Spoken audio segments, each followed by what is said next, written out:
tried to get out, making me so sad. Oh, I better go.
into the ring.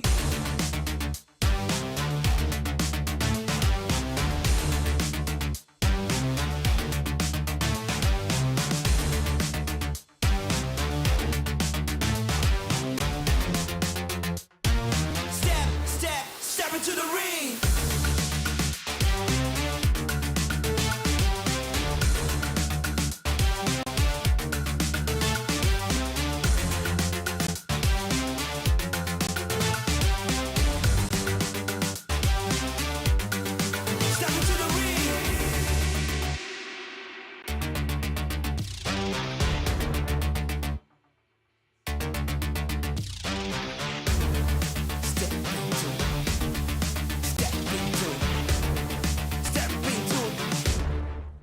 To the ring.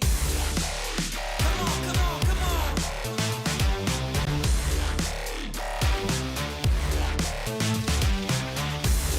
Let's go.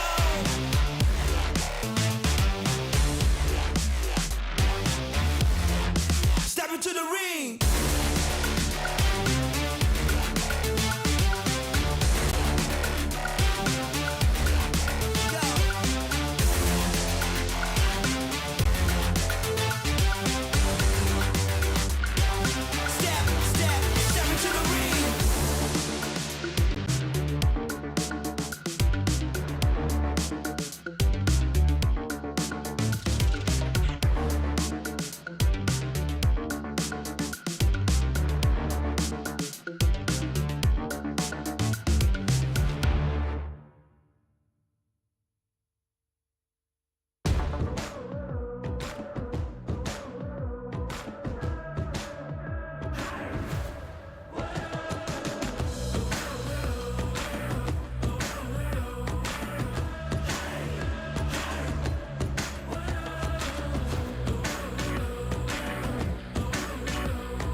PUBG Mobile Venom.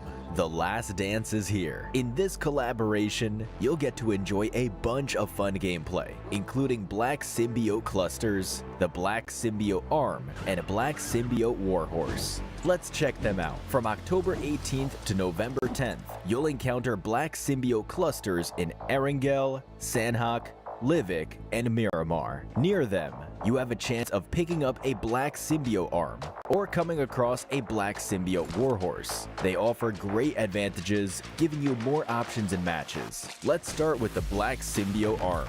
With it, you can aim at buildings, the ground, trees, or other fixed landmarks to get around faster and reach your destination. If you aim at a moving target instead, such as an airdrop crate or even another player, it will pull the target towards you, so you can always be on the offense. To travel long distances swiftly, use the Black Symbiote Arm to anchor to the ground and hurtle yourself forward. You'll be covering ground in no time. Furthermore, the Black Symbiote Arm can transform any regular horse or Bloodfire Warhorse you come across into a Black Symbiote Warhorse. Mount the Black Symbiote Warhorse, and you'll find yourself wielding a Black Symbiote Lance, which can be used to deal close-range attacks from atop the horse. At the same time, you can toss the Black Symbiote Lance to ensnare targets within a reasonable distance. While it doesn't do much damage, it's effective for restricting enemy movement, which provides a great battle advantage. Oh, and during the collaboration, Venom himself will appear in-game by showing up prior to jumping. On top of that, follow the in-game collaboration themed event for a chance to get a Venom The Last Dance avatar, avatar frame, parachute, and home items. Join us in PUBG Mobile and check out the Venom The Last Dance collaboration with your teammates. Become the ultimate duo.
searching the field, we need a plan. I got a feeling something's gotta change. Chasing the wind, no matter what it takes.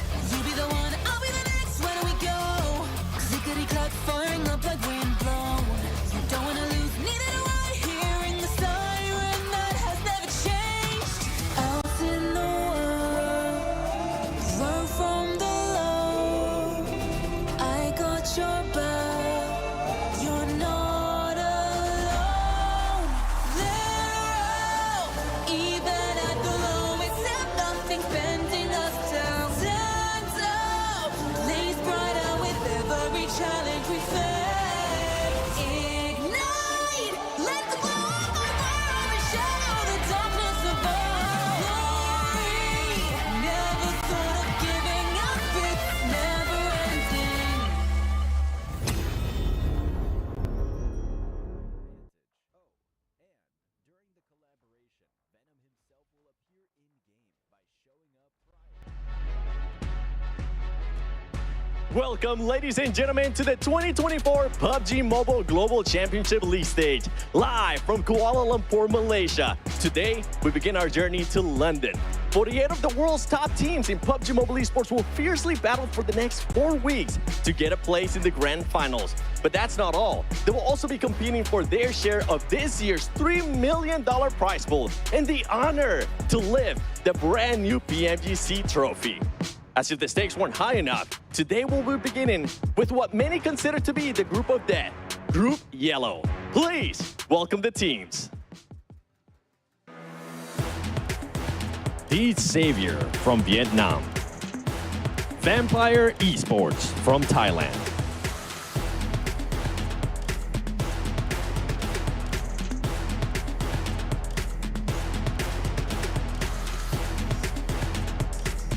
Twisted Minds from Iraq.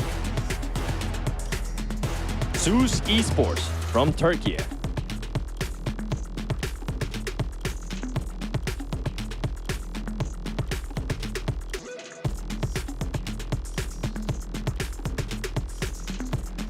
The Muerte from Kazakhstan. And Hura Esports from Nepal.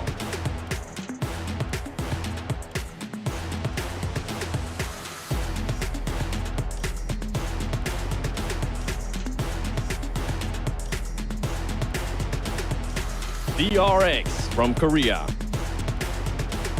And Mirai Sejong from Korea.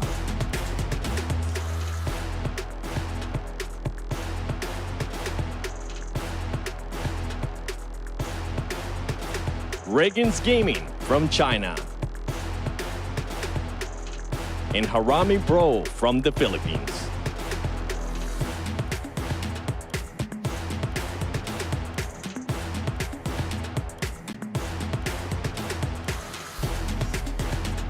Loops Esports from Brazil. And Inco Gaming from America.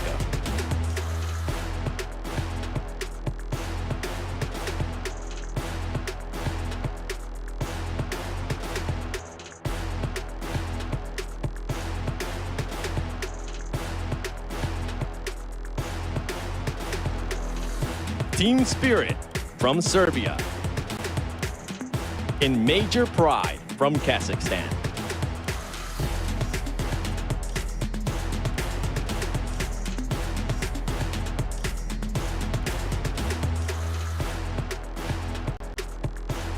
Bigatron Knights from Indonesia.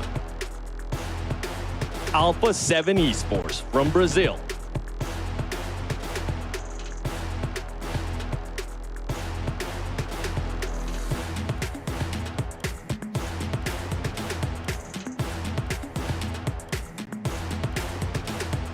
These are the teams representing Group Yellow. Will your favorite team make it to the Grand Finals, or will their year end in heartbreak? The answers to those questions won't have to wait any longer, because PMGC action starts now.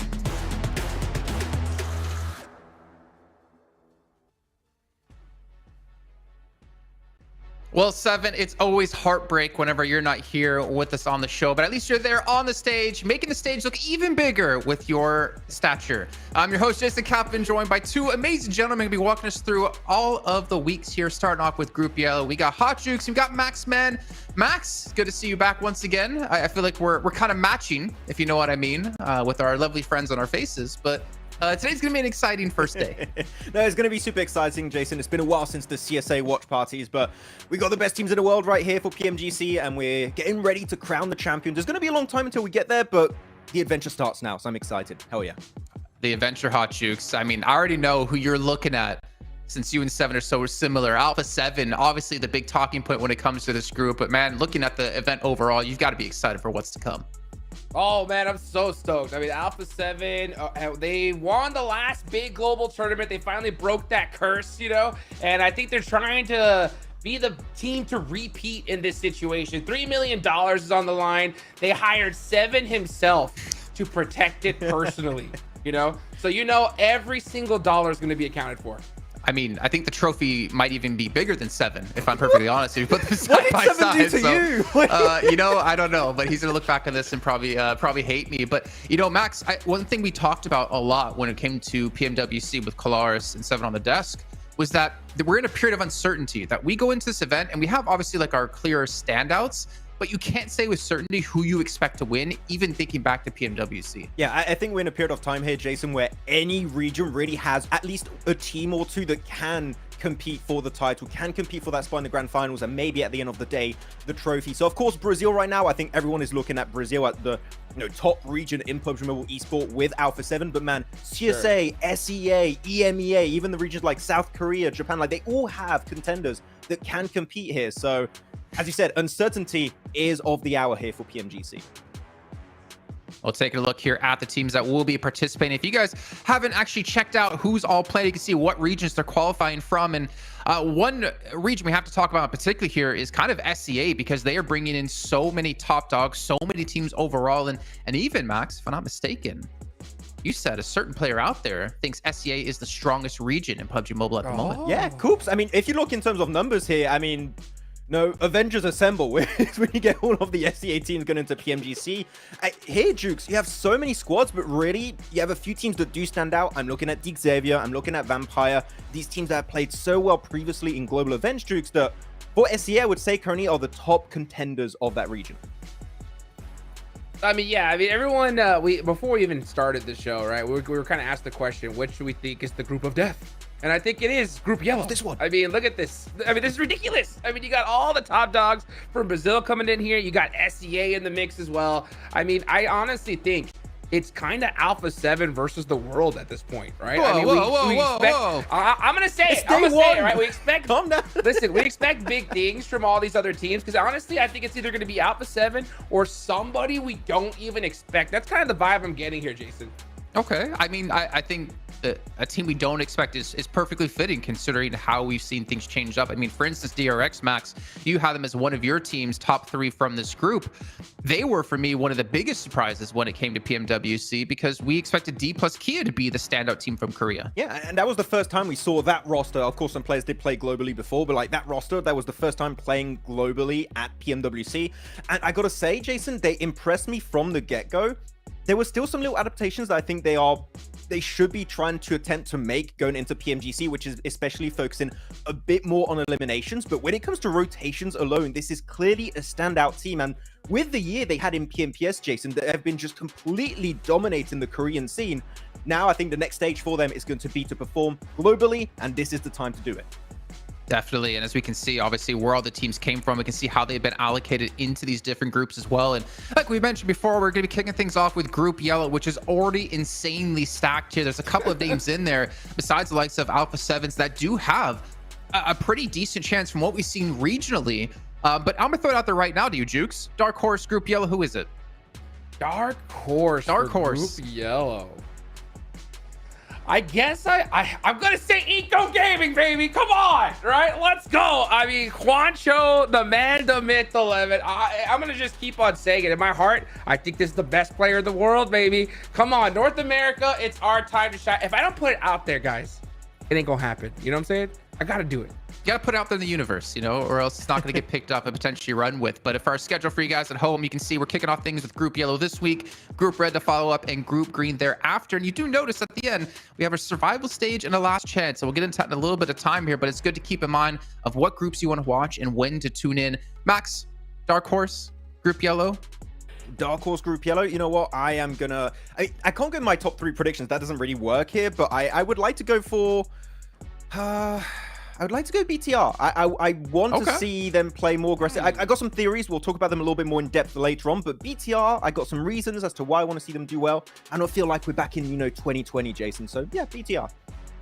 Okay, well, you can see the format of how it's going to work. And all you really need to know here from all this crazy graphic is top 3 teams from each group will advance directly to the grand finals. Teams in 4th through 11th will have to play out in the survival stage, where you have to be in top 16 to make it into last chance, where there's only going to be 6 more teams to come through. So there's not many slots. We have the best teams in the world here going head to head. Honestly, it's anyone's game. And the thing is, it doesn't really become easier. At least in the groups, you do have that safety net of you don't have to qualify for the first time. But, every team out there is hungry. And speaking of hunger, Hot Jukes, $3 million.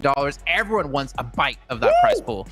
That's a big number right there. $3 million on the line. I mean, this is the quintessential peak of PUBG Mobile esports. I mean, yeah, Alpha 7 on PMWC. That is unbelievably massive. This is the other show, right? I mean, right at the end of the year, it really all comes down to this. Yeah, and honestly, you can't really come into this event completely prepared because there's so many wild things that can happen. So many different regions bringing in their own play style, Max, that whatever might be comfortable for you when it came to your region, it might not work for you when on the global stage. Well, Jason, after PMWC, I think we can all somewhat agree Edge is not the way. That's true. Edge meta, yeah, it's crazy. It's good when you got feeder teams, right, Jukes? But when you have all of these incredibly stacked teams that sure have different playstyles, but when it comes down to it, they can frag out. If they take a 4-on-4 fight, it's almost a 50-50 split between all the squads. Center is the way if you want to go really far. It's been proven by Alpha 7 back in PMWC. So if you're Edge, you might be having to or speed up your rotates a bit or completely change the way you approach your strategy here. For sure. I mean, I want to see development big time because that was proven in the last tournament. I mean, Alpha 7, I think the reason why they won the whole thing was because they played Edge for so long. So when they were stuck in those positions, more often than not, they figured out a way to kind of get out of there and still put points on the board. But when they decided to just, hey, let's no longer do this, it's too risky, let's just play center. Yeah, man, I mean, they just destroyed everybody. So yeah, I mean, definitely central play style is going to be the way unless somebody proves us something different here in this tournament. Well, let's start to focus on a couple of teams here, Max. If I were to throw it to you with one team to talk about in particular, who would you want to bring to light here for everyone at home? I kind of want to talk about a team that I feel like nobody really knows too much about, which is Miramar Sejong in particular, here coming out from Korea. And this is a team that some of the players have played internationally before, especially looking at Hoxie that played in PMGC 2023 and just this back. He's played actually since 2018 in Star Challenge, Jason, so he's an absolute OG for MSJ. But this is a team that really has been ramping up the entire season locally in PMPS. And they are so damn aggressive, Jason. I really mean it. This team, if they get into the late game scenario, they're going to go out with 10, 15 eliminations. They really have such a strong hold on these late game situations that I think they could be an absolute threat in this lobby for first time global tournament for this roster. So, we might not know too much about MSJ, but keep an eye out. They might just surprise you. Okay, well, Hot Chicks, I know you're talking a lot about Inca, but before we can hop into that, you got to take a look at how our matches will be played out today, our battlegrounds for you guys at home. We got Sanhok coming up first, followed up by 3 Erangels and 2 Miramars. And if you're not familiar, this is how we've been kind of doing things over in CSA. I don't actually remember if EMEA runs the exact same order as well, but I know we have different PMSLs where things are a little bit different. Like, right, Hot Chicks, you're coming from Americas where you have double point days. And Max, as we know, you got to try doubly hard on those double point days. But I think this might be a slight change. And do you think this is maybe an advantage or disadvantage to teams coming from Americas to not being able to rely on the double points?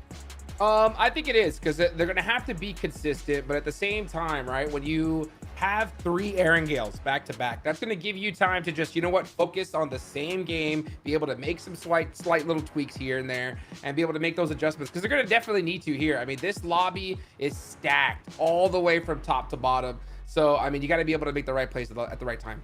It's going to be tough. I would definitely say, Hot Jukes, I know I did kind of mention Inco. Was there any team in particular you wanted to talk about when it comes to Group Yellow?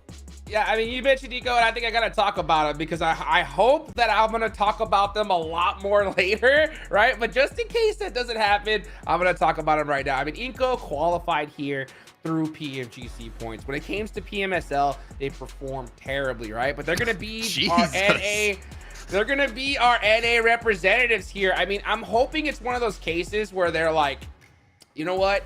We're just gonna practice what we need to do in PMSL and focus and for PMGC, because that's the only excuse that I could really give them here at this point. Well, I gotta say, this might be one of the first times that I'm actually supporting an NA team to some extent, because Ninibit, give this man a DBS and you're set, for success to some extent. For sure. Yeah, I mean, Inco, you know what? Maybe the best result we'll see from an NA team globally, Jason. We'll see, okay? Looking good right now. Okay, I didn't really know where to go with that when Hotchkiss was saying, Inco doing terribly. I'm like, but you're supporting them. Like, I'm so confused. They were so bad. I love them. Fantastic. It was so bad. It was good. But they did finish, what was it, 13th place in PMSL Americas, and it's not really the ideal way to get into this event. But then again, you do have the likes of IHC who finished similarly when it came to CSA, but they obviously did get in from a special invite. We'll talk about IHC a little bit later on. But you guys at home who are curious about what device our players are using, it's Infinix GT20 Pro. You get yourself 120 FPS while playing on its 144 Hz AMOLED screen. Not to mention, this has been basically the official smartphone here all year. So if you want to play like the pros, make sure you pick one up yourself, because Max, I think you and I don't know, Hot Jukes, do you actually have one? Because we got one at PMWC. Dude, come on, PUBG Mobile. Where's mine at? I need one of those. You want this, Hot Jukes? You want this? You want this, huh? Yeah. Huh? Grab it. Just grab it. Just take it. Performance right within my grasp. I get mine later. We'll just flex him. He'll be sandwiched between two of them. Yeah. That's the best way. But you guys also who are watching, make sure you check out PMGC 2024 over on TikTok. And if you post any content, make sure to use that tag as well, because we'd love to see how you guys are watching the show, who you're rooting for, or maybe you want to make fun of me, which doesn't happen often. Typically, it's over towards the way of Max Ben. And of course, check out all of our social media channels as well here over on YouTube, Instagram, TikTok, and Facebook. Max, I have to ask you, I haven't really been mean to you on the show today. Has that caught you off guard?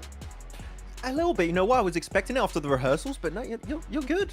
You're good, Jason. So thanks. I'm saving What it. a nice guy. I am saving it. Oh, no. Okay. For this right here over at the Grand Finals. If we're lucky enough to be there, you guys can actually get tickets still at the moment happening the 6th through 8th over in the UK. I know John and Blink are extremely happy about this because this has to be one of the shortest travels for them to an event ever.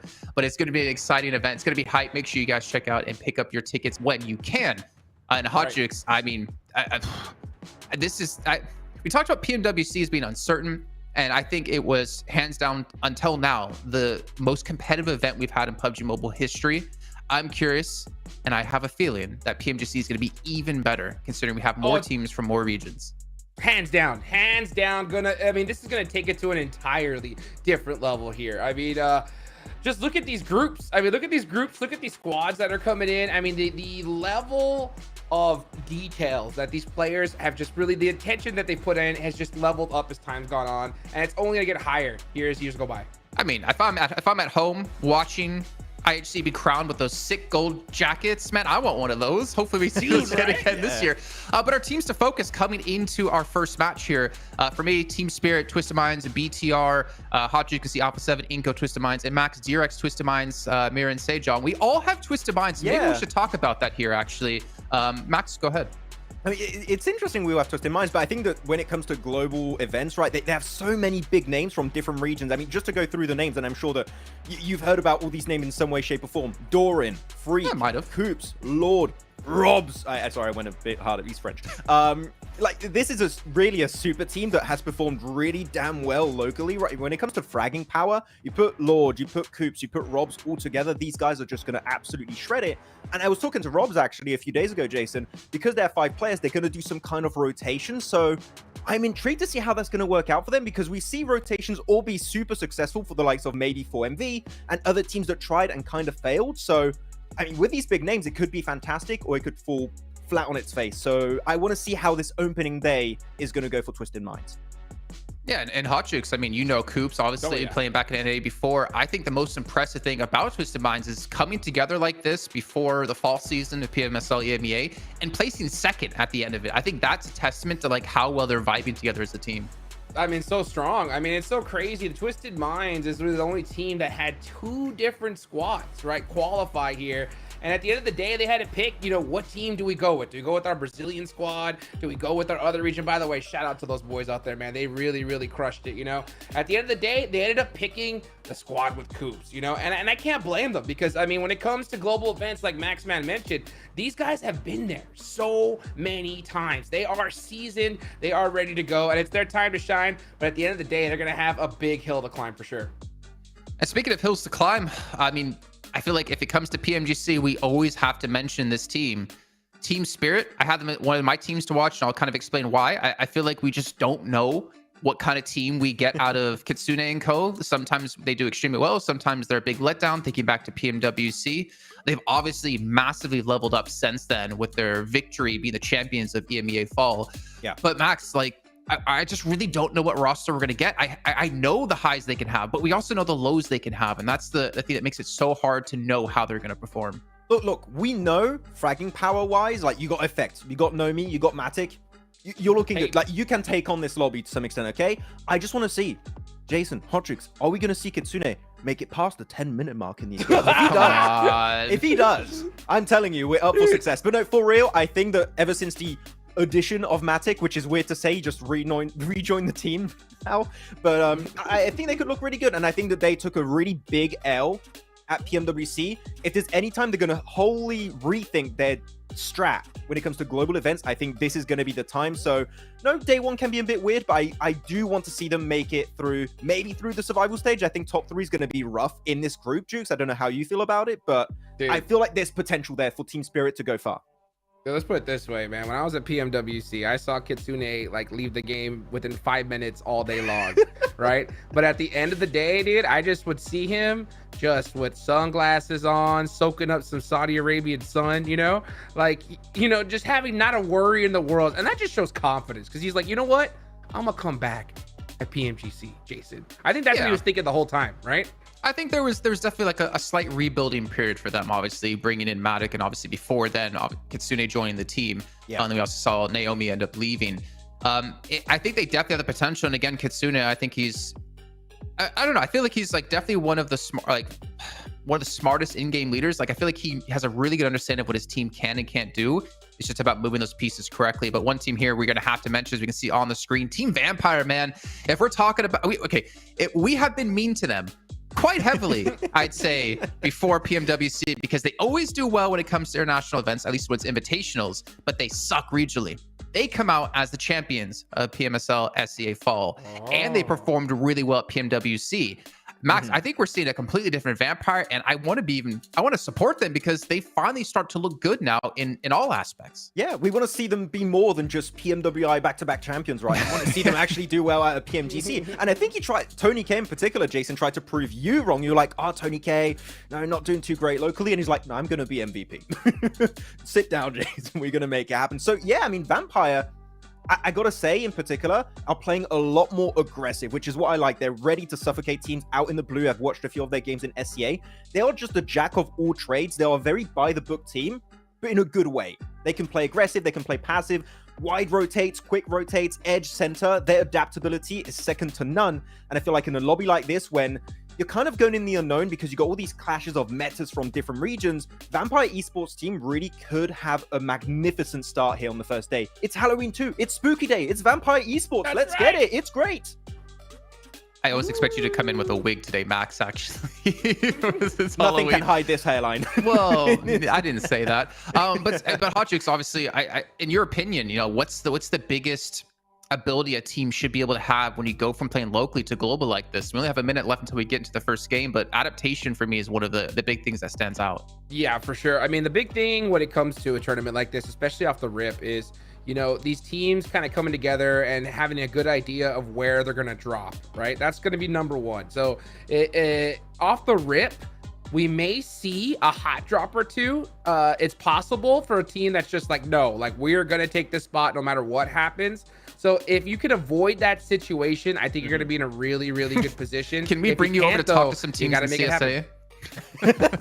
CSA, man, hot drop Picado every single time with Stalwart, which we will see obviously in a later group. But yeah, very good point. Hot drops, I think you definitely want to avoid those early on, though they might happen. But it is a 4-day event, right? So you do have the time and the ability to have some bad initial matches. But it looks like, ladies and gentlemen, we are right around the corner from kicking off the first match of Group Yellow, the PUBG Mobile Global Championship 2024. Going to be over on Sanhok. Going to be brought to you by our two lovely casters of John Allen and Blake.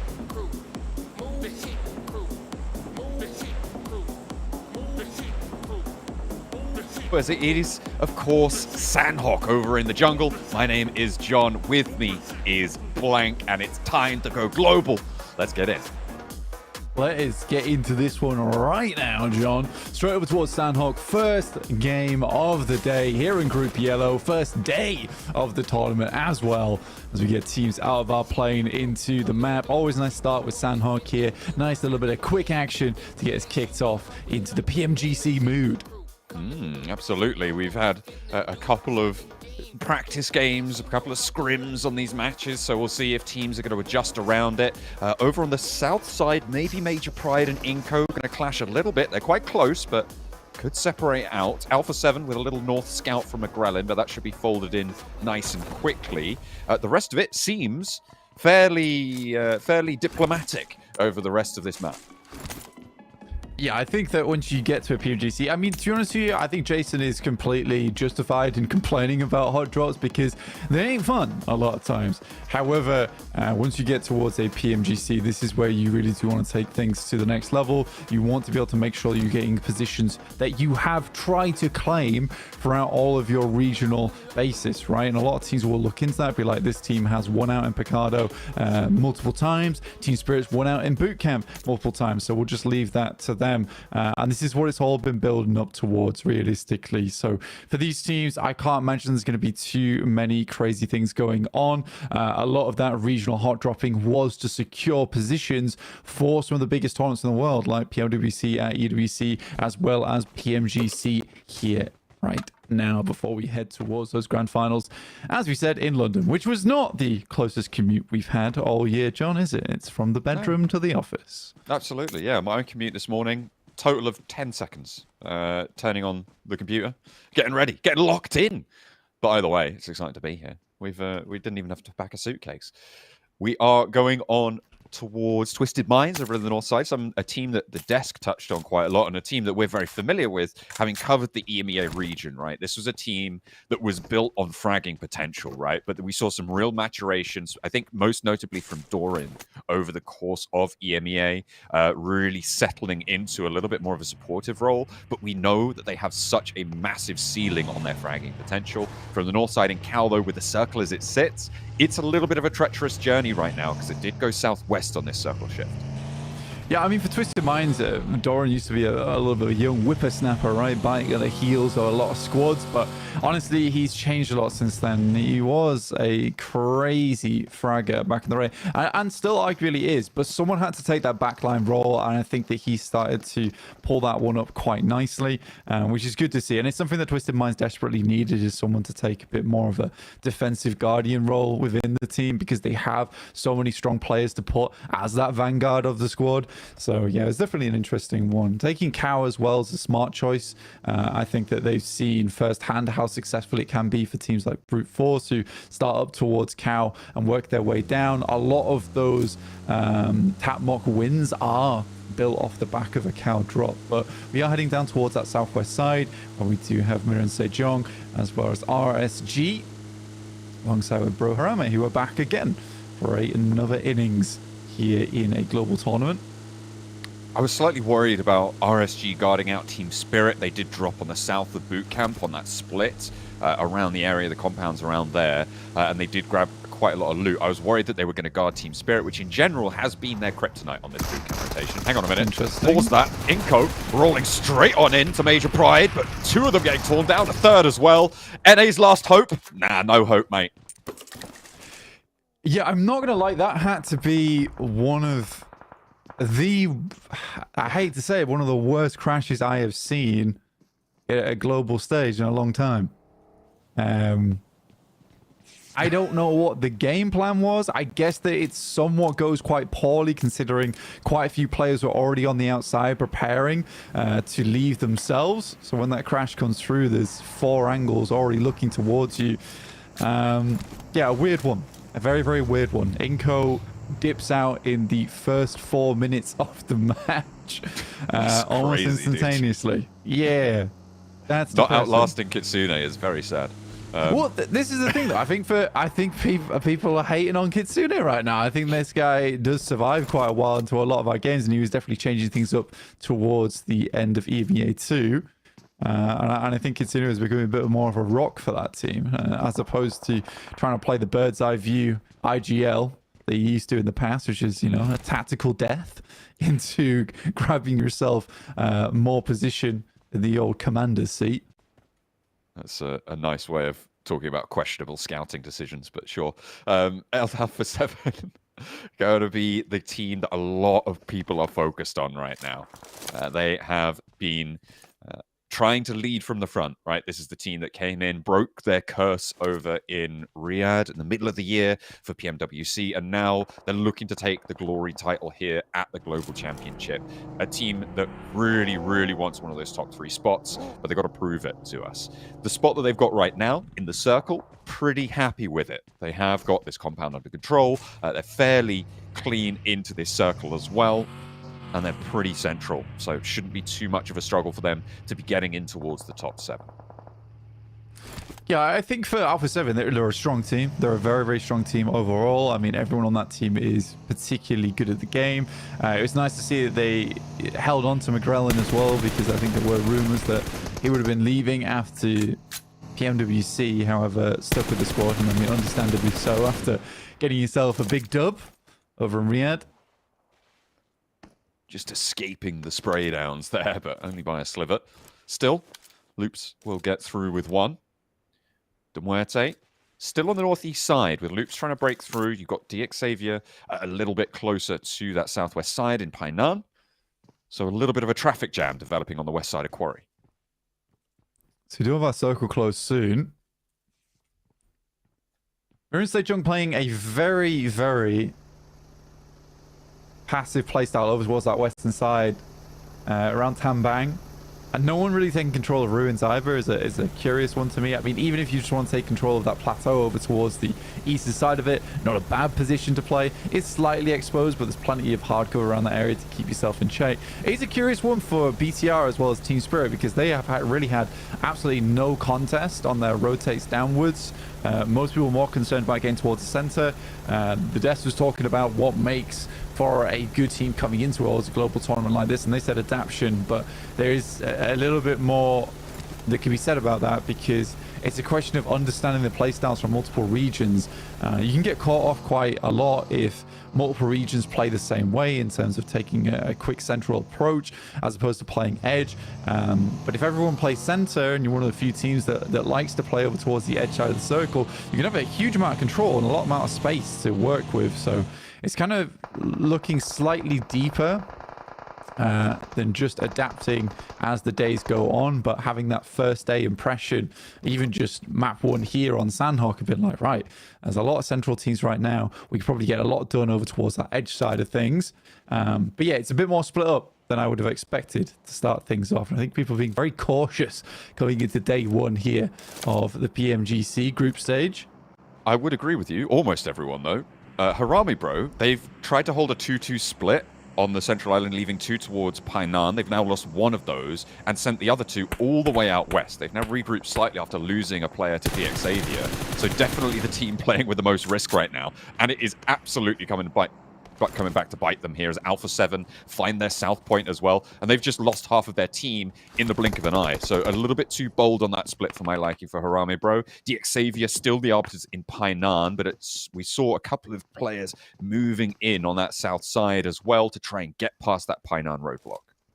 Yeah, honestly, I think that's a symptom of the circle, and something that I don't really think Harame Bro was sort of expecting, because I think that some teams do come out of their regions feeling like they're on top of the world.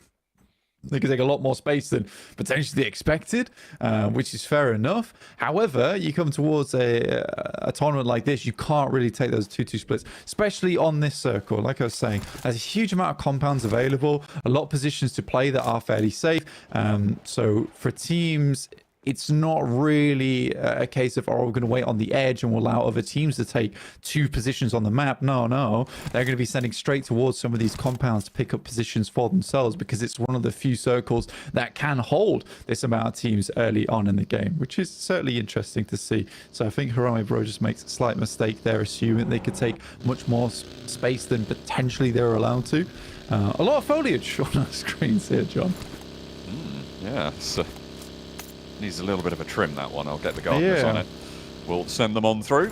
Vampire, they're going to try and cut their way through the dense undergrowth from the north side, out in the blue zone. Not too many players in contest for it, but they have to cross from that north island. Coming in late, maybe teams are a little bit less aware of it. I'm looking at the BTR crossing right now against Team Spirit's hold. I think that's going to be a little bit of a pop-off into stage 3, so we'll be keeping an eye on that. And Zeus definitely could have an impact on that, as Zeus have just landed over towards boot camp and will be breaking their way down. So potential for a third-party engagement. I feel like Team Spirit could start to break out towards the southwest, leave from this compound and allow those 2 teams to face off against each other, pick up the pieces there on the north side. Yeah, it's a curious one for BTR, because I think that what most people do say about them, and what Max has said multiple times, is that their rotates typically are very strong, but they are not fighters, man. They're not fighters. They don't like to take a lot of these engagements too often. They much more play it by the book, a bit more calculated, pushing the glasses up the noses and looking for a more tactical approach here. But yeah, a lot of times from that position on that north side, you do need to sort of take some kind of contest with a team that plays Confluence. But we do head over towards Ruins, and I'm glad to see the Maroon Sejong do make that movement from that western side. They take up the lower ground in Ruins, as well as picking up some compounds up towards that south side. They could potentially regroup here. I probably would suggest it. Though what they don't know is that there is multiple teams that have not opted for a north crossing here. A lot of teams have wrapped round towards the east to sort of get away from that, which has given Vampire and BTR arguably a ton of movement to be had in these next couple of circles. And Alpha 7 getting caught off here. 2 knocks already, and Horror is going to absolutely capitalize on that opportunity. 2 players down from one of the strongest teams in the lobby. They are absolutely racking up those assists. Symbiotic in nature, but there's a little bit of a bite back here from Alpha 7 up the hill as McGrellin tries to get those shots down towards Horror in response. Sky now holding down Solo. Spray down, looking to try and stop this flank from coming on through. You can see that Aura is split Alpha 7 with the remaining duo a little bit more together. McGrellin moving in, Revo on that flank angle. Doesn't have too much to play with here, but steps out wide, and that's a bad time. McGrellin able to put him down in the dirt, but there's a response yet again. Tries to go for a second, but Revo has his number, and Alpha 7 stays strong. Yeah, incredibly smart move there from Alpha 7. You love to see it. I mean, this is what makes them a championship team, right? Because in that situation, they get the high ground. They see they're all exposed out in the open. Instead of just sending off in the distance, they think to themselves, the vehicle's exploded. They're all near it. Got to be 2 at least low. So they quickly capitalize on 2 of those elims and then have the confidence to push back down the hill using that high ground advantage. Revo, even with the wide swing, trusting in his teammate McGrellin to pick up that elim over towards the left-hand side of that compound. So yeah, really, really well played to Alpha 7 there. Always making the best out of a bad situation is something you actually have to do, especially on Sanhok, where things can go south pretty quick. DXavier have been very controlling over this east side. First in Painan, they transition out to the west side. You can see they have this hilltop now almost fully under control. A little bit of an incursion happening from De Muerte, but that's fairly easily handled, it seems. Still, you got Foops, man, out in the off angle there, and Tresley down the hill for De Muerte. But DXavier, they are unfazed right now, moisturized, flourishing in their lane. Yeah, I think for DXavier, probably one of the most improved teams over multiple years. They used to be not a team that I was the massive fan of, and I'm not afraid to admit that either. Used to be a lot of circle look that got them towards the end style of these tournaments. But yeah, they have just improved so much. I mean, Levi's extremely good fragger. Paragym, one of the best naders in the world. It's really, really nice to see. I'm so happy to see a team stay together, even throughout the bad times, and just be like, let's let's make this work. And with Vedette being moved into the team now, potentially he's going to bring something a little bit extra to the squad as well. Well, is it going to be... Well, my dark horse pick for this group is Zeus. I feel like they've definitely got legs here, coming into this one as almost a full rookie roster, and looking to put on a show here at PMGC. If you can take down Paragin with a taste of his own medicine, the nades could find some impact here, but Darkin gives their position away a little bit, and now DXavier are into another fight. Another attempt to take this hilltop away. But that nade, ooh, just goes a little bit long on Maniac. Paragin now behind the rock has got that backup coming in through. But it's not going to connect with the nade yet again. Hang on, don't take that back. Almost immediately going down. Has to back up, has to go for some healing, but Zeus are being taken down on the off angle. Nothing really they can do about it. Those sprays looking good, but DXavier eating rounds as well as Tresley from Duarte finds the off angle at the back. Yeah, for Zeus, it's going to be a complete reset on this fight, though. And they know they need to get moving. Right side, they're outside of the blue, so they need to get inwards. DXavier, though, it is Lamborghini to look behind over towards Duarte. Tresley just sending those nades over the top, looking to finish off Levi's, who makes a quick crawl out towards the south here. Yeah, very, very well done to Duarte to try and pick up some elims off the back of that one. But again, both teams here, Zeus as well as DXavier, unwilling to go down without a fight, so immediately get their reset on board. And you're right, for Zeus, they are an unbelievable rookie team coming into PMGC. Very, very strong. And I think the best thing about them is they're not afraid to take these engagements. They just really aren't nailing these shots over towards DXavier right now, because they didn't let that get to them, especially in PMSL EMEA. They were like, yes, we are a new team, but we're ready to tango with some of the best. A thorn in the side. Tresley, Duarte, able to do so much damage, draw so much attention from DXavier, and Zeus look to amputate half the roster. An excellent capitalization, a lack of fear, and it's panned out well for them. Two players from Bro up the hill. DXavier now on the back foot against Tresley. And that is looking nasty for them. Hopefully, they're going to be able to push in from the east side, but all eyes on MSJ here in the middle of this map, in this hold-up compound. They have a lot of power here in the middle of this one to control the west, north, and south. Yeah, Maurice Sejong's rotation so far been very clean and sort of what I would expect from a squad like them as well. I mean, Korean squads typically in the past have had some very, very darn good rotations. Sometimes the firepower is a little bit lacking on their side, but rotations, they at least have those down to a T. And it was a nice rotate, you know, scouting out ruins and immediately moving up towards this compound. Not always the easiest to hold either, because there is potential of crashes onto at least one side of it, as it is split up by a roadside here. Team Spirit, on the other hand, struggling a little bit as Matic will go down. They pitched up over towards ruins central wise. I think it's a gamble. It's a gamble from Team Spirit, so I don't think they're going to be too unhappy with this game not going their way. They always knew that it was going to be super difficult getting out from ruins in the first place. Hey, never count out a Team Spirit duo, right? That's something I've learned.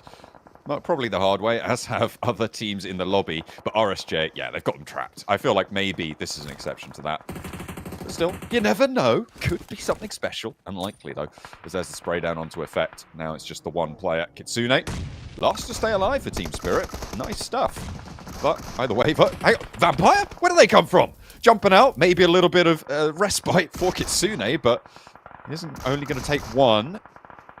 Maybe GZ up into the fight here. The DPS for Kitsune. He folds back behind this cliff face, but is going to get pressured in by the blue zone. They will be able to heal up, and RSJ should just be able to take this fight in hand. Kitsune, you're done for. Yeah, I mean, he's able to get at least one knock there, but it's a pretty tall task for him. I think for Vampire, they realized that, look, there's not much they could do over towards that western side. DRX had already done a bunch of damage towards them, so they just made the gamble on what they thought was a third party.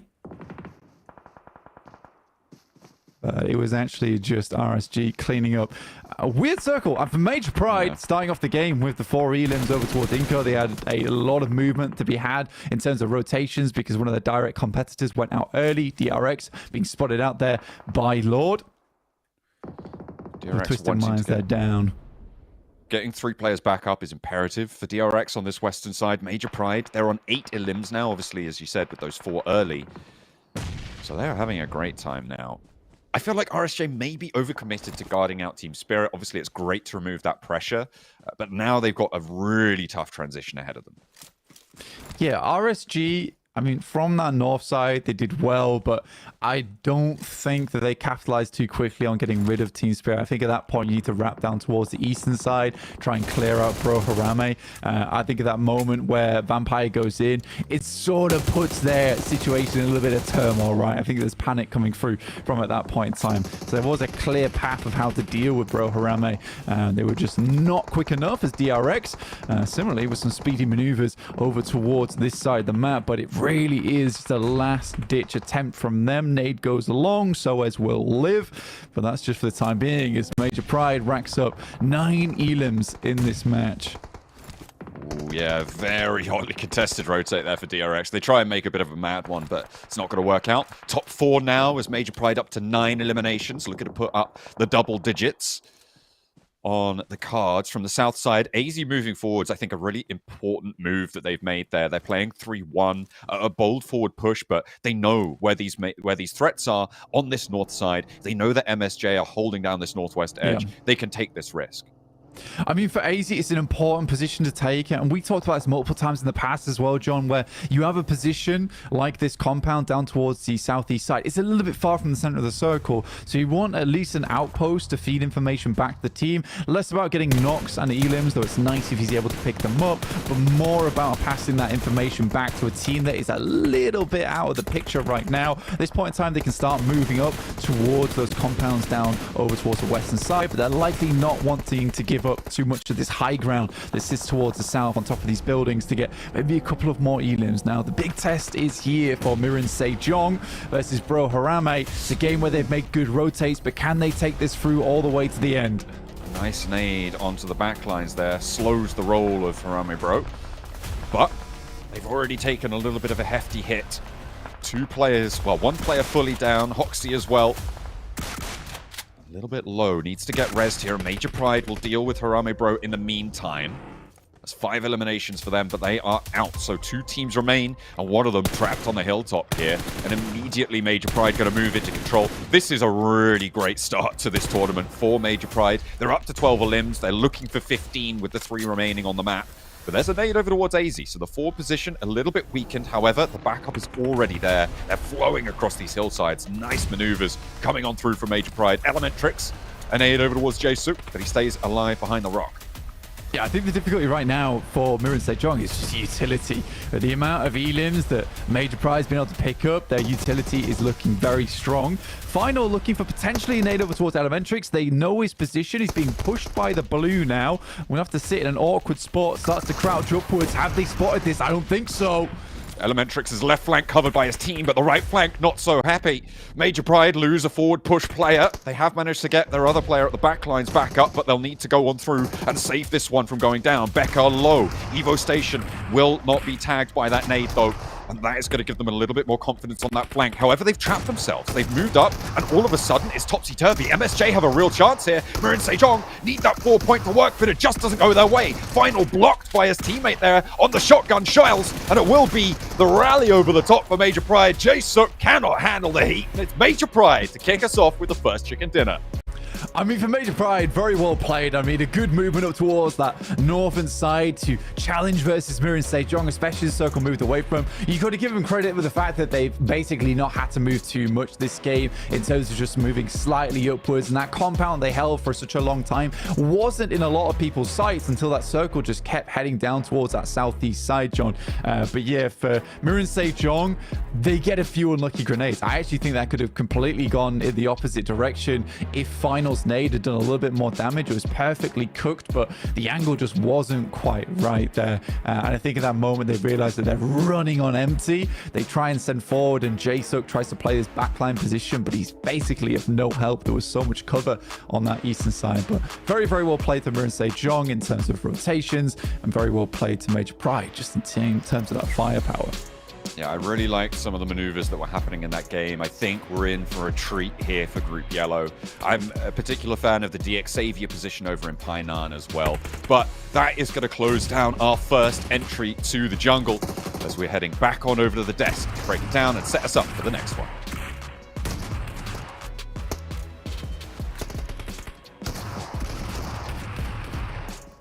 Well, the unexpected start is one way I'll talk about this match. Major Pride coming out with the first chicken dinner here of Group Yellow in the first day of the PUBG Mobile Global Championships League stage.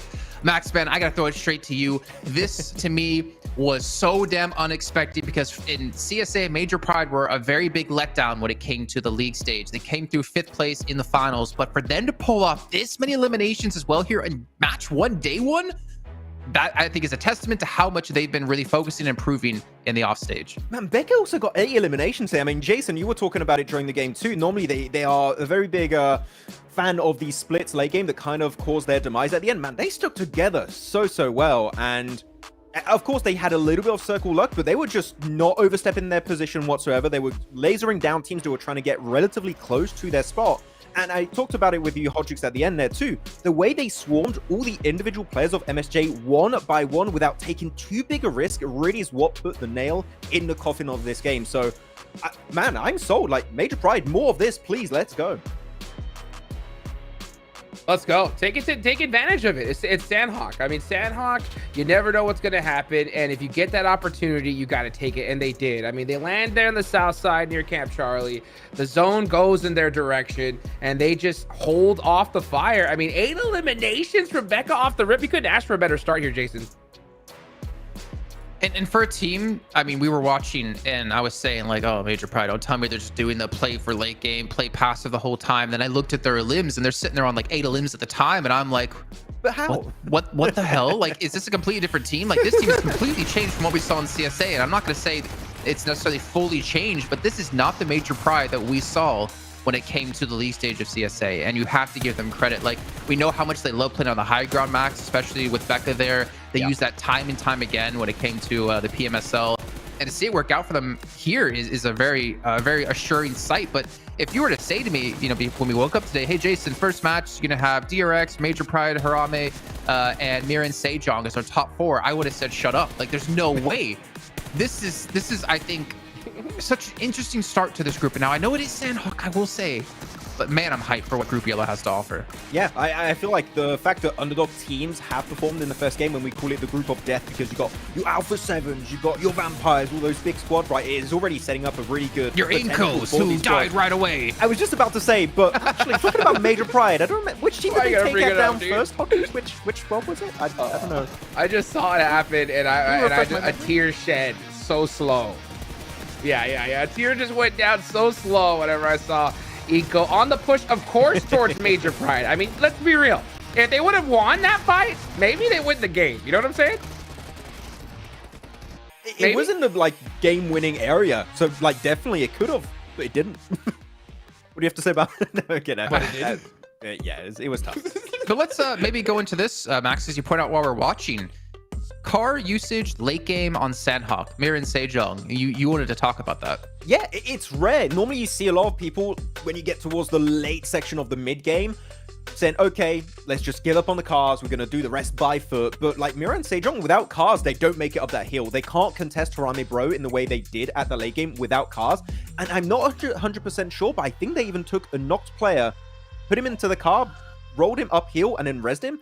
I'm not sure if I imagined that, but if that was the case, that was a great usage of the car to speed up that entire rotation. So, man, cars can be clutch in these scenarios. So, good usage from MSJ.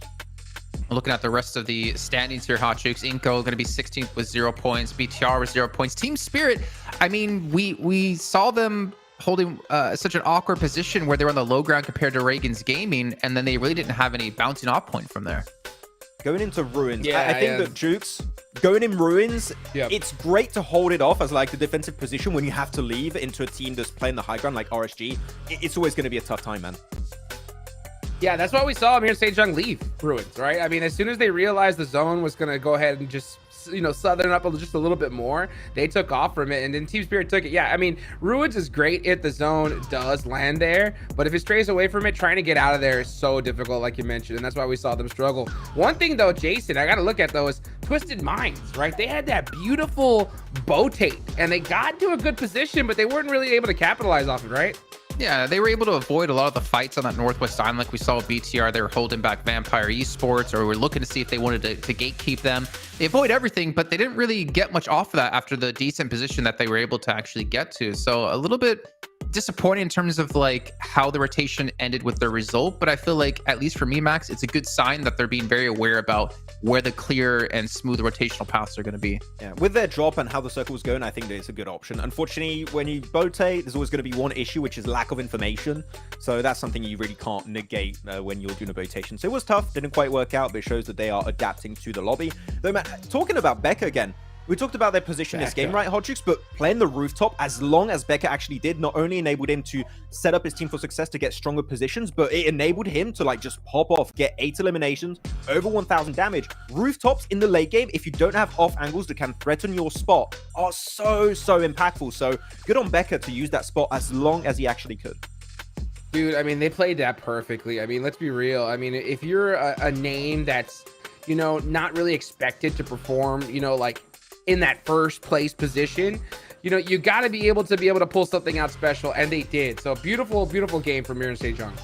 I also wanted to give credit to Harami Bro, because we saw them get aggressive against Reagan's Gaming after their like kind of skirmish with Team Spirit towards Ruins, and I kind of respect that as well, because Harami Bro didn't qualify from your normal PMSL SCA, right? They're not necessarily playing against the best teams of the region, yet they're playing like they have the confidence of the best team from the region, making very smart strategic plays. So I really had to give him a shout out there, Max, because you have to respect when teams go for plays like that, because it was probably the right move to make in that situation. I don't know, Jason, if I would say confidence, more like very opportunistic. They're like, you're weakened, 3 eliminations, maybe we push. Of course, all the teams are trying to leave the Ruins area, and especially the southern hill like area of Ruins. You see teams are wounded, you see the elimination feed light up, you're going to send it to clear that entire high ground position. It was a very good play, but it's not enough for me to be like, oh yeah, I'm on the Harami Bro hype trend. I need still a bit more, but it's a good little start. It's a good little avant-bouche, you know? It's great. Yeah. Sorry, can you say that in English? No.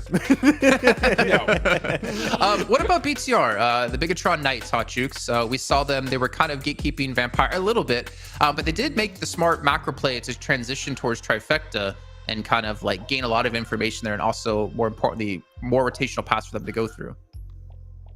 I mean, I think that was the best option they had. I mean, they land on that, you know, on that northeastern island. When it comes to Sanhok, they're just hoping the zone goes there, right? If the zone goes to that island, they're going to have a monster game. If it doesn't, they're going to just try to put up any kind of points they did. And they did. So, I mean, they got 3 more Erangels coming up next. I think they're just going to shake it off and just get back to work. Okay. Shake it off. Maybe like Alpha 7, Max, we saw them go in a head-to-head clash against Aura Esports, which I didn't expect to see any sort of fight like that happening. They did lose, I believe, 2 off the back of that one. Alpha 7, not to say that Hot Jukes started to curse some teams, but, you know, it's not looking too good so far. Hey, it's not me. I'll take it. You know? Nobody's blaming me yet. That's a win. McGrellin able to clutch, actually, with a DBS, able to keep the team alive a little bit longer, nice. But with how the rotation was going, they were trying to go for a wide wrap, which I would say Hot Jukes is a respectable play when you only have 2 players trying to just survive at that point.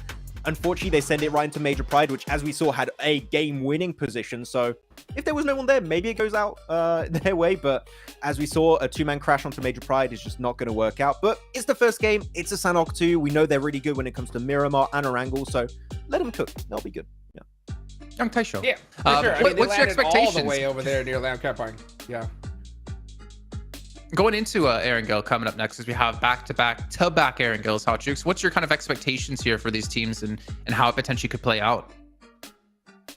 Well, I think we're going to see something totally different here in Erangel. I mean, Sanhok is one of those maps where if you get Circle, you got to capitalize on it. Erangel is that like perfect chess map, you know, where it really just proves those mistakes. One little tiny mistake just snowballs there. So, I'm looking to see. I think we're having some where these circles are going to go. Are we going to get some military zones? Max, how are these teams going to react? And we're just showing like the speed is crazy. Oh. Or maybe I lagged out that time. I got him at the end now. Oh, you did? Okay. Yeah. You know what I want? You want me to tell you what's going to be different between Sanhok and Erangel, Jason? You want me to tell you? Yes. The map. No, okay.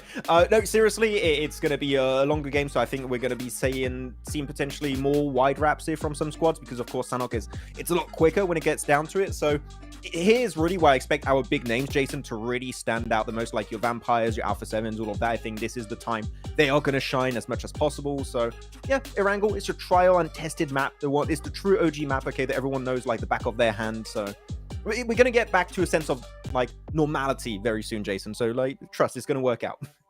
And I think, you know, obviously we have to have a little caveat when it comes to Sanhok, and again, seeing like these 4 teams being our top 4. Mir and Sejong, I mean, they got themselves in a good position, but let's be honest, the zone did shift to them like time and time again. Like they really didn't have to move. They had 2 compounds, the 2-2 split, and they regrouped on the compound that'd be more favorable in their zone.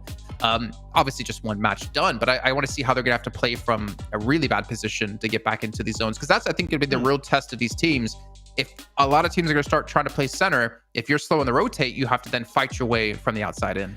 They did have a little bit of circle luck here, Jason. I definitely have to A agree. little bit, but yeah. you're making your luck when you have these central 2-2 splits. You're like, you just regroup on the team that has the better position, which every time, I think they did that twice this game where they had 2-2 splits. They had 2 players in ruins, 2 players in the compound southwest of ruins, regroup on the southern western compound, then do another split on the next circle and regroup on the compound that we saw allow them to make it to the top 3 scenario of this Sanhok game. So if you have 2-2 splits and you end up having 1 team in the circle, you're making your own luck here. And that's why MSJ is looking so good, in my opinion, because they are able to adapt on so many different fronts. They're able to play wide rotates. They're able to play center, edge. They can play aggressive. They can play passive. Like, really, I think this is possibly going to be one of the biggest surprises of this group. Hopefully, I don't curse them for the rest of this group for Group Yellow. But really, they have showed to me true potential back in their home region. So I just hope it's going to work out for the rest of this international tournament. Hodrix, I know you did some prep coming into this about like agreed upon drop locations. Do you want to kind of walk us through where we expect teams to be dropping and any potential clashes that could have happen? For sure. I mean, there's so many different areas. I mean, teams are going to have their backup locations, all kinds of different stuff. But, you know, I'm going to be looking towards that crates area. You got Vampire looking to possibly drop there, and I want to see how they play it out. And we're going to find out right now. Yeah, let's head on back to our casters with John on a blank to take us into match 2.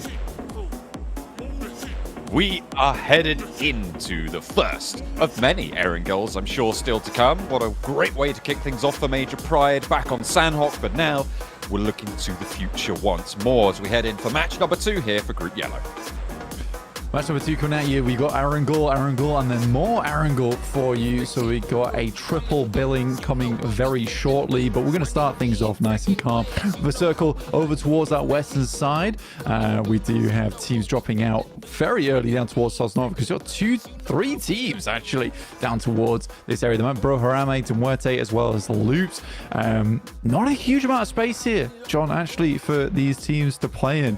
It's a bit awkward, I would say, a lot of times. Yeah, 2 teams is okay. I mean, you get Nova Noya, you've got military base on C block, but then one team has to sort of play that awkward location around the eastern bridge, which doesn't have a massive amount of loot, and a lot of times you're worried about teams like De Muerte currently taking shots over towards you with the high ground that is offered. It depends how quickly De Muerte decide to loot up Nova Noya, though, as that is where the majority of the loot will be had. For Loops, though, this is more a case of taking vehicles off the hands of De Muerte and potentially getting up towards that eastern side, which has worked out really well. They control a huge amount of space now. Yeah, it looks like Muerte going to be a little bit further south, so no conflict there. Inco in the middle of the map. You see them dropping. Worried about their potential progression into this one, but they hop into the monster truck and no one too close. DX Xavier a little bit further south near a Pachinki, but won't be able to get sightlines early enough to stop this rotation. And it is all about the vehicle grabs on these early drops with this sort of a playing path, right? You do need to be getting on board very, very quickly, getting on the road as fast as you can, because it's going to be very condensed for a while. The circle, pretty chill right now, which means that no real pressure on that front, but you do not want to stay too close to everyone else for too long. So on our screens right now, we've got Miramar Song. Honestly, very, very good team. I was very, very happy with how they played out that last game. I mean, in terms of the rotations, it felt very comfortable to them. Albeit the fact of the matter is that they had a lot of space to play on that northern side. As we saw, John, a lot of teams took that eastern crossing, which leads me to believe that this is somewhat of a careful lobby, which makes sense to me. You don't really want to get yourself stuck into too many difficult scenarios. And it comes with qualifications as well, right? Only 3 spots towards that top side for the guaranteed. You don't want to be making too many mistakes. You'd rather get those consistent points on board. When we have qualification spots that drop down towards 7th place, sometimes it's a little bit more acceptable to make those gambles, which is why the Team Spirit play felt a little bit weird, though I think they realized more than anything they didn't have a lot of time to make those rotates, so they send over towards Ruins. But I'm glad they did that. I'm actually glad they did that. I think it's one of the things that Team Spirit struggles with the most a lot of times is just making clear-cut decisions, right? Or it's a case of, oh, do we go here? Do we go there? I'd rather... Exactly the gold that they were looking for, but they'll take it. They'll take the 1 point. It's better than Inco, which is, yeah, that is a that was a crashing ship, honestly, right there. And the captain was told multiple times to turn the ship 15 degrees to the left. That's to the port. To the port, and he refused. Yeah. It's like, actually, Leeward. Kind of like starboard right now. Yeah. Well, to the left would be yeah, port side. Port side. Port side, starboard. Port side named such because, in general, ships always docked on their left side, so the port would always be on the left. No clue why it's called starboard, though. So yeah, then it gets complicated with leeward and all this stuff as well. Where I honestly just stick to port and starboard. I mean, I guess if they really need to know the lands on the left-hand side, it makes sense, I suppose. Yeah, yeah.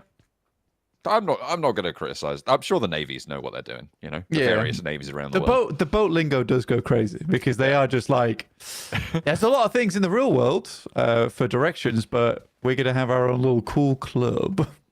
To be fair, when you're at sea, there's just no reference point, so direction is very hard. It's like being in space.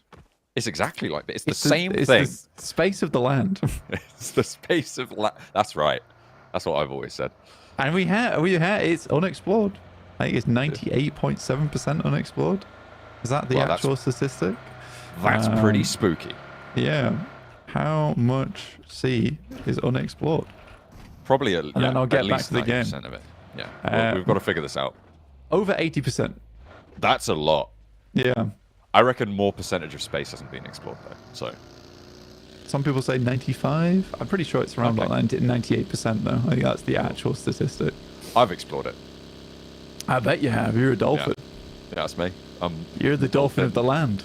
I'm the dolphin of the land. And so we're going to dive back on into this match. Tails are flipping. Twisted Minds on board on the west side. Sorry, on the port side. You just have to experience the terror of the ocean really quickly. It is Halloween after all. It's Lovecraftian. Yeah. Oh, we could do so much for that, but we're not because we're at PMGC, so we got to talk about these teams. I think Major Pride's definitely the big surprise for us here. 25 points. They're a strong team though. They are a strong team. I do like all the players on that squad. Major Pride, not what it once was in terms of the players there. It has gone through a lot of iterations, and a fair few of these players were sort of unknowns for us maybe 2 years ago. But now they have certainly made a name for themselves here going into PMGC, which is very, very nice to see. And it's always sparks confidence, right? When a team tries to crash into you and you just absolutely obliterate them and go from there. Definitely gave Major Pride that little bit of extra oomph going in towards that final zone. They're super happy with it as well. You can see how passionate the players are to be here at PMGC. As they should be. It's a bit of an honor to be able to make it all the way here, right? So that has to come with a little bit of excitement. BTR trying to get the spray downs, but just spiking a little bit, not really doing too much damage there.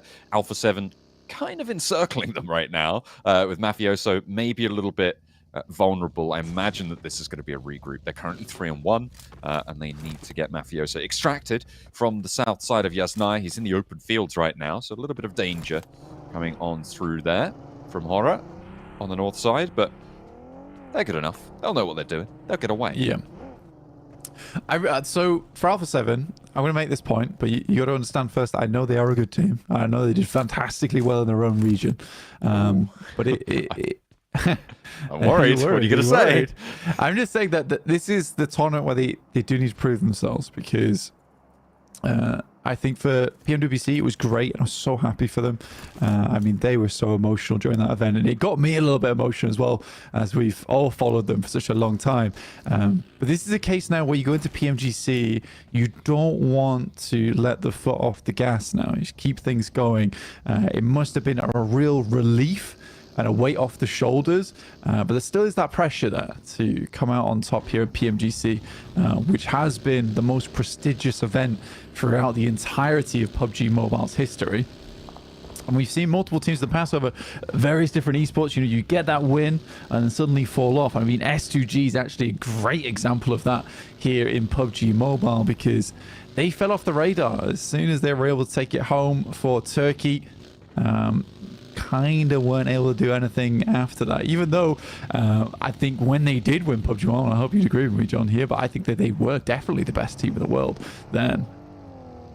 Yeah, I mean, they took that title, right, and went back in towards the next year to defend their title in Turkey itself, and just crumbled. Really did not. Yeah, they absolutely did crumble on their home ground, which was unfortunate, but that is how it happens, right? You cannot let up, and that's playing back into your point. I suppose it makes sense because that's the point you're making, right? For round 7. See if they can keep things going. Vampire maybe with a cut across DXavier, but instead they slice on through this hold. DXavier gets through, and Vampire, not a word to say about it.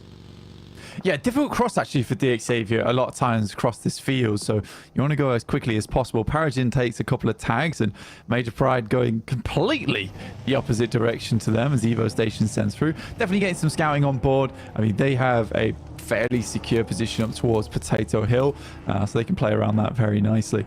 It is also nice because if you are one of those folks that only tunes in for PMGC every year, welcome to the greatest tournament of PUBG Mobile in the world. But also, we had a change towards our league system throughout the entirety of the year. We now go through PMSLs, so a lot of our PMPLs have been cut now. In fact, completely cut. And we only have PMSLs, which means slots are more limited. So you're only seeing right now the best players, and it has really changed the performance in every single region. Every single region has been so close, so action packed.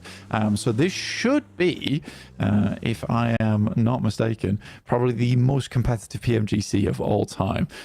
Before, we used to get some teams being able to slip in towards PMGC, and although they definitely earned that spot, they were maybe not the right team to be at PMGC at that time. This time around, I think everyone who's made it to each individual group here absolutely deserves that spot. And it's not going to be easy. It's not going to be easy to be up towards those top 3. It's definitely a hotly contested spot. Group Yellow, a real tough place to try and make your mark as well. It's only the top 3 that get that direct invite to London. Sure, it's a short commute for me, but for these teams, it has been a long journey.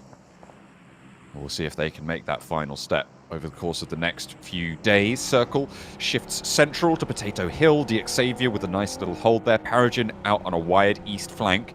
I wouldn't be too surprised to see him go back and rejoin with his team at this stage to try and hold the north side of Potato Hill. Vampire going to play on the east side of Pachinki Fields, which will hold down the west rotations for a lot of this map.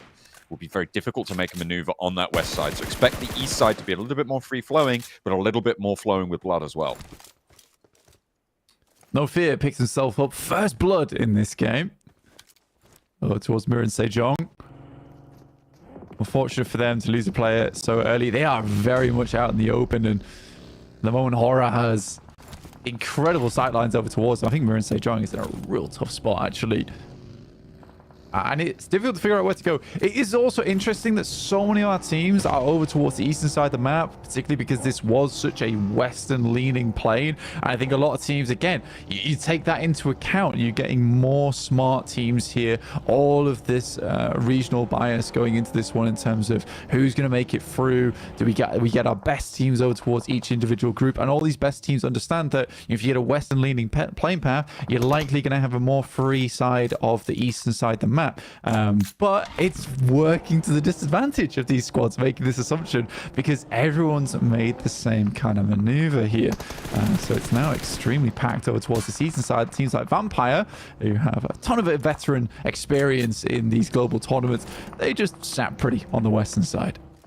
I mean, there is that element, right, of Pachinki being on the west side of the circle. The open fields that surround it, really difficult to navigate. So moving out to the east side, potentially just rotationally, a more opportune choice, right? But as soon as everybody makes that choice, no matter what it is, it's going to be the wrong choice in the end if half the lobby has also made the same decision, which sometimes just happens. Moving south from apartments, Zeus are trying to break up into the hills towards Potato Hill. DRX out to their southwest side. You see they have seemingly scouted that. They'll know those vehicles are moving. DRX regrouping, but with that pickoff that they got onto the outpost onto Soez, DRX now cut down to 3. So the north side for Zeus looking pretty chill. Could potentially be a little bit of trouble caused by MSJ, by potentially Ora as well if they rotate out this way. But the east side, as it was always to be, is going to start to heat up now with Harame Bro, Loops, also Duerte rolling up into the fight. Loops bear the brunt of the first wave of the engagement here, but there's still plenty more to go. The dinner's still on the table as Duerte look to eat. Loops down. Unbelievable stuff, actually. I mean, Duerte staying alive for the time being, should be able to get their squad mates back up, but this is a horrendous position to be in. The nades are going to start flowing through over towards them. Nades on that bottom step. Will throw one out the window. Clears up one of the players over on Loops, gives them a bit more time, but Horror is into this one too now as they wrap down towards the south, and if they can, they'll get a huge amount of space to play with heading up towards that northwest side. Though I think Alpha 7 takes a really good moment here to move up towards that northwest side, and they'll likely control a lot of space going in towards the end game. I am worried though for a lot of teams because you put DXavier in a spot like this, quite central, they are going to absolutely pop off. But Pusher makes an incredibly sneaky, stealthy assassination over towards the players inside the Wizard Tower. 3 teams start on the tower. Only one remains now. Harame Bro trying to fight off against Twisted Minds, who had oversight onto this. Harame Bro losing players in that tower engagement. Now looking to try and pick the pieces up here. The Twisted Minds. A brick wall in the face of it. Fortunately, Federer's got chip in at the mortar. Rob's the one to suffer, but they will be able to pick that back up as Harame Bro do fall. And it is 3 players alive for Twisted Minds on the south side. You know, he cleared out a bunch of players down towards this southeast. And again, this is where it all came to a head, right? Everyone assumed that, you know, there'd be more players over towards that western side. So you get this glut of teams on the east who all have to face off against one another. And it's really quite open area too. So a little bit difficult to play around with. That's Duarte versus Twisted Minds. And this will be likely the fight that concludes this southeast arena. One of these teams is going to have to move out and try and find themselves a position in the circle. But with Team Spirit behind Twisted Minds and Duarte right now, this is a huge opportunity for them to put up some big points, and already finding a shot over towards Robs. Major Pride, by the way, in the meantime, has gone for a wild crasher from the west side and doing okay. There's ups and downs. Inko going to be chiming in as well onto the elimination feed, but we're still on board with this southeast fight. Coops goes down as Pusher doesn't relent for one moment. That is really good. That is an unresable Coops right there. Twisted Minds going to be taken down to 2. Duarte continue their advance from the southeast side. Team Spirit still in the way. Matic off on that wide angle. Looking to try and reposition around this. Kitsune, a deep backstop for the Team Spirit team. As Major Pride continue their roll-up, they are getting cut through. Vampire and DXavier were just so in control of that western side. Vampire lost a little bit more than maybe they wanted to on the west, but is going to be able to weather the storm for the time being. Major Pride, they want that res stay on us too. DXavier, again, controlling on one side of the circle. I'm expecting them to march forwards. Good quick, clean pickup there from Evo Station. Yeah, an awkward crash for them, honestly. And now it's Tony K, MVP from his region, looking to play alongside with DXavier. Have had such a stronghold over towards Potato Hill. But a 1v4, not likely to go his way, and already a nade been sent out. He runs straight past it. Lamborghini spots him, has to hit some quick maneuvers here, but the rest of the team just backs up. They understand that one player can be a huge thorn in your side, and they're not letting him get anywhere near towards them. This is very well played. Lamborghini will pick up Tony K. So methodical approach there from DXavier to finish off the final player. They weren't taking any chances with him, and he's probably one of the best players not to take any chances with as well. So good heads-up play from Xavier going forward. 2 loot crates there for Team Spirit. I imagine they'll take both of them, so that's a good start for them in their end game now, as we are in match 2 here of Erangel. Still plenty of games left to go today. Stick around if you want to see just how it all plays out here in Group Yellow. So the front leaders of the pack right now go down 3 eliminations, 28 points is the mark for first place. DRX will try and chase, but that's made all the harder because Zeus are here to play yet again. Moving on in. Another knock sent back over towards Kaitse. Hyunbin very, very low as Maniac bears down upon him. Looking for the healing first. The Molotov will force them to go out wide, but there's off angles to worry about. Zeus can't go in there for free. The nades continue to go through. There's the burn down. That's what they're looking for, but there's the shots from BTR. Actually chiming in from all the way out to the northeast side. They've got Horror to worry about, but they're still taking shots out towards Maniac. Yeah, I mean, for BTR, they've been so quiet. They're even quiet in that last game. They sort of faded away without too much contest on that north side where they actually had a decent approach inwards. Hyunbin finds himself a nice DBS shot. Doesn't immediately go down, so the threat is still in play. And with 2 players knocked right now for Zeus, they want to clean up this fight as quickly as possible. The nade will do the trick. They should be able to reset, but the blue is pushing inwards. So they'll have to get a move on. Now, Inco, although they've got quite far into this game, they have been super passive, right? And it is a bit worrying because they went from an extremely aggressive play now back to their old antics of very much just holding one position on the map. PUBG Mobile has gone through various iterations over the years, but I think we're now in the era of high elims. And I think for Inco, who played basically for that chicken dinner in the past, I don't think that playstyle is going to net you all the points that you require going into these games anymore. I think you do need to still be putting up those big points in terms of eliminations, as well as getting those consistent placement points. You can't just sit in a building anymore, and that worries me because I think Inco was trying to go for that statistic last game with that crash, but didn't work out well, and immediately have retreated back into their shell here. BTR have flexed out from this northeast side, and I feel like maybe a little bit too late to get involved. They could have done a lot more damage to Zeus had they made this move earlier, gotten ahead. But however, they have managed to put Genthos and Zuxi both ahead of the curve. Unfortunately, Rita's got their number. We'll be able to find that first point, look for the flow down, and this is a great start to this engagement for Zeus. Look at the angles they've got with these nades. That nade should do a lot of damage to BTR. Isn't going to quite tag on what they wanted. Goes a little bit short, unfortunately. The cook too long. Aura moving in this area as well. Going to make things all the harder. But Zeus are still there, ready to fight. Genthos trying to protect his down teammate. Lapar spots one. And on the back lines, BTR trying to hold it down. The buggy swept aside. That is great stuff from Lapar, but they lose Zuxi in the process, and Zeus have managed to step their way in. It's a fantastic play there from Lapar, honestly. A necessary spray down to the player in the buggy where the bumper just falls short, taps him on the hips, and the circle will head back up towards that north side, encompassing RSG. Alpha 7 have played a fairly clean game thus far over towards that eastern side, kept things fairly calm. They realized that, they went down early on that last match. Now's the time to bring up those points in towards a consistent position. If they can get themselves a 3rd or 2nd place, I think they'd be happy with that. They can go more for a risky game on the next one, but right now it's about keeping up those averages.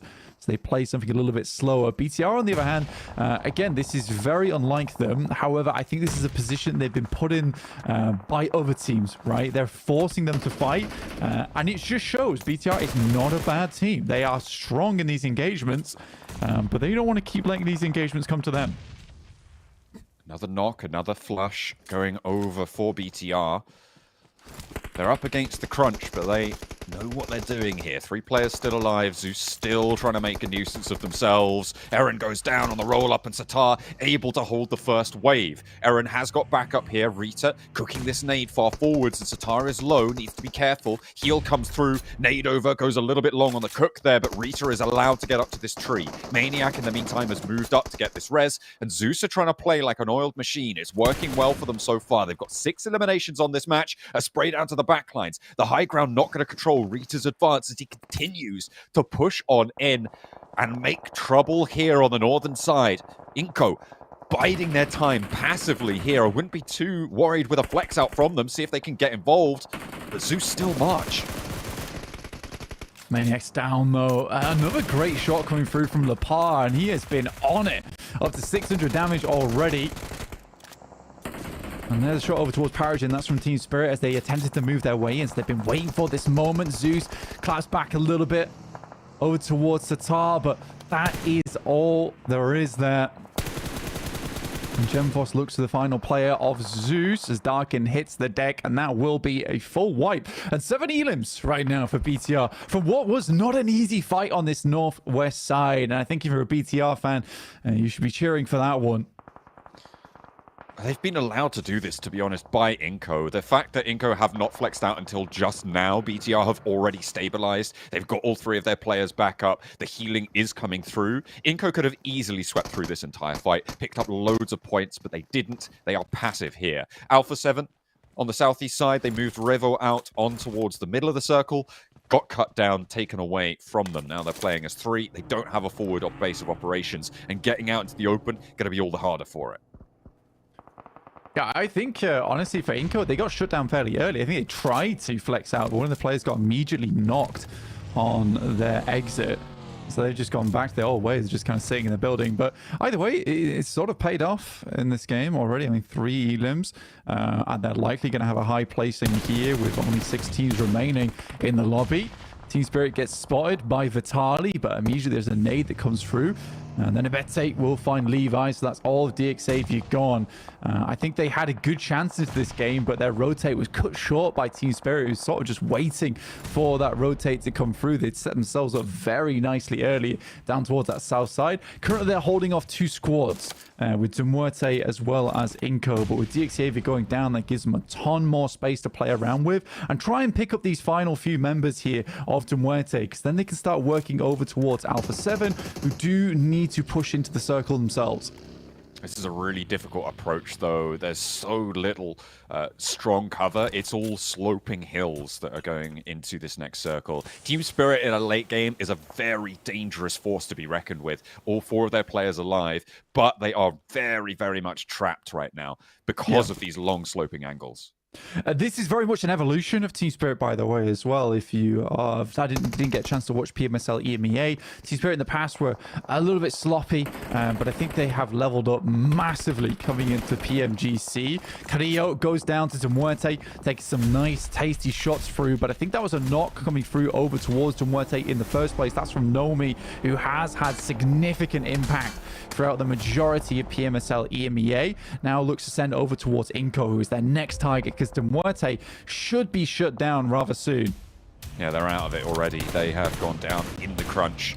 Alpha 7 going down, Demuerte going down. That's a lot of east side pressure relieved, and BTR can make a move on this as well, but they're further down the hill. Team Spirit trying to take the top of the high ground here. Inco tried to make that break, but they were a little bit slower than Team Spirit to get out and into this fight. You can see Kitsune still breaking wide, still playing on this angle, and a lot more mobility afforded by the lack of Alpha 7 and Demuerte as they get swept aside. Inco take the charge down the hill over towards BTR now. They want this fight. A swing around the back. Will this crash be more successful? BTR lose 1 player first. Remember, they're playing as 3, and immediately a second knock is found. And at the back lines, there's a response, sure, on towards Nenebete, but with the 1 player left standing, they can play off of this. And Genfos, he's going to have a real tough time to make it work, and it won't be the case. Team Spirit can move in, though, and this is how you capitalize on a fight. A third party from Team Spirit to look to close this match down. Yeah, it's an odd play from Inco because this essentially sacrifices their win by doing this. I get that they want to secure themselves a second place, but that just gives it over towards Team Spirit. Probably one of the easiest endings for Team Spirit of 1. You can see they don't look too elated with that one because it was just as easy as sending Matic down on an off angle, as well as the rest of the team getting involved. So very well played to them, but it was a great early game. They didn't get too involved on that south side, but instead looked to hold, which was very, very well done. And again, they were playing a 2-2 split for a long, long time, but it was just patient. It was real patient gameplay, so very well done to Team Spirit in that game. Absolutely, really nice stuff, and getting rid of Demuerte and Alpha 7 at the right time allowed them to unleash their potential here, play off of one another beautifully, getting those assists in, making sure to make it work. You can see our players getting back over to the break rooms, going to be getting those coaching sessions on board, I'm sure. Let's head back over to the desk to break it down. Well, Team Spirit getting the win here in our second match of Group Yellow on day one. I know a lot of people out there going to be extremely happy about this, but I also know another person here chatting with us on the desk who was on the verge of victory with his favorite team, Inko, getting extremely close.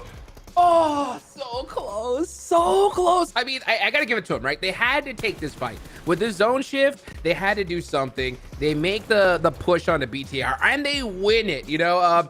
But like you were talking, Max, right? If you are the team to fight first, usually the team that ends up to the last doesn't have to worry about a thing. All they gotta do is just time it right, clean up these last players, and win it. And I mean, big ups to Team Spirit to be able to clutch it up. Yeah, Team Spirit just looking at that fight like, free win. Pretty much. You saw the angles they took at the end, and Nomi had the P90. They were just going to completely shred it, but also good spread when it comes to eliminations. 2 for Kitsune, 3, 3, and 2. So like the entire team put in some heavy work into this match, and just taking some good control. And especially, Jason, we saw this game, Team Spirit really only got involved in fights towards the very late game. They were playing so passive on the southern side, seeing all of these rough, hard circle shifts, and just, you know what, we don't really want to get too involved. We're just going to delay our engagement until the very end.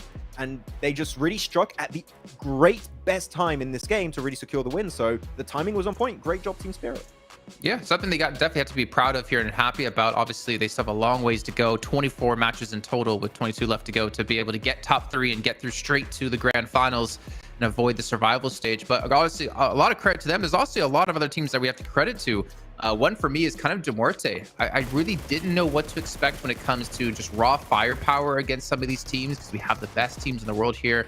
It's a big step up from CSA, but as we see here, like the fight over towards the Harry Potter Tower, they're able to fight loops, defend against Sarami Bro as well. Yeah, they did a really good job. It was actually a very funny moment there, because I think you had 4 teams involved in that Harry Potter fight you're mentioning here, Jason. And actually, you had this fight of Harame Bro versus Twisted Minds, and Demuerte seeing that, like, wait, that means we can leapfrog and actually get in circle and hold off Twisted Minds. And they do that, and by doing that move, they not only get a bunch of eliminations, they get one of the better positions in that entire southern area of the circle. So, man, Demuerte, really good approach. The circle later on down the line, Hodrix, as we saw, was not quite favorable to them, but they make a really good game out of really a tough situation, I would say. So, good on Demuerte. Dude, good on them, but also good on BTR, man. This team was going crazy this match, and it makes me happy to see it, because, I mean, it's so crazy that we talked about dark horses at the top of the show. When I hear the word BTR as a dark horse, I'm kind of like, what? You know, because of just how powerful this name was such a long time ago. But now, I mean, they look to be in top tier form here right at the right time here, Max. I mean, look, you're saying BTR here, Hodrix. We have to say Lepar in particular was such a standout. I think, Jason, you mentioned at one point getting an insane shot on a play of Horror that was in the car, like just absolutely fantastic shots coming out from Lepar. And yeah, I said they were a great team when it comes to rotations. I wanted to see eliminations coming out on board. They got 9 elims. Big win also for BTR this game. Yeah, very big indeed, considering they were on 0 points at the end of the first match here. So getting 9 elims as well is going to be very important for them. But a couple of other teams we do have to mention as well. Alpha 7. Max, you were talking about it. They were on the eastern side of the zone, and we should maybe even talk about the plane path combined with the zone shifts. Alpha 7 getting kind of lucky with their compound still being in the zone. Yeah, able to send it, playing the eastern side for the majority of this game, I think it's fair to say. A very interesting send, at least at one point, Jukes. I'm not sure if it's because of misinformation or they just wanted to try and play a bit more aggressive towards the late game of this match. But sending Revo into Demuerte with very minimal information was a bit weird to me, I would have to say. So not sure what was happening there for Alpha 7. Yeah, I mean, it looks like they were trying to do some kind of 3-1 split, but unfortunately, Revo just got caught out. I mean, that's some of the decisions you have to make as an IGL. You know, sometimes you try to pull out something a little bit special and it doesn't work, you know, but it's still early in this tournament, so I think they have a little bit of room to kind of make some of those decisions.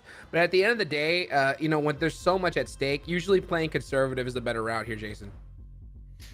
Well, I mean, taking a look at Alpha 7, I'd say in the past, we would see them in situations like this get super aggressive just because it's the Alpha 7 style. Like, we know they can contend and beat basically anyone in a fair, you know, 4-on-4 team fight. But to see them kind of be more reserved and realize, okay, we got to play the compound that we have. It's the best play to make in this situation because they're playing for the win.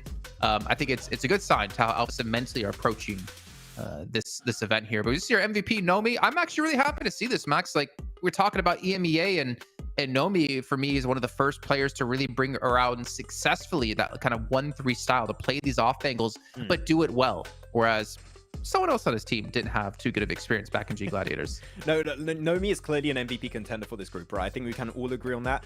He just knew also in this game, Jason, he wanted to use that P90, be just like, no, I got to hold on to it. I just got to wait for the late game to try and secure the win, which ended up working great for him at the end. So look, good plays at the end of the day for Team Spirit and playing passive on the southern side until the very end of this match. Though looking at the utility players, Foopsman. The Foopsoning was happening this game, Jason. All of the smokes that were used in a Harry Potter building fight allowed them to create an escape route to, and as we said earlier, leapfrog ahead of Twisted Minds. So, man, Foopsman, he's always there, lingering, waiting for his time to strike, and here really enabled his team to make that rotation ahead of Twisted Minds. Now take a look at the damage here. You can see Federales with 1,100 damage being done here in this last match, which is, again, for not to like downplay them at all, but like when you're not playing like the PMSL of SCA, you're not playing against the best teams consistently, like day in, day out. To see them already have such a strong start here in Group Yellow really gives me vibes of what Coops was saying of SCA being the strongest region. Of course, Eagle Station, their major pride with 1,000 damage as well. Yeah, look at the smokes used. It's so crazy to watch. I mean, the intensity and just 2 games already. We've only seen 2 matches, but the speed is at another level here at PMGC, and it just goes to show that all these teams, I mean, they deserve to be here, because I think if they get the right position, they're going to take full advantage of it. I was looking at some of the player stats also. I think we just saw Becca also have another game with over 1,000 damage. That's 2 games in a row, by the way, for Becca. So, like, he is being impactful, even in games where we didn't really see too much from Major Pride this game. He's still a part of the equation, and currently, as we can see, Jason, in first place, 28 points. Of course, this second game was a bit tougher for them, but they still bring some eliminations on board, so they're always there, part of the conversation, and so far, holding strong. Yeah, give them a little of a buffer, right? It is a 4-day-long event. We said at the top of the show, you still have the ability to mess up or not perform so well in some of these matches and still hold on relatively highly. I mean, they had 25 points, so they got 3 eliminations in this last game. Team Spirit to get a big step up as they get second place. But let's be honest, we're going to see teams go from very low to very high off the back of 1 win alone. And speaking of like lows and highs here, Hora, the push that you spotted, Max, into, was it 4 teams? Bigatron, Zeus, Inko, and Reagan's Gaming. I mean, do they feel like they could fight all 4 of those teams at once? Look, it's just Hora took the cursor of the difficulty of this game and just like, we want it hardcore. and really just you're sending it in the position where you have minimal information and you just go to the center of 4 teams. It's not going to work out for you, Hora. I think at that point, you may be better off pushing onto Reagan's right now on the northern eastern edge, which is the kind of a situation, you know, where teams are located. But no, they send it between 4 teams, and as we saw, Jason, Lepar was ready for that push, so he just completely melted them down. So good play from them, not from Hora.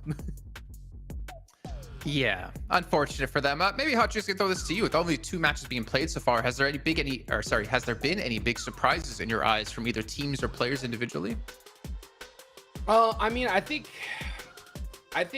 the big surprise, I mean, it's not really a surprise. Yeah, I was about to say, no, Eco should have won that game. No, at the end of the day, I think it just goes to show that just how beautiful this game has developed. You know what I'm saying? It's crazy to watch at this level, because before, back in the day, you'd have like 4 or 5 top squads, and then everybody else would kind of just look a cut below the rest. But here it just goes to show that this entire lobby is just stacked top to bottom. I mean, whoever gets the good position, they're gonna just frag out of their minds, and I don't know, it's just so good to see. What about you, Max? Because for me, I'm looking at the teams I expected to be weak, not being weak. I actually want to talk about teams we expected to be strong not being so strong. Xavier and Vampire. I want to kind of like flip it. They at the bottom of the rankings. Of course, it's 2 games. You already said it, Jason. Like, it's 2 games out of all the matches. There's still a lot of like room for them to come back, but there are 2 teams that I think you had both of them in your top 3. I have Vampire in my top 3. It's a bit of a rougher start for them, so you know, they've not been happy. Yeah, sure. I wonder how they say in Indonesian. We'll have to see. But yeah, they need a bit of a comeback here because they've been silent so far today. Yeah, and you know, I'm not going to really judge any team too harshly just yet with 2 matches being played. I think that's kind of the story of what we're trying to get across here. But it is cool to see that the teams, like, if you're talking about the teams we expect to do well, not doing well, like for me, Major Pride, I know they've only have 1 victory, and of course the 3 points they got in match 2. But like that for me, I can't overstate how big of a change up that's been in my eyes from CSA. But then again, it's only been 2 matches. I want to see them continue this. Obviously, we saw Major Pride play in PMGC last year as well. But I don't really know how the rest of the day is going to play out, because I feel like every map we're going to see a different team stand up. Yeah, I would agree. Does Hot Jukes agree? well. He looks like he I agree. agrees. It's poor Hot Yeah, Jukes. I He's agree. he's I agree over as well. I mean, Major in Pride, the US. 3 a.m., 4 a.m. for him. I don't know how he does it. Hey, you know what? It is 7 a.m. now, baby. My eyes are open and ready to go. And Major Pride have been delivering some major pain today already. And it's good to see here. I mean, yeah, it has only been 2 matches. I think we're going to see some of the big names start popping off anytime soon now. But I always give like kind of like the Hot Jukes excuse card. I always punch it for 1 game, right? For at least the game number 1 of the tournament. Because you kind of got to shake off the nerves, kind of get ready and settled in. Yeah. But I mean, we already played 2. So that's already been punched. We're good to go. I think from here on out, it's just, you gotta give it all you got.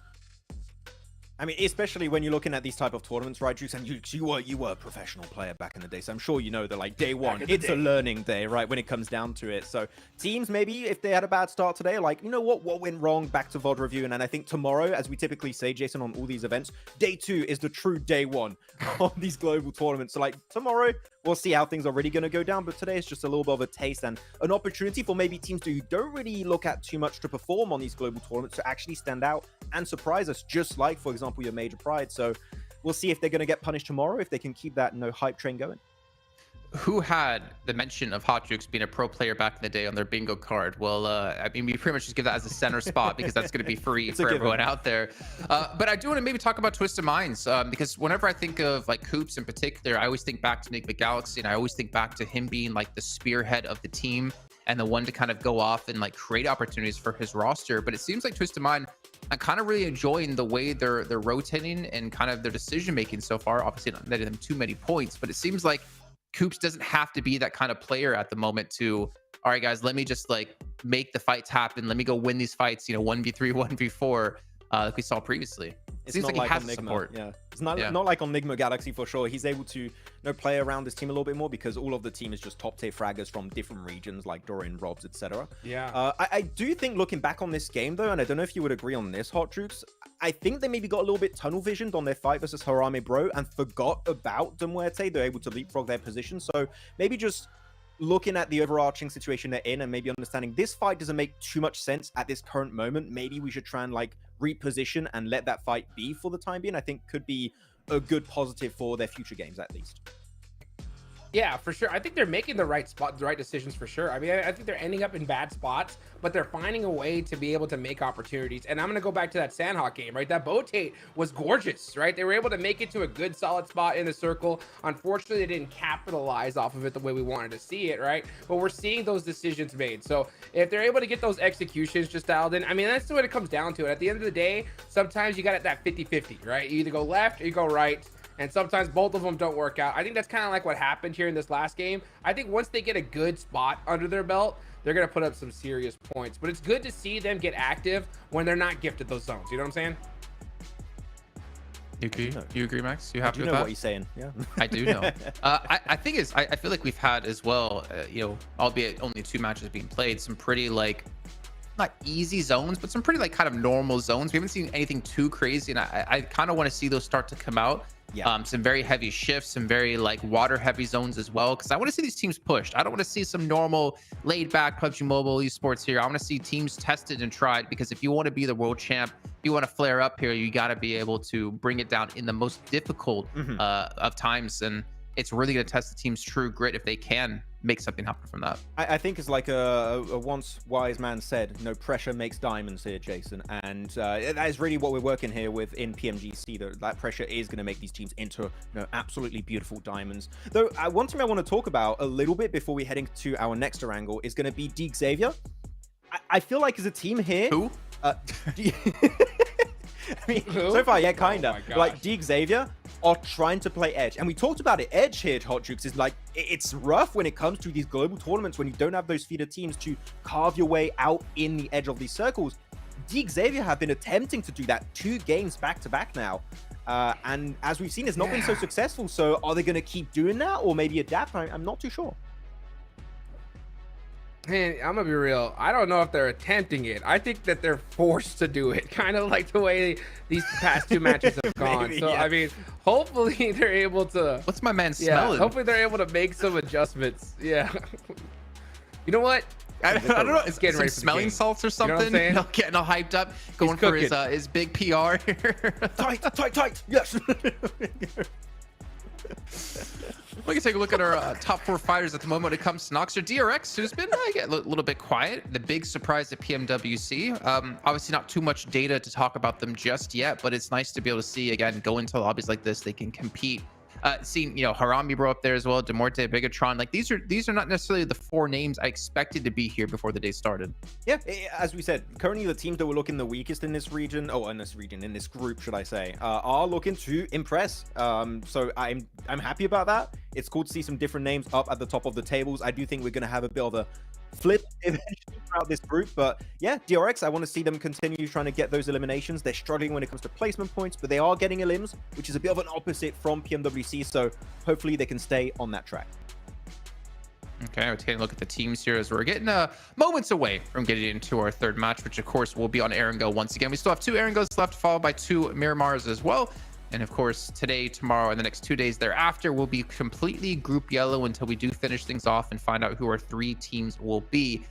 After these 2 matches being played here, Hot Jukes, you want to change potentially who was in your top 3? I'm thinking about it, to be honest. No, I'm not changing anybody. I mean, Inco Gaming, baby, 2nd Oh my place in the God. last game. Stop. Let's go. I mean, we are starting on the right train here, Max. I'm not on that Inco train. You're not getting me on that Inco train. Hey, Like, it's going to need a lot more than this. Toot. Get on the train, bro. Get it while it's hot, because I'm going to tell you what, I'm investing early. You know, one thing, Jason, we talk about a wise man. A wise man once talked about the most important factor when it comes to PUBG Mobile esports. You know what that is, Jason? $20 and the power of it. It's momentum, okay? Right? Who has the most momentum going into this next game? Well, you know what? Unfortunately, we can't check in the momentum meter here today to see how things are really playing out. But you know what? $20 can get teams to do something crazy. We got even more than $20 on the line here. We got $3 million on the line. So that can make you do, I can't do the math off the top of my head. That's a lot of 20s. Yeah, dude. Just imagine you get your prize money cashed out in 20s and you're just walking around like, oh, hey, can I get an upgrade at my hotel? How's this $20 treating you? You'd be unstoppable. Unstoppable, sure. indeed. I can just in my head hear Kalaris just squirming and raging hearing this $20 conversation once again. That would be 150,000 $20, by the way. Wow, that's a lot bills. of 20s. Yeah, that's a lot of 20s. That can take you far. That's a lot of upgrades, man. Yeah. And you know what, dude? Hopefully we see these teams upgrade here in this next match, because it's the 2nd Erangel of the day, bro. And you know what? It's time to get active here, Jason. Yeah, so let's throw it back over to our commentators once again, and they know the power of $20. John Allen and Blink. We are all about the power of the $20 bill here over on the PMGC, apparently, out of nowhere, seemingly. We're into match 3, the 2nd of our triple bill of Erangel. We are about to cross the halfway mark on the day, and the playing path a little bit more chill than the first time around, blank from Stalber down to Ferry Pit. Yes, we are. And I mean, honestly, this is a bit more of a kinder circle than we saw last game, which we're headed from Sosnovka up towards Quarry side of things. But yeah, we're heading into the game. 3rd match of the day already. Feels like it's kind of going blindingly fast right now. We got teams dropping in. This is Zeus, who used to have to fight for this position almost every game on a playing path like this, but they get it all to themselves now. No noisy neighbors to give them any trouble. Landlords will be happy. MSJ breaking out to the west towards Georgia Pole, most likely there. And De Muerte alone on the Severny south split. They have got a nice wide spread. They can grab those vehicles, fold them back into their position on the north side. There's teams down towards the south. Again, it looks like we're not going to get too many hot drops, but there are teams quite close by to one another. So not firm hot drops, but those vehicle scraps that you sometimes see. This might prompt some action, though. A hard west circle. Pretty disgusting circle, to say the least. A lot of water in this one as well, so heading over towards that western side can be a little bit more difficult. This looks like a rehost to me. I would be inclined to believe. Oh, after such a naughty circle as well. I know. I wonder what went wrong. I think they were just like, this circle's not for me, lads. Let's go elsewhere. Let's do something different. Someone was like, here's a 20. Let's get a different circle. That's definitely exactly what happened. No, of course not. Our teams are just making sure that everything is nice and fair, everyone's connected properly, everyone has got a level playing field. Just the cause of these restarts, more often than not, making sure everyone's got the audio sorted out, everything like that. DRX, gonna have to go for round 2 of the smelling salts, I'm sure. Yeah, man. I mean, he was having a good time with it, honestly. I was happy for him. You know, he's waking himself up. Honestly, the time differences might be pretty brutal going into PMGC for some of these teams. Yeah, we're just getting our players back into match now. Overall, John, I think it's been quite a good start to our tournament. I think it's been fairly competitive so far. It's also nice to see some of our teams that we expected to do well up towards that top side be back into it. I mean, Team Spirit is definitely one that I'm most pleased about because they're a team that just flops at internationals. Now, did it take for them to win a finals to actually be in a spot where they can think to themselves, you know what, guys, we could probably do this? Here's the thing about Team Spirit, though, right? Is it's happened before where it's like 2-3 days into a set, they're at the top, they're feeling happy, and then they come into that last day and all of a sudden the bottom drops out of them and they just can't find the points. They get overtaken. I think they got bubbled multiple times in previous PMGCs and didn't even make it to the finals despite going into the final day of their group stages on the top spot. So definitely something that will be weighing on their minds. Even if they have strong performances here, they need such a big gap between them and the teams behind them. That's not how you put on a headset. Come on, figure it out. Yeah. That's definitely wrong. Something's going wrong. Someone check. Someone check on DXavier because that is not right. Cyclops right now? Dude, I You can't want believe the laser beam? No. It's that's the wrong Marvel. It's definitely Venom. He's just symbiotic on the forehead right now. He's trying to. Maybe Max should start wearing his headsets like that. Possibly. Cover up that forehead. Whoa. What? Hit him with a hairline bandana. That's so horrible. That's so horrible. Hell yeah. But yeah, I mean, look, man, you can't be cruel to the guys on the desk. They're chilling. They're chilling right now. They're having a good time. You know, they're pumping out the analysis over on that side of things, getting themselves all ready to go into this one. To what it tastes like, we have. Either they were saying hello or we have... Okay, it's definitely hello. I was like, this is either an urgent issue that needs fixing, that they also need their smelling salts on side, and then they weren't given any. Max fans just sent a picture in our group chat. He's got it. He's locked in with the headphone bandana.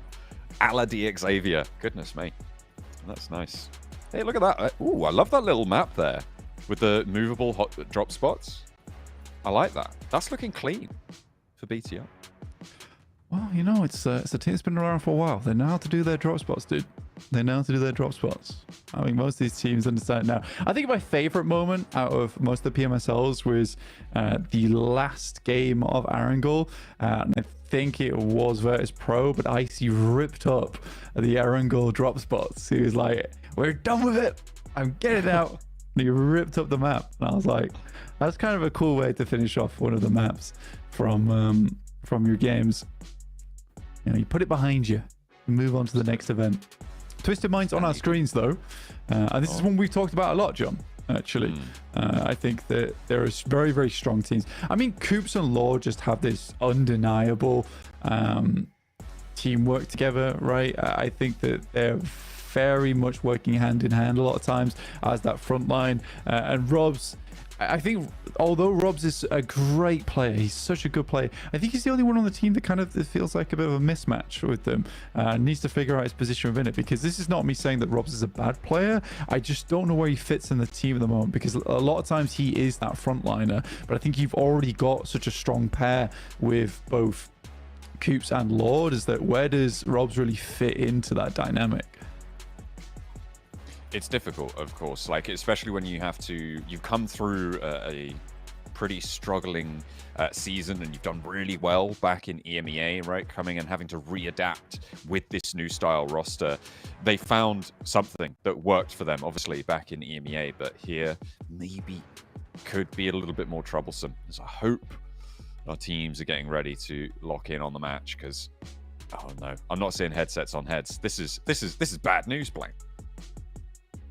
Yeah, it's taken a while to get us back into this. Well, that's fine. That's fine. We're good to wait. We can chill here for a little bit, John, whilst we get ourselves situated and sorted. We've also turned the lights off in the studio because we're all going home now, actually. Yeah, Yes. We're ending the day right here. I'm just joking. I'm just joking. Stay. Whoa. Don't leave. Don't leave us. That was just a Halloween trick. It's a BTR prank. BTR Whoa, prank. real bandana. Not headphone bandana. I like it. He's got it. He knows what's going on. That's right. I don't think the hair really works with it, though. That's not being mean. I think if you maybe pulled the bandana back a bit, it could be a little bit better. That's fair. There's you Aaron. You just want everyone to go for the Nomi hairband. I do, yeah. There's Aaron on your left, possibly the greatest player on Zeus right now. Very, very young player as well, but he has definitely shown off his skills so far, which I've been really pleased to see. I mean, yeah, Nomi used to be that guy where he was so young yet so proficient at the game. I just have to see new talent break into the scene. Maxman's already on board, as we were calling him Eren Jaeger back in the EMEA, and he's already read into it. He loves a bit of anime, does our Maxman. Maybe we'll have to get a couple of players named after some One Piece characters, and then he'll be even happier. Yeah, I think you will. Everyone's kind of like having this meditation a little bit, other than these guys. They are chilling. Yeah, well, he's been passing around the smelling salts, so of course they are. Yeah. Oh, they're pointing. Is this one of those like who's the most likely to, I don't know, die first in a match? All pointing. Whoa, that's mean. What do you mean? Well, Like that? Maybe he's like, I don't know. point could be the anything. coolest guy on our squad. Who's the most likely to win the most points? Yeah, could be that. Both equally likely.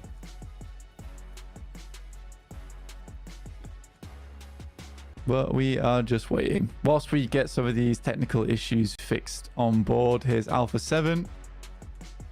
Still fairly happy with themselves. I mean, they should be as well because they are a strong team with one of the coolest jerseys around with the holographic on side. That's right. Secret rare Alpha 7. Yeah. Very cool. You'd love to see it. Looking a bit like cut opal there. I mean, I really like the holographic style on that. Yeah, I know. Do you know what really is always so curious to me? Because Revo is such a calm guy a lot of times. You know, he's super locked in when he's in game. But he was... What's Coops doing? Coops is chilling. He's like frozen in time. What's going on? I Put that actually elbow don't down. know what he is doing. He's Is having that a good knee time. up? I've no idea what's going on there. But he's getting locked in for sure. But yeah, for Revo, it was cool for me because he's such a calm guy, and a lot of times he's quite locked in, pretty serious. But I think he was the most emotional out of all of them at PMWC when they got that win. And I was very pleased to see that.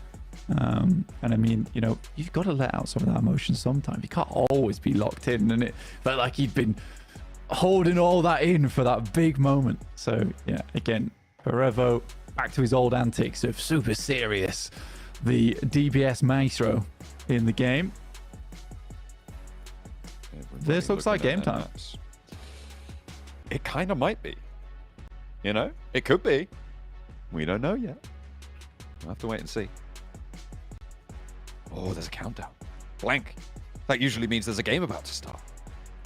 The question is, prank, trick, or treat? Probably prank. You think prank? You think not real game? You think fake game? I don't know. Maybe prank. Possibly prank. Who knows? Could be. I mean, it's one of the options. 10 seconds. We'll find out. There's a few options to be had here. Lights are blue this time. Currently, What does that mean? Blue I don't for Let's Go. Blue for map, this one. Erangel will be back on up, and we are jamming out in the plane once more as we head over. And again, the plane path fairly chill on that south side, going up towards Severny, a little bit to the west, but overall is going to be really quite nice. Breaking out to the east, not going to be too hard. Of course, with the straightness of this plane path, it means there's a lot of those vehicle spawns available on the east side of this one, and it won't be super hotly contested. Let's get in for match number 3. Exactly, John. Let's jump right into it. We have this plane path that you already mentioned before. Very fair. No one's really unhappy with this one. Teams getting out down towards the south side. Bro Harame already dropping towards military base.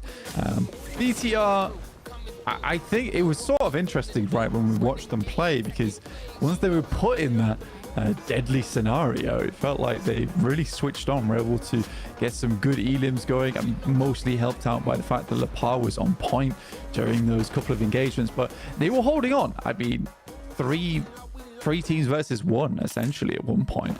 So for BTI, it was definitely interesting to see that, you know, they have it in them. They're not a slouch of a team, and that's exactly why they belong here at the PMGC. But it was just a little bit odd to me that they don't take that same kind of firepower to other squads and try and create openings, because that is becoming more and more of the norm here in a lot of our PUBG Mobile games. Is you have to expose that space for yourself by cutting away through the lobby, which often means taking fights with other teams because they're not likely to give up strong positions in the map. And again, we get to that point now where a lot of teams are quite comfortable at finding a central position, and if you are on the side of the map like DRX is right now, where they have complete control over towards Gatka, they're likely going to have a strong position towards the beginning of the game. But if you're a team like Loops, you're going to have to spearhead that approach towards them. If you want to get that strong position, you have to take it off them. So you can't just rely on circles all the time. Definitely not something that you can look to be a mainstay of your performance. Over on the north side, you see BTR around that Sanhok area. Zeus moving a little bit further north, and they're going to find a little bit of a scrappy loot, I think, all things considered. Not going to be super happy with this. The circle, it's not as dramatic as the first time around we went into match 3, but this time it is still on that southwest side, going to be centering up to the east of Quarry, around those GAC fields, west side of the Chinky. And so Zeus, nearer to Stalba, going to have quite a long way to go if they want to get into, well, they're going to have to want to get into this next circle, right? Major Pride with Inko close by, but that's just a vehicle pilfering going on, a scouting mission for Inko, and they'll fold back. Yeah, I think if you Alpha 7 looking at this one right now up towards North George, easy rotates past Mir and Sejong down towards the south side of the map on the western rotate on the coastal side. And I think that that does open up options for Zeus as well in Stalba, if you think about it, in the sense that for the Muerte, they're likely going to make a push over towards Box Compound, play from there. So Zeus has this pretty confirmed approach over towards the northwest side of the map and just passing along that coastal side to get into the circle. So I don't think they mind too much heading over towards Stalba and getting very looted up. Not only that they have quite a few sight lines to look down and maybe get a lay of the land before they start pushing out. It's really Vampire that I've got most of my eyes on here. Most of them. I only have 2, so that would be 1, I guess. 1.5, potentially, if I squint one of my eyes. But yeah, for Vampire down towards that southwest side, this is a team that we know is strong, but they have a lot of difficulty getting started, right? Getting the engine started into their tournaments. Now, this is one of the positions where you start towards Primos, you have 2 angles already set up around Quarry. I typically would expect a good game from Vampire from this position. You would hope. And this is their time to prove themselves somewhat. DRX, though, pretty difficult team to deal with. Currently in 5th place. Sat sort of ahead of them in GAC, but I imagine that they're not going to be the team that they come up right against, with teams going to start to move down to the southwest fairly shortly. You'd expect by 5 minutes, teams are going to be looking for these rotates down, especially on the earlier sides of the plane path. So On this south edge, you could see teams like Harame Bro moving in, coming into contact with RSJ on the Western Bridge. Major Pride, they're already fairly central, so they've made their move. I'm looking at Twisted Minds and Loops as well over towards Milta, and on that Shelter split, respectively. On the east side could come into contact as well. So some early rotates coming through from our lower down teams on the map, from the teams towards the south. Potential for trouble. Yeah, again, if you are lower down on the tables, you have to switch your play up a little bit, right, and start playing for these placement points, which means a more central position in the early game. DRX, though, this is really bad news for them, considering they started with a lot of control over towards Gatka. Major Pride is doing exactly what I talked about earlier and just slicing through that opposition, opening up a spot in the map for themselves, which is nice to see. Yeah, really aggressive rotate. And again, I think for DRX, it's a mistake of a rotate as well, because you know that most teams do like to make this crossing on the south side.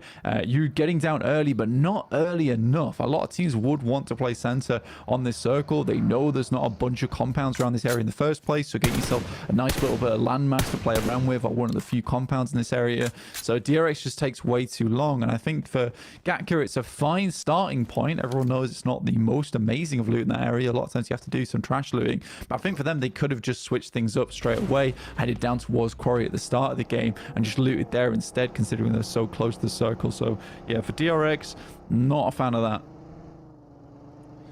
Fortunate to lose the player, but they will have 3 to carry on, or try to, at the very least. Team Spirit, they're just to the south of DRX, and Kitsune right now, closest to them. The Forever Scout in the IGL role. Kitsune just gathering that intel. Playing this compound, I think, is going to keep them very safe for a while. The difficulty, of course, will always be transitioning, which is what Kitsune is trying to get for them. If they allow teams up into the hills above them, there is basically no way they ever leave that compound. If the circle moves away, they are in big, big trouble. So having that outpost there, very valuable for them. Yeah, Cat Hill does have like a lot of sidelines to look down towards that compound, and it's a huge compound as well. It's not possible to hold all of it. Lockdowns, you'll want to take the 3-story, try and get some scouting done off the back of that, and also eliminate a lot of the nade threat as people rotate over towards that position. But for Team Spirit, the difficulty mainly with this position, alongside with Vampire, and rotated in from that northeast and the north. You're caged right now, and if a nasty hard shift on the circle goes up towards the north side, you make your way through a lot of teams to get into a good position. Luckily for Vampire as well as Team Spirit, potentially DRX as well if you want to look at them, because this circle was so far down towards the south, it's assumed that the next circle isn't going to head too far away from Quarry, so it is more of a thought out decision as opposed to one out of necessity of needing a spot in the circle. I don't mind it too much for those squads. Major Pride marauding around close to the Vampires. Open terrain, so staying on the move. A nice little That's a bit double of spray protection down for them. Oh, hang on a minute. Where did that come from? Across the way, they found Muerte, trying to get a little bit froggy with it. That is not great news for Muerte. Some great shots from Evo Station. Popped both the players out the vehicle. I don't know if they were rotating in together or it was a case of just a double spray down. Either way, impressive from Evo Station on that side of things. But here's our next circle. It heads far off towards that western side. This is probably one of the circles that a lot of players did not want to see, particularly all these squads on that eastern side who have to move in because they've got to go further now, and that means rotating further through a lot of these squads. Now, you might think that for some of these teams it's going to be really bad, which it is, but for some of the squads who are already rotating in as vehicles, they can just continue the approach. They already have that momentum. They can send it either far up towards that northern side, wrap around towards some of the high grounds that sit towards the western side of the map. Oh, no. But yeah, it's going to be difficult. Okay, Twisted Minds do not stop off. There's a knock over towards Inko. Another player goes very, very low. That slows them down, but the two teams that ran alongside Inko actually just going to leave them to get these reses, allow them to be behind and play for the center. RSJ, DRX, also Twisted Minds can third party from the top of the hill. This could be great news for Twisted Minds, but there's shots from the top of the quarry mound as well, as RSJ hold down the warehouse, looking for the res over on Debate. But Twisted Minds, you can see, they've got that high ground oversight. Also got Team Spirit on the south edge, all looking at this warehouse side.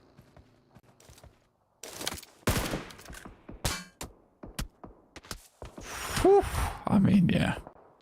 He's super exposed here. I mean, for Nomi, this is a nice position to take control over towards the warehouses on the south side. But I think that T-Spirit needs to realize at this point in time that there is a huge amount of squads that just entered in from that eastern area.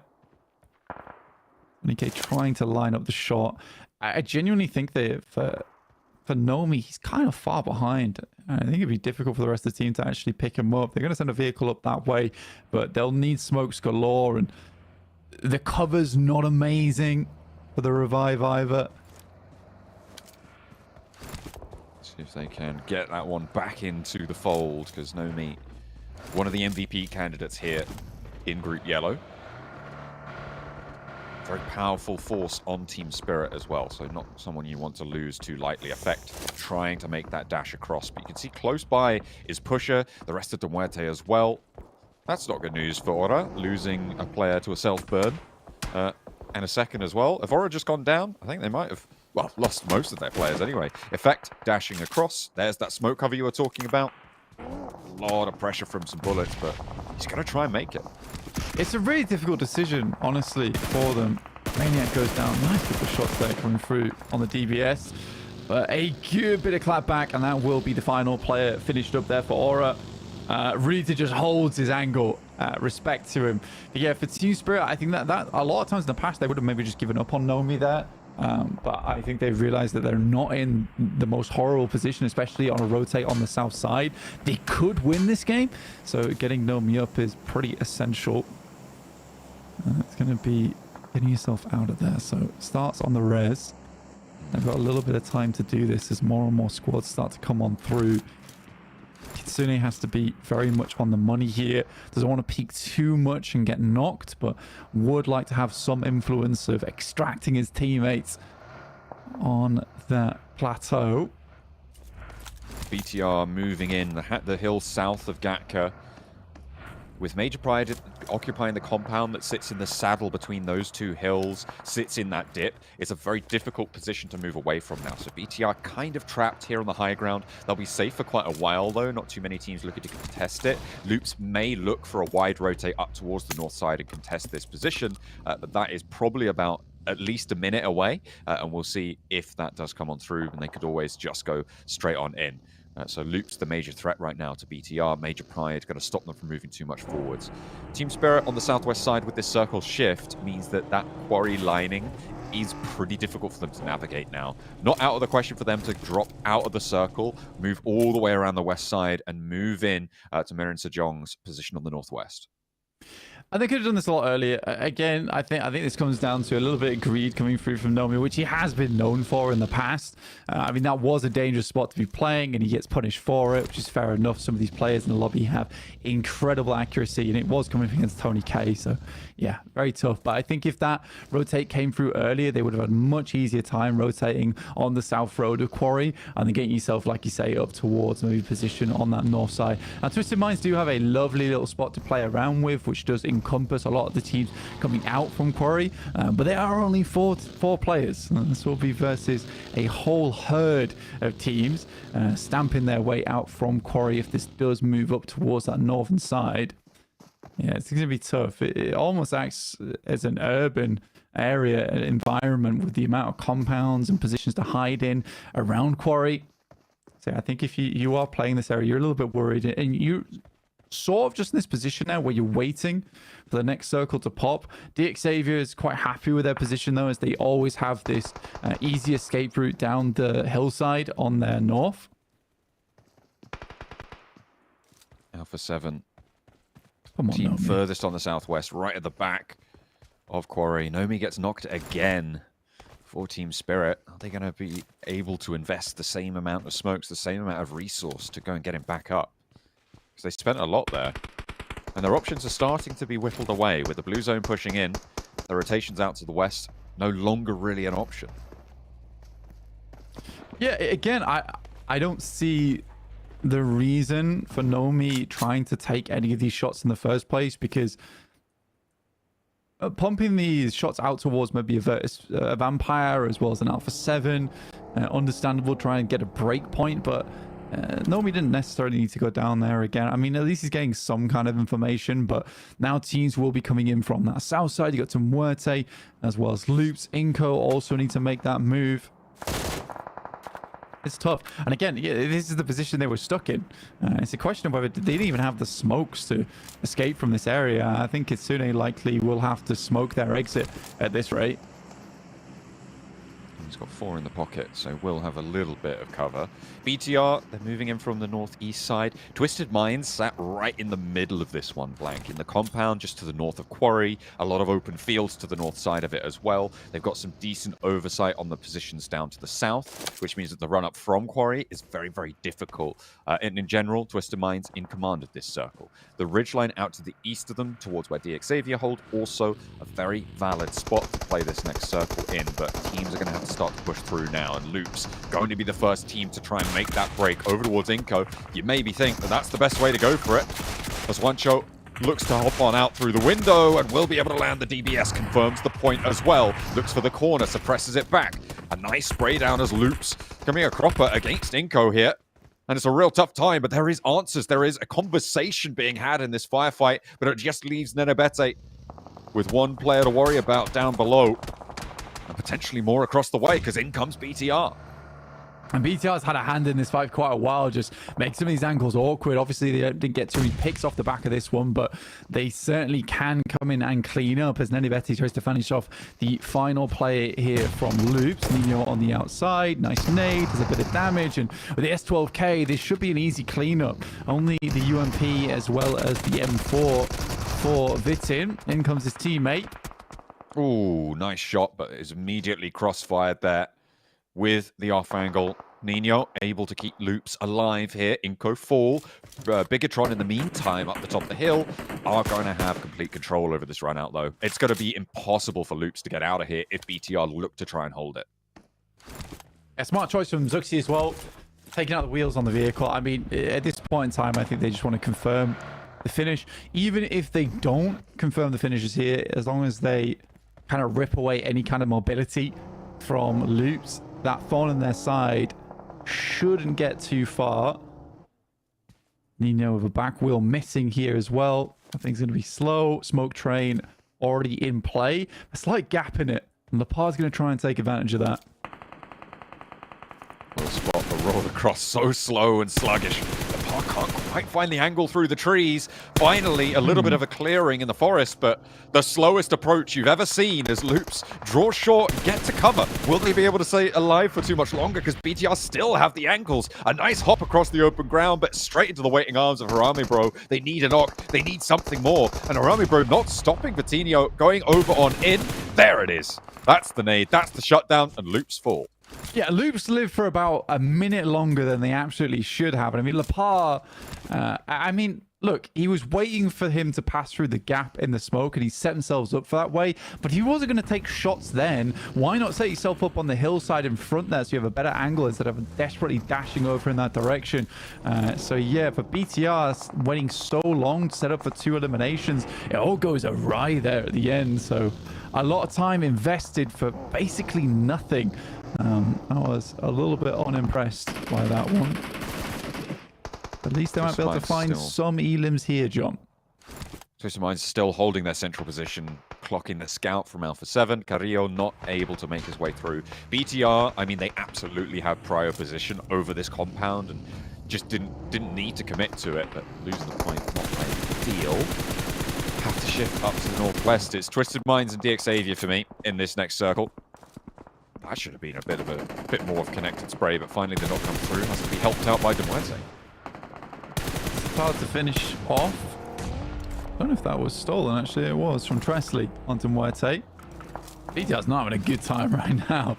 All the plans that they laid down are getting torn to shreds.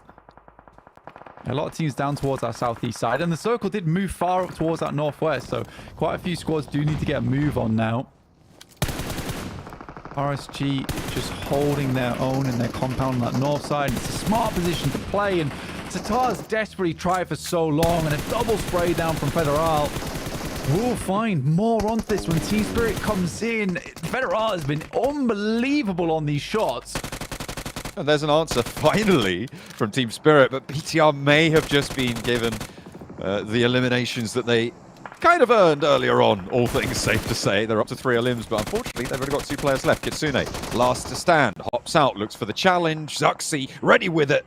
But so was Kitsune. Unfortunately, the vehicle goes up in smoke, and that leaves Team Spirit destitute. 4 elims found this match, but nothing more.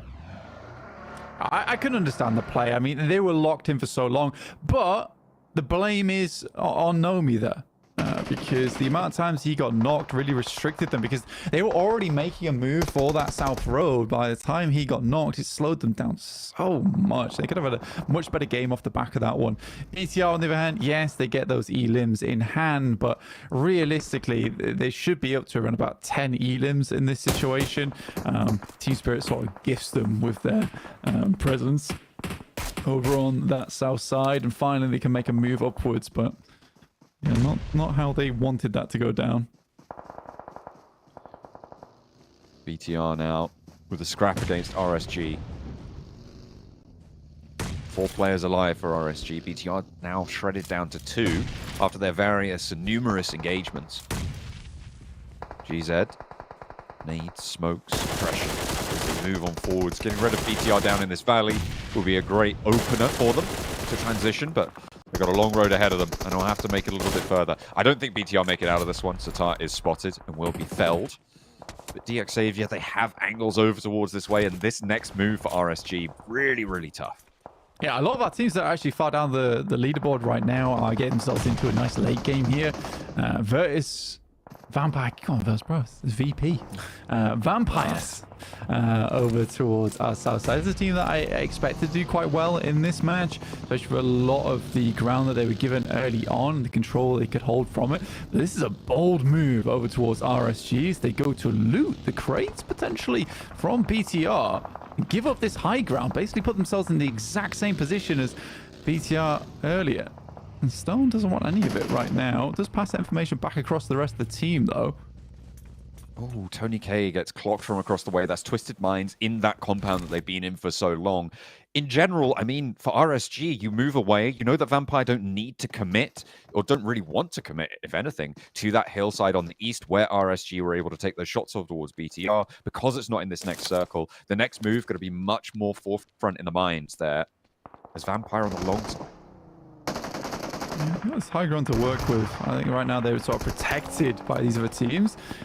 God sends through with a nice roll down over towards DX Xavier, who are very much out in the open, and Vampires see their opportunity. Ooh. Straight on in, and 2 players go down. DX Xavier looking to hold their shack. They've been here for a while again, but it's just the 1 player now standing. On the inside, cuts a 3rd away, and the Vampires are staked through the heart of their push. Finally able to find something, but Vampire only on Newsy left now, needs these reses, needs this healing. Twisted Mind's just about covered off by terrain.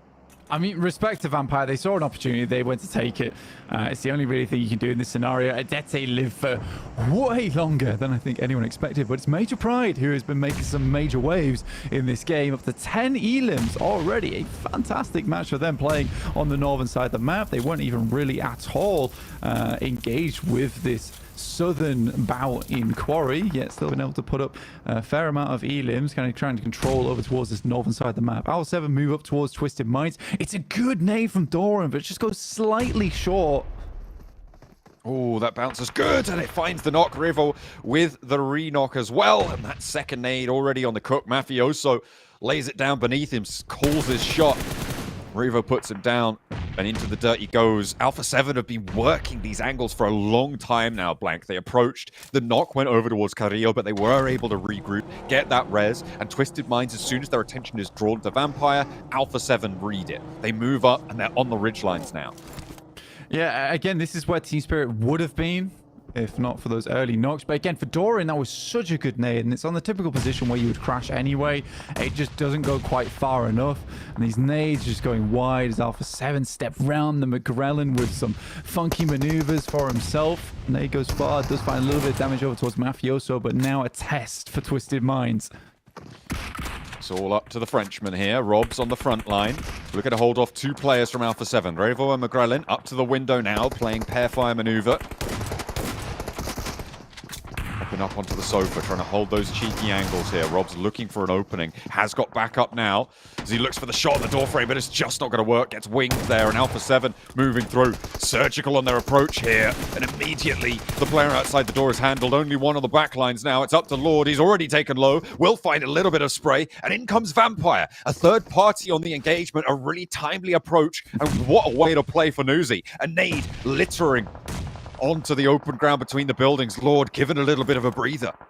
I love that from Goose as well, just shutting the door on McGrellin, trying to open up a place where potentially Lord's able to find that Elim and confirm that knock and at least get them one more point in this game. One more point, sometimes that's all it is about. Carrillo moves off from his off angle, which was extremely influential during that fight.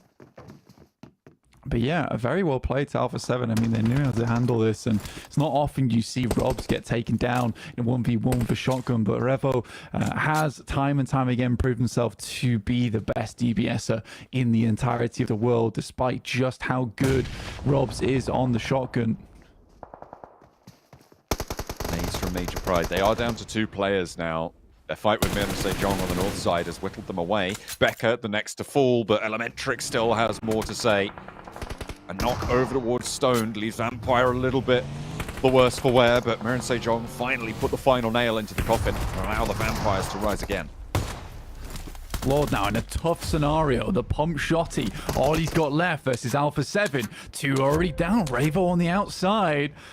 Damn, I mean, Lord really wasn't given a lot of chances to pop off when he was playing on Nigma Galaxy, but Twisted Minds has given him a whole new lease of life. But Mafioso on the off angle will put the final nail in the coffin there for Twisted Minds. However, he is the final player left alive here as Maroon J Song take advantage. We'll find Schweppes too from Vampires. Oh, potentially 8 eliminations here, John. Foxy behind the hay bales in a pivotal position. I feel like this can really only go one way. The cover that they've got, Alpha 7 with their last player on the outside, Vampire split down the hill, down the ridgeline with an impossible push ahead of them. I just don't think this goes any other way than MSJ. I mean, again, for the Korean squad, they have always been very good at rotates in particular. And again, just finding those openings, getting towards the end game.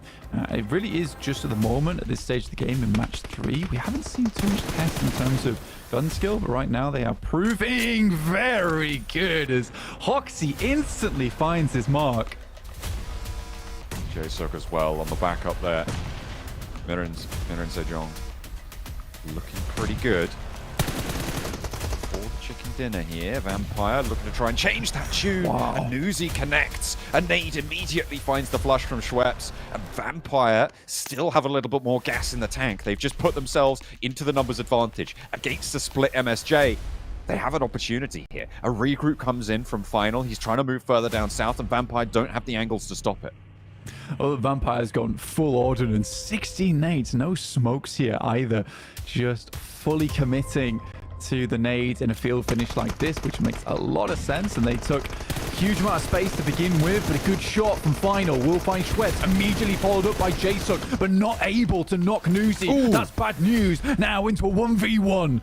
Stoned versus Jae-Suk here for the final circle as they move on in. Both teams looking to try and maybe regroup Final. No, Stone just wants to go it alone. He knows that this is his only opportunity to move forwards. Final moving in for this revive. A nade up to the stack, but not going to be close to Stoned here. Is it going to tag damage? A nade in response as well. That's disastrous. Jae-Suk low now. Stoned has another one to cook. Launching it forwards. This looks on the money. Right next to Jae-Suk and blasted away. It's Vampires staying alive right to the last moment. They find what they're looking for. I don't think I expected it, but they make it work. Stoned with a final blow. I mean, Stone's always been such a strong player, right? And I think that is the difference between the two regions, right? It's just the aggressive nature of it. I think he pinpointed exactly what was going to happen there. The way that Miran J Song was playing throughout the majority of that game, quite defensive, right? Just setting up as a fortress with the shield in hand. And what does a protector do at the end of the day? Goes to res his teammate. Instead, Stoned opts to not even go near his teammate. They already have it pinged out where his squad member went down. You can't crawl too far, so he's the exact position on the nades, and honestly just fell straight into the trap of Stone. I think in that scenario he understands exactly what to do, and it's not to res his teammate, it's to get aggressive. Some timely pushes, some timely rotates as well, working out beautifully for Vampires. They have made their start here now in match number 3 of the day. A really great way to close down that game for them. They had a little bit of a ropey situation going for them, but in the end, Stoned rises again, and on Halloween night, the Vampires bite back.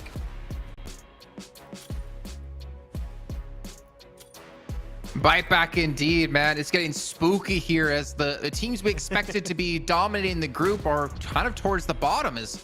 I mean, Vampire, they get themselves a victory here, but for me, the real story, it's about Mir and Sejong. It's about Major Pride, 2 teams that I honestly didn't know what to expect coming into this event so far, have been towards the top of the table. A fantastic performance out of those teams in particular, but of course, we got to give the credit to Vampire, holding on, getting themselves a couple of eliminations here, but closing out the game more importantly. Yeah, Vampire, they absolutely hated here, Hot Jukes, that rotation away from Quarry. That was really tough for them. But that third party they had onto D Xavier versus RSG was so key for them to get even access to the late game in the first place, Hot Jukes. The timing of Vampire was second to none and allows them to get in a possible game-winning scenario, which went down to nades. So Vampire, they're back on track, baby. Let's go. Yes, sir. I mean, not to mention winning a nice 1v1. Stone clutching it up with that nade. It was just absolutely gorgeous. I know Sir Tanny smiling from ear to ear right now. So let's get it going. I mean, we have to mention him at least one time, right? So, I mean, Vampire showing up right here, right now is a good start. But, I mean, Jason, you're right, man. These teams, right? I mean, we're watching Major Pride show up right off the bat here. It's a big surprise, but, I mean, I don't think we at all expected these teams to be so consistent. Yeah, I mean, there's so many different talking points, especially towards the later stage of this game, where you have Mir and Sejong towards the west, you have Major Pride towards the east, you have Twisted Minds sitting inside a compound with Alpha 7 somehow staying alive and closing that distance. I don't know what you want to hit on first, Max, but this game had so many different individual moments for these teams. Yeah, and actually, because I want to take in kind of order of how things happen in this game, Jason, I think that we can all agree that BTR, macro-wise, are looking really good. The scouting is on point. I think you pointed out one player, Jason, at some moment in this game. Yeah, there was like scouting really efficiently. The southern eastern teams, where even Team Spirit got involved at some point versus Loops and Inco, like they were hyper aware of what was happening southern eastern edge, and it's good to see that compared to SEA, when BTR would maybe be a little bit too passive at times, not willing to take fights, here from the get-go, Hot Jukes, they're clearing space. They're making room for the late game play. And it was great until the point where they encounter RSG, where that kind of became a bit tough for them. Yeah. But the early setup is there. So, man, BTR, I'm happy with that change of, mindset to play more aggressive. And it's been, so far, pretty decent. I mean, I love the fact that I think that we're seeing that these players really understand the gravity of their situation. I mean, reminder for folks out there, it is top 3, right, from each group that move on over to the Grand Finals. None of these teams want to be stuck in the survival stage. So, like, if you are Major Pride, you're BTR, you're these teams that are performing, like, pretty solid here off the rip, you want to go into these last 3 matches and take full advantage of it, Jason. Like you cannot let off the gas, because there's no telling what's going to happen in these future days. And no telling at all. And considering we went into this group, and I think the top 3 we currently have in our leaderboard, I think maybe Vampire is the only one we had on our list of being top 3 out of the end of the group here. I'm not sure if they've actually broken through the top 3 just yet, but we'll find out soon. But it's been there he is. Really, in my opinion, like there he is, Sir Tanny, man. The group of underdogs, like teams that we did not expect to have this kind of performance, are sitting at the top of the table, albeit it is just day 1, but some massive changes definitely working out indeed. And not to mention, as you did point out, BTR and the change of the aggressivity and scouting. It's a word. I know, yeah, that's why I said it. Major Pride with AZ, Max. I know you're talking about him and how he's kind of keeping himself in check. I feel like when we were in CSA, Jason, we would see some splits and they were like, we don't really care. Is their team? We're still going to split and we'll see how it goes. Here, AZ, he got, I think, in a 50, 75 meter radius of one of the players of BTR. He instantly pedaled back to his team and went, okay, Cat Hill, this position over to the east is taken. Let's play up to the northeast, play that ridge on the road. And just third party from a distance, which as we saw versus the likes of Vampire, DX, RSG, was kind of impactful. So yeah, respect. They learned what respect is here, Jason, going into PMGC, which is the best time to do it. So, yeah, good start from Major Pride, and I hope they can maintain this for the rest of this group. What about Alpha 7, Hot Jukes? We did see them playing like slightly southwest of Corey. They did rotate in, but they lost Carrillo relatively early, trying to close that distance and allow them to progress back into the zone. I don't think Alpha 7's in a bad spot, if I'm being honest with you. I mean, I think that we see them and how they're playing. They're making some good, solid decisions. It's just not working out for them yet. But one thing when it comes to Alpha 7 is that they start downloading the update. That's what I call it, right? I mean, they just really get used to these teams. They start warming up to them. And then once they really, you know, get going and kind of get a good understanding of how this circle works, man, they're going to start, you know, coming out strong. So I'm not worried about them. I just think they're just waiting for a good opportunity. Yeah, man, Schweppes on point, though. It's always when you're looking at some players, you're looking typically at Tony K, but I feel like we sometimes forget that the other players of Vampire are just that damn good also. Like, Schweppes in particular is such a standout player, so really good heads up there. And the timing of their fight, I think that this is one of the big pivotal moments this game, Jason, that we really have to hammer down, like, how important it was for Vampire. That third party of RSG crashing onto Dig Xavier, that was a great opening for Vampire to send it onto that spot to actually make an entry point into the circle and then play the remaining portion of that match to try and go for the win. So that third party was key and the timing was absolutely perfect. So Vampire, the eye gelling, 10 out of 10. Love it. I think we're seeing a lot of these teams kind of realize the importance of these third parties and like the proactiveness to be willing to go for these pushes. I think we saw it a lot in like CSA in the fall season. I think we're seeing a lot here as well. Yep. We're like realizing we got to make these plays happen. We can't hesitate. And I think we're seeing, you know, Major Pride with 29 eliminations here. Like, just crazy. I mean, they have more points eliminations than teams in second place and below have total points. Like, that's how dominating this team has been, which is such, I cannot overstate how insane this is out of a team who I didn't even expect to make it here. That's almost 10 eliminations a game. Almost 10. That's crazy. I mean, especially off the start in a tournament like this with this lobby. I mean, I don't think any of us saw this coming, Max. Yeah, it's a very big upset. The group of underdogs, as Jason called it right now, which would you expect that to happen in Group Yellow out of any group? No. Dude, right? For sure. This is a very, very big upset. They're a little bit low on the rankings. We are seeing teams like DX. I'm still waiting, Jason, for that resurgence. It's not been there yet. It's 3 games in. There's still time. And DRX too. Like, Twisted Minds, there's so many good teams at the bottom of the rankings. So, you know, ding, ding, ding. It's time to wake up because it's already the halfway point of day 1. So you got to be quick.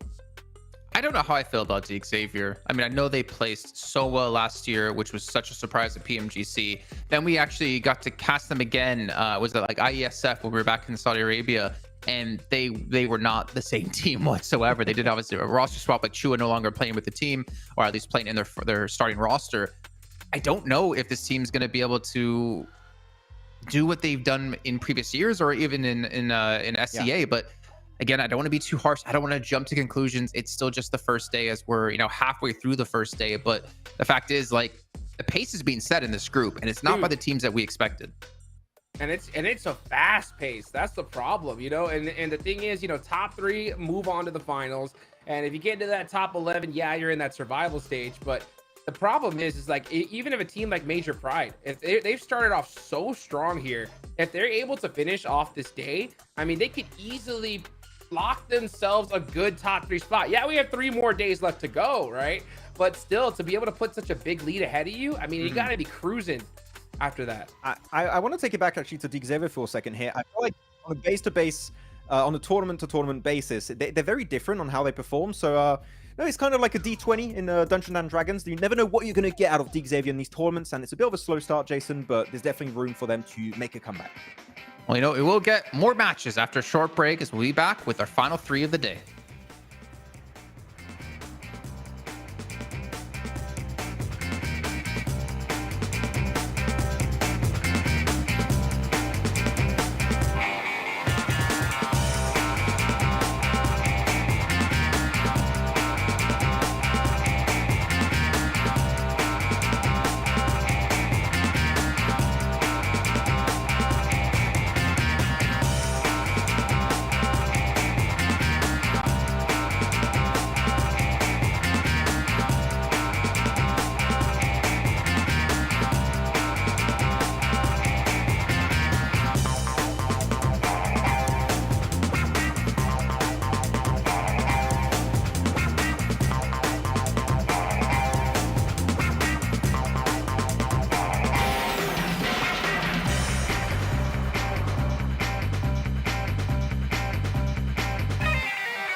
And we're back here at PMGC in day one of Group Yellows. We have passed the first halfway point here of the day. Well, there's only really one halfway point of a day because that's what half means. But we are going to be back with, of course, Hot Jukes and Maxman. And honestly, if you guys are just joining us, what we've seen in our leaderboards is not what you expected. Just to get you caught up, Major Pride leading the charge here in first place, having more points in the limbs at 29 than even our second place team has total. A massive standout out of Major Pride, and honestly, massively unexpected. Yeah, a massive step up since CSA. Like, just as a whole, a big change of mentality when it comes down to this team. Like, being so much more respectful of teams around them, not willing to overstay when it comes to their splits. They're willing to regroup into positions to avoid fights and take fights that really matter, Jason, which I think is the big important factor for this team. They take fights that now make so much more sense to what we saw back in CSA. So, like, top 3 is still rough to hold that position until Sunday, but I feel like they could go the distance in this league stage. So, like, I'm definitely very happy with Major Pride here. Well, Hot Jukes, if we're talking about Major Pride doing well from CSA, since that's where Max and I cover, let's talk about your Americas teams in Inco.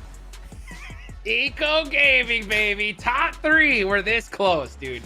We are this the absolute close, copium. right? Oh my god. Dude. Hey, one thing NA is known for when it comes to PUBG Mobile is copium, okay?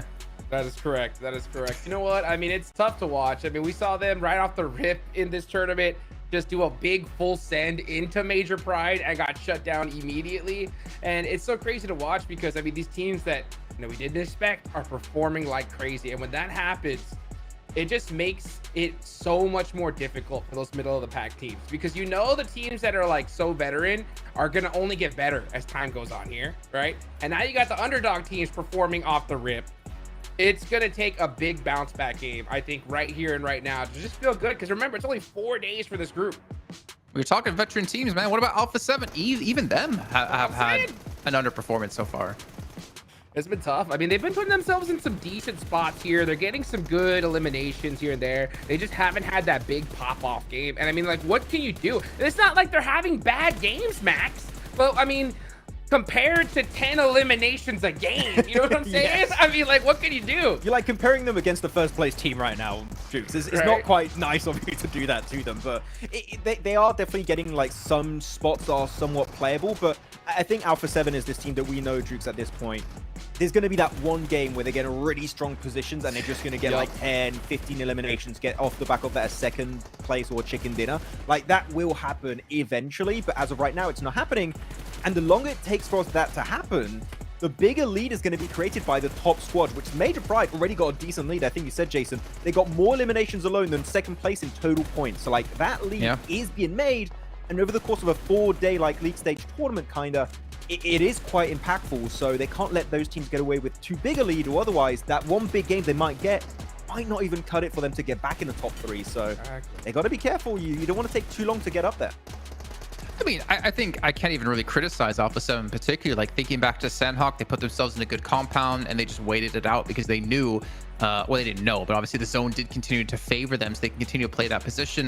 As we just saw in this last Erangel as well, sending Carrillo up ahead around Corey to kind of scout things out. Yes, he does get knocked, but they still do close the gap and get into a good position off the information that is able to get for the team, and then eventually finishing off Twisted Minds in that compound.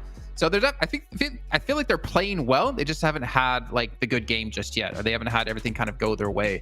As Gunslingers, Becca, 1900 damage. I mean, we have 2 players from Major Pride expected when they have 29 eliminations, the most in the lobby so far. But even Harami, bro, with Federales, I think that's kind of one of the big surprises to me, Max. Yeah, it's not just one Federal, it's multiple Federales. So all packed into one player. This is the absolute deadly player. But no. These are some fraggers that I think we didn't expect, especially when you got players like Revo Mafioso. We might get to that point, but yeah, Major Pride, the fact they got 2 players is very impressive. And also you got Hoxie from MSJ. 51 smokes used over from Team Spirit. They're just trying to snake their way in, Jukes. They're just trying to survive, but not been so successful right now. It's been tough. I mean, 51 smokes used is crazy. I mean, in 3 matches alone, I mean, it just goes to show. Yeah, these teams are throwing out everything they got in their books at this point, and you have to, especially like I gotta say it again, right? To see such a crazy performance from Major Pride here, it's gonna put everybody on their toes. you know, if I get any more of my toes, I'm probably gonna be completely off camera. And if Seven got on his toes, he would probably be closer to a normal average height in the world. But as we do move into our last Erangel, I kind of want to maybe talk about our teams to focus, because we have switched them up a little bit, and I'm curious about why we switched up to who we switched up. Let's start off with you, Hot Juke. So you have Major Pride, you have Bigatron, you have Alpha 7 in there. Explain to me why. I got a good feeling about Major Pride now. I'm just gonna say that. I don't know why, but just there's something in my stomach that's saying that this team is gonna do good here on day one. BTR as well. I mean, BTR, we saw them, I mean, make some really good plays in tough situations. That's what I like, right? It's not like BTR were just like hand gifted zones like crazy and just shooting at everything. No, they're making some really good spots here. And Alpha 7, they're toughing it out. You know, they're toughing it out. They're putting some points on the board here. I expected them in that last game to possibly even win it, but it just goes to show this lobby is at another level here, Max. I think you signed a contract to always have at least one America's team in your teams to watch here, Juke. So there's always going to be at least one in every single group. But I do have to agree with some of your picks. We all picked Major Pride, which of course with how they're playing, I think we have to like at least respect what's been happening for Major Pride. They definitely stepped up their game from CSA into PMGC. I went with the side of MSJ, Jason, and we were heavily talking about their plays on God Compound north of this previous game in the circle. And their 2-2 split, God Compound 2 players to the western high ground of the field, getting so much information, taking so many shots to really slow down rotations of teams like Alpha 7, Twisted Minds, even Major Pride to some extent, and then going over to the ridge of that road north when God Compound was pushed out of circle. Like so many good little macro plays that sets them up for success. They don't win the game, Jason, but if they were, this was definitely the right approach to make it happen. So again, MSJ, a big surprise, never played as this squad globally before, always only in their home region. And this is a really good start, I would have to say, for a team that really we've never seen in a PMGC. Yeah, it's kind of interesting. So even I liked out that time. Kind of interesting for the sense of like, where did we start to get these Korean teams coming from? Obviously, we used to have like your Archer back then, your D plus Kia. Now we have DRX surprise us. Now we have Mir and Sejong as well. It seems like Korea's really come out to play here. Japan, a little bit sad to not see a reject make it, especially giving Regiosio the chance to go back-to-back MVP of the finals of the event. But you know what? Unfortunately for them, they didn't get here. And I think it's kind of funny because some of the teams we put to watch or to focus on were for like Major Pride. It's like, well, we're kind of surprised to see them up here. We're kind of curious, can they continue to do so? And then you had, for instance, Max Man like Vampire, who, I mean, yeah, with the victory in the last game, they're starting to get up there. They're starting to look a little bit better. I think, you know, a couple of teams in particular I put in there as well. It's kind of like we expected more. So it's like teams, a focus of teams overperforming and teams underperforming was how I went about mine. But for you guys who want to overperform, you got to pick yourselves up one of these Infinix GT20 Pro that was 120 FPS, not to mention the 144 hertz AMOLED screen. You guys can play like the pros. Max, did you go get yours from the other room? I forgot. It's right there. It's right there. It's right there. It's in arm's reach. I'd never let it go. That's all I want to know, PUBG Mobile. If I had it, I would never let it go. But I could see you. Well, actually, I have all of it next to me with your Infinix GT20 Pro like I got here. And then, of course, I don't know if I can show these. The Hot Juke's claw socks. I'm not going to show them because I don't know if I'm allowed to show them, you know? The Juke sleeves. The Juke sleeves. If you guys didn't know, at PMWC, he reached into this giant bag and he's like, here, have these, and just dropped about like 30 of these in my lap. 20. Yeah. I don't know what to do with them. I put them under some of my tables that are like a bit wonky also. I'm like, I don't know what to do with it. Well, what I do is when I go play, obviously you only need it for your thumb. I put it on every finger and every toe just to make sure I'm covered. If I ever have to switch things up in the middle of the game, make sure I got it all set. Scissor hands, but claw hands. Yeah. It's guaranteed that your snipes will be 20% more accurate with each sleeve. Well, how does that work if I have 0% accuracy with snipers? It multiplies by 0, so you're screwed. Yeah. That's why I leave 7 to do the sniping for me with this card. Just get at least 1%. You know what I'm saying? 1% accuracy and you'll be fine. You're asking a lot, man. That's like asking me to win PMSL. Ain't happening anytime soon. I believe it. If you were on Inco roster, it could probably happen. Who knows? Oh my God, this man. It doesn't matter. It don't matter. You could be in 13th place at PMSL. And you're still making it here, baby. I love it. You know what? This is just so crazy. It's so crazy to watch the speed of these games here. We got 3 more, or actually no, just a couple more left to go. And man, that's one day in the books. It's going to be crazy to see which teams are going to end up top 3 in Group Yellow. Talk to me, Max, about Reagan's Gaming. I feel like we've seen I'm switching topics completely here. We've seen the initial outburst of what PEL teams could bring with Nova winning back-to-back PMGCs, and then I feel like since then, these teams have kind of fallen off. Obviously, we saw Tiamba and TJB, PMWC have a really good performance. I'm still waiting for that next like super team to come out of China to really show us like China is still number one, because at the moment I don't feel like they are number one anymore. I don't feel like they're the strongest region out there. I still believe that like PL playing in China is still one of the toughest regions, right, when it comes to standing out as an individual team. But I've always had this theory for a while now, which is before, when you go back like 3-4 years ago, it would always be the same teams from PL that would qualify, right? You'd always have your Novas being up there making it to global events, Tiamba to some extent. But because it's always feels like we're getting new teams from that region, I think the global experience is kind of getting diluted between all the players. That experience is being lost. So when these teams now from PL make it to a PMGC, make it to a PMWC or a PMGO, that experience is just gone. And like, well, how do we perform in this lobby that's just so different from our region? The game is also completely different between the two versions, right? So that leap from PL to PMGC The is big tough. thing that stands out to me is the confidence. But it's a really tough transition for them. So it takes time to adapt. But unfortunately, Jason, they don't have that time. It's 4 days for you to stand out. And if you don't have a good start, and if you're in the bottom 5, well, your adventure in PMGC is already pretty much done and dusted. So yeah, I think that PMGC global experience is just diluted between too many players, and they're just struggling from the get-go. So yeah, RSG, not the start they were hoping for, but there's still some time to adapt. But yeah, it's a tough transition. Maybe some other teams, Hot Jukes, like coming in from China. Obviously, Thunder Talk, one of the big names we're going to be looking at, TJB and Tiamba. Like, who are you kind of favoring from the PL region to be the top dogs here at PMGC? I mean, I'm going to automatically just think Tiamba. I think Tiamba has a ton of potential as a roster in general. One thing I love about these teams is, I was just kind of mentioning it a little earlier, is the confidence we're seeing from them, right? They're going into this tournament here. They're not afraid to execute. They're not afraid to pull that aggression trigger when it matters. They're playing their game. That's my favorite thing, because, you can see a lot of teams when they get to this big stage, the hands start shaking a little bit, and that gyro is a little less accurate. But it just goes to show, like Major Pride came in this, and if they find an opportunity, they're not just gonna walk through that door. They're gonna just kick it down. You know what I'm saying? Yeah, sorry, I was watching everyone. I love to see players' reactions when they notice the cameras on them. What is that? Pusher that we saw during CSA, who was an actor, a master class of acting. Oh my god, he's going to be in the next Avengers movie. I'm telling you, he's just that good. We're talking about PL teams. I want to take that conversation back up here. This topic, Jason, talking about Tiamba, talking about all these teams that are great. Thunder Talk Gaming, I think, are possibly going to be the best hope for the PL region, bro, because we got one player, Jason, that's back. It's King.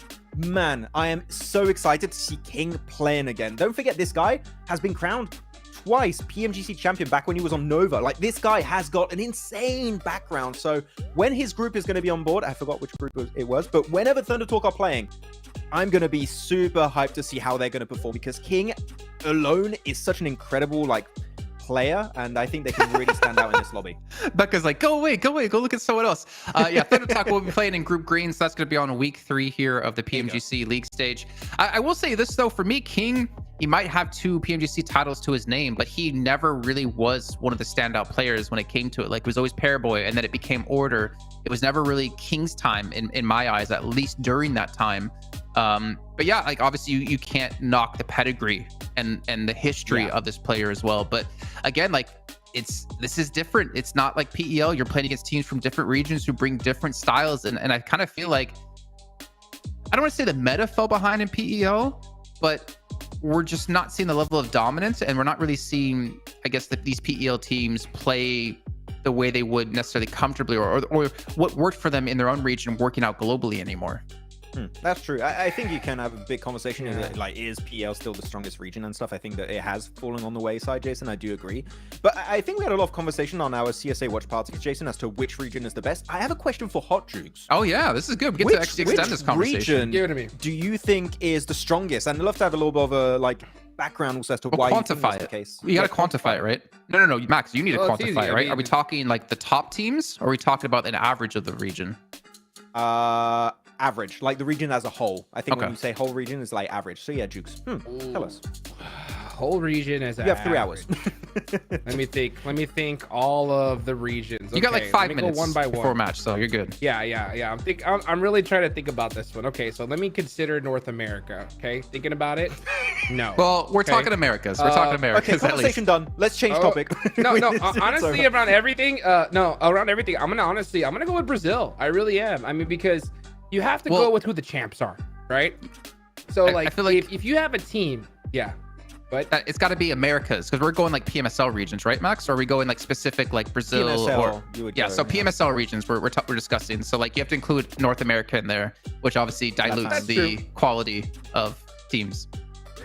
It No may shade. it may dilute the quality, dude, but Brazil is so strong right now. I mean, you got Team Liquid in there who pops off, you know, and of course, I mean, the Twisted Minds Brazil team would have been here, but you know, they didn't unfortunately make it. Wait, did you hear region that, as a Hot whole Chicks? is Ratto boy. What's that?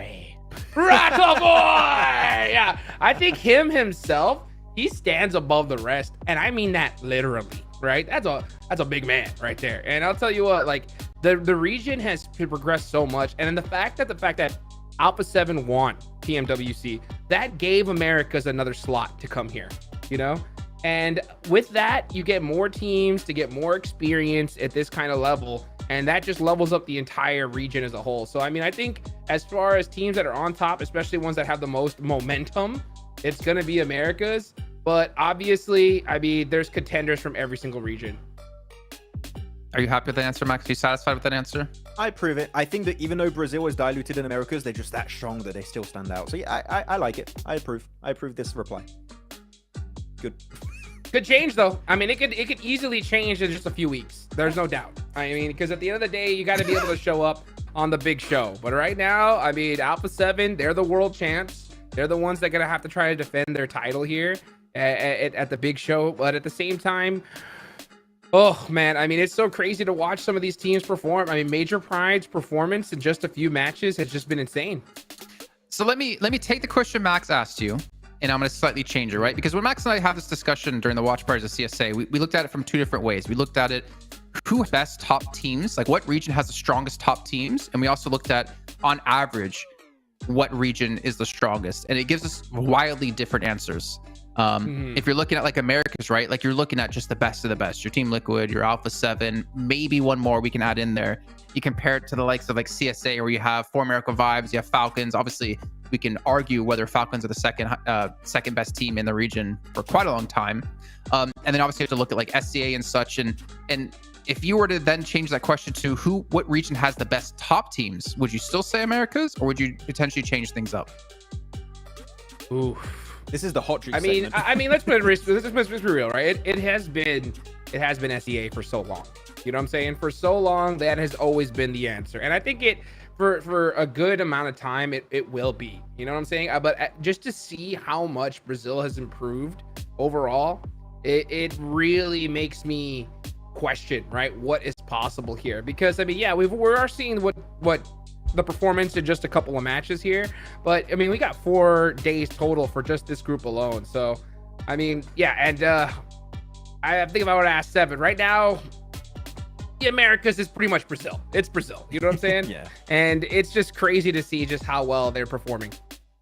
I think one thing I'm kind of surprised about, Max, if you think about this in terms of the infrastructure of these regions, PEL by far has the best infrastructure when it comes to PUBG Mobile. Yeah. I feel like SCA follows up second to that. And then from there, it gets, I actually wouldn't know which way I'd want to go with like CSA, Americas, and EMEA. But for like Brazil as a region, which I think it has a decent infrastructure, I don't think it's anywhere remotely as strong as SCA or PEL. The caliber of teams that Brazil puts out as a region is pretty damn nutty. Yeah, the conversion ratio from like your ecosystem into top players that can compete on the global stage is definitely for Brazil. Like Brazil wins that hands down. The fact you got teams like Alpha 7, Team Liquid, Twisted Minds, BR also, you got so many contenders that are looking so good. So yeah, I would say like in terms of total teams from Brazil, in terms of how many can compete, Brazil is definitely up there. And yeah, when we're looking at the teams that have the best top teams, I would have to say Brazil is definitely up there, Duke. So I would have to go the Americas route here. Yeah, I think they're looking pretty good, even though it's been a rough start for some of them this PMGC, but it'll work out. It mean, will. It will. As Duke said before, right? Like, yeah, you might be able to do well in one day, but it's about what you do between in the time off. What do you come back to improve on day 2? What's the infrastructure of your team, the support group of having an analyst, a coach, etc. And the teams who are at the top right now, like we saw, think of Alliance, man, at PMWC group stage. Damn, they destroyed everyone. Go into the main event, they got wrecked. They weren't able to improve. We don't talk about it. I mean, we're going to have to talk about it at some point because they are playing in this event, just in a different group.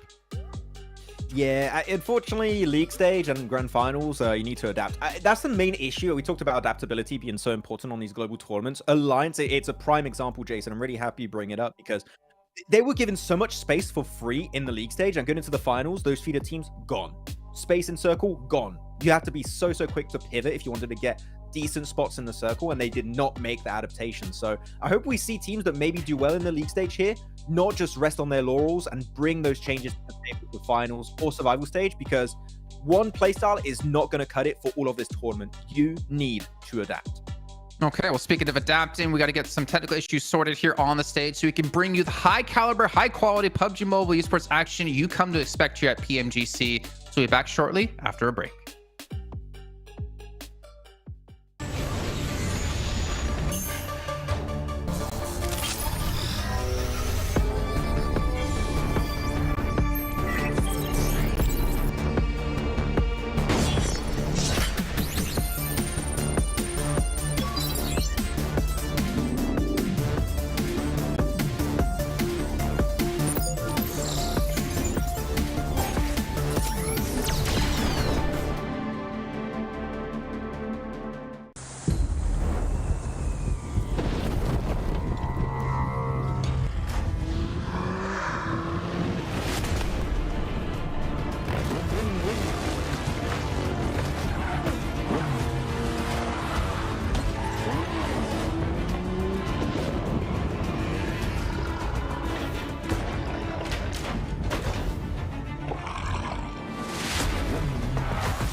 And we're back. I told you it was going to be a short break. Well, maybe I didn't say it was going to be a short break, but you guys knew at home it would be indeed, as it looks like the players will be ready to go here as we hop into our final Erangel momentarily.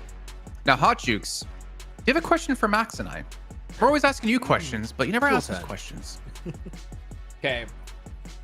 What place is Inko getting at the end of these 4 days? Oh my god, he maintains the agenda all day. the Inko agenda must go on. Are you getting paid per amount of times mentioning Inko? Is that in your contract?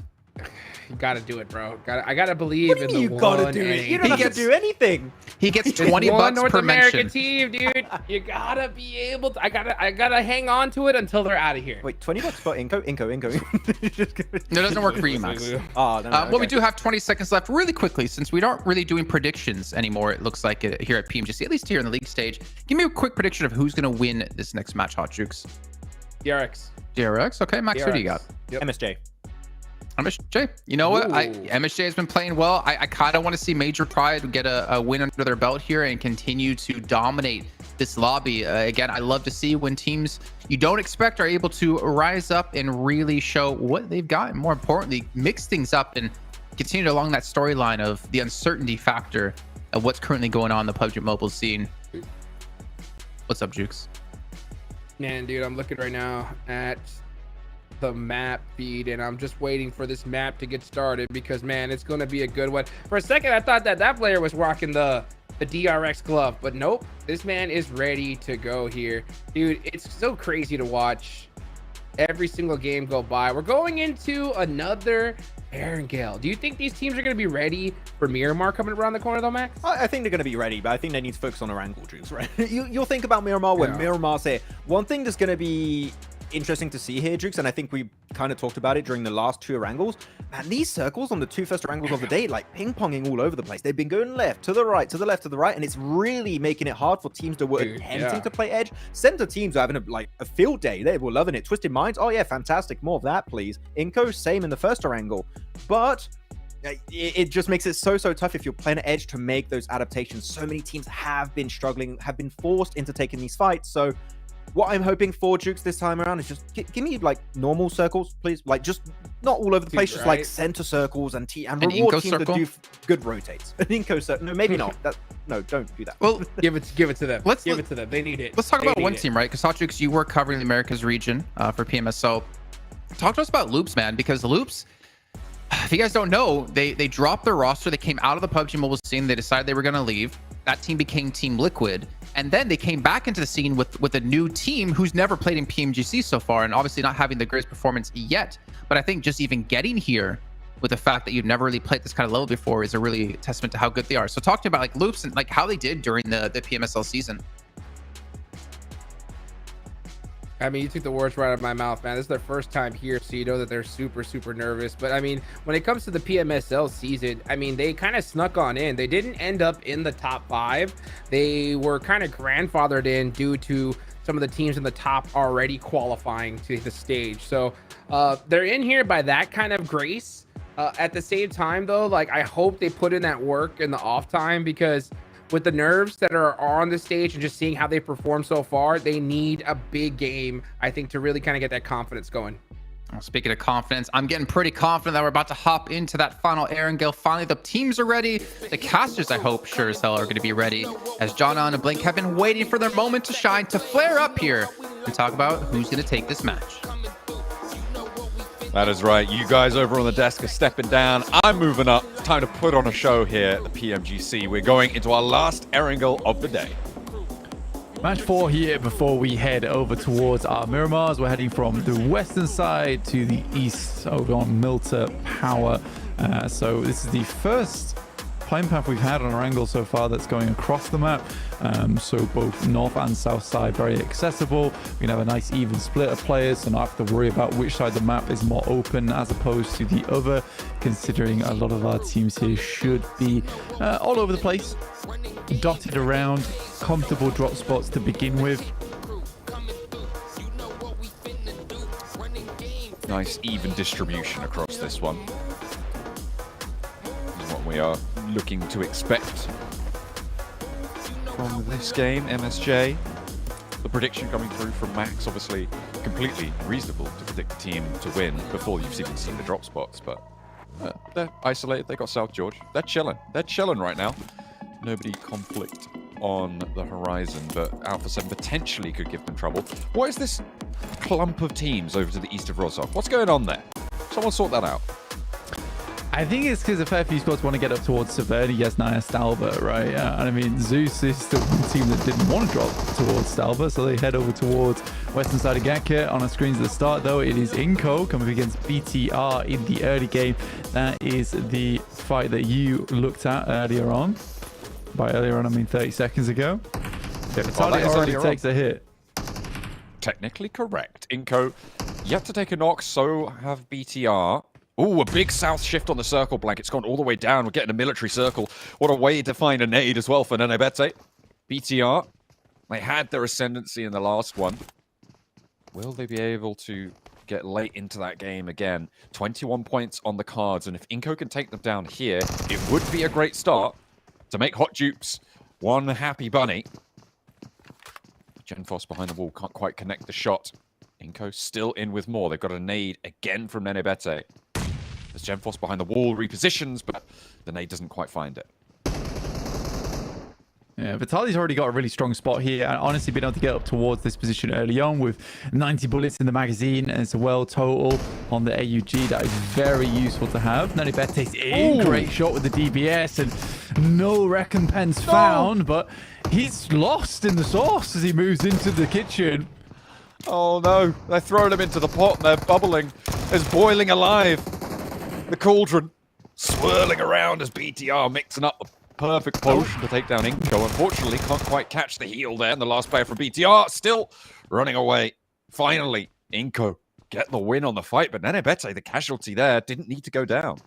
Yeah, I think he had that moment of, I'm in, what do I do next? There seems to be a problem I'm having right I'm winning now. the fight! What do I do? What's going on? Got the brain lag on board. But yeah, I think that this is more than likely going to be a Sosnovka finish. So most teams are already getting their way through. Twisted Minds trying to make that crossing nice and early. They did lose a member for their troubles, but they're out and early over towards the position. Good response from Muerte, though. I think that as soon as they saw this circle, they sent some players out to try and guard this position versus Twisted Minds. I mean, they usually stop off over towards this building anyway and then loot up around over at Noya, but very, very quick maneuvers, I'd say, from Muerte here to prevent any teams sneaking in behind them early on. And I think you've got to expect a really early rotate from some of these teams at the higher level who just... No way. Ah, dear. They got a remake currently coming through. This hurts. Not entirely sure exactly why we have a remake coming through. I think it is just some technical difficulties on our end. But we'll wait and get that sorted. Headphones already off though, so it looks like this might be a little while before we move into our next game. But yeah, unfortunate start. It was going to be a very cool game as well. Over down towards Sosnovka. Twisted Minds and BTR probably extremely happy with that scenario though. I mean, Inko, yeah, definitely got a lot of points in that early game. So we'll see if that is going to bolster their confidence moving forwards into what we hope is going to be match 4. Either way, we are, I believe, going to be heading to another break whilst we get this figured out, making sure that everyone is nice and chill with it. Twisted Minds, they're like, yeah, cool, just get rid of that game. Let's be done with it. But let's be done with this until we get match 4 underway. We'll head to a short break. We'll see you guys in a few minutes.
PUBG Mobile Venom.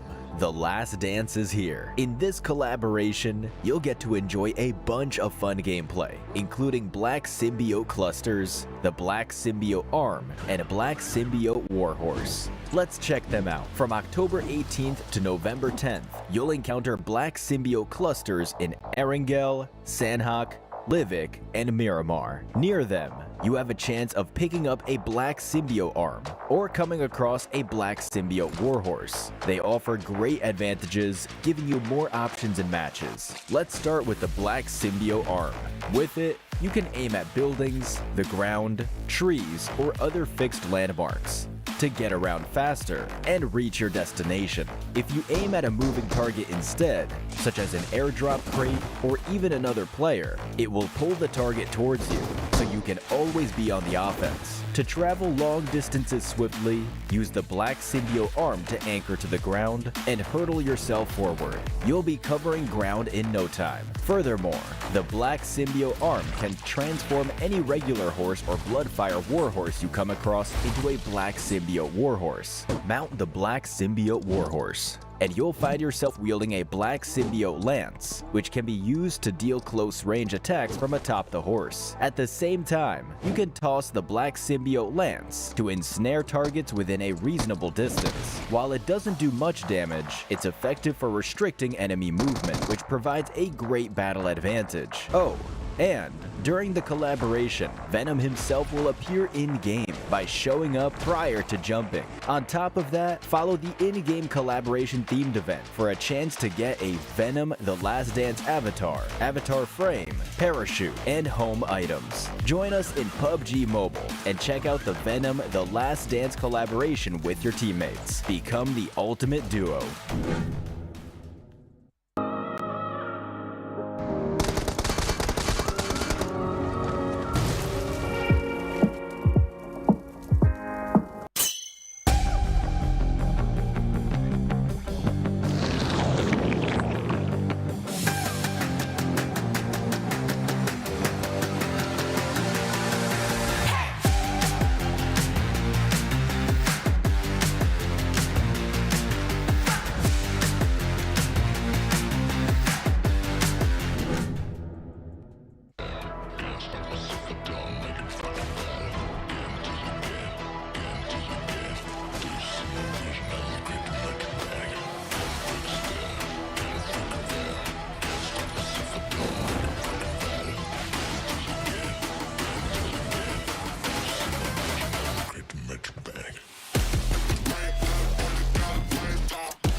Eu sei que muitos times querem nos desafiar, mas não é fácil.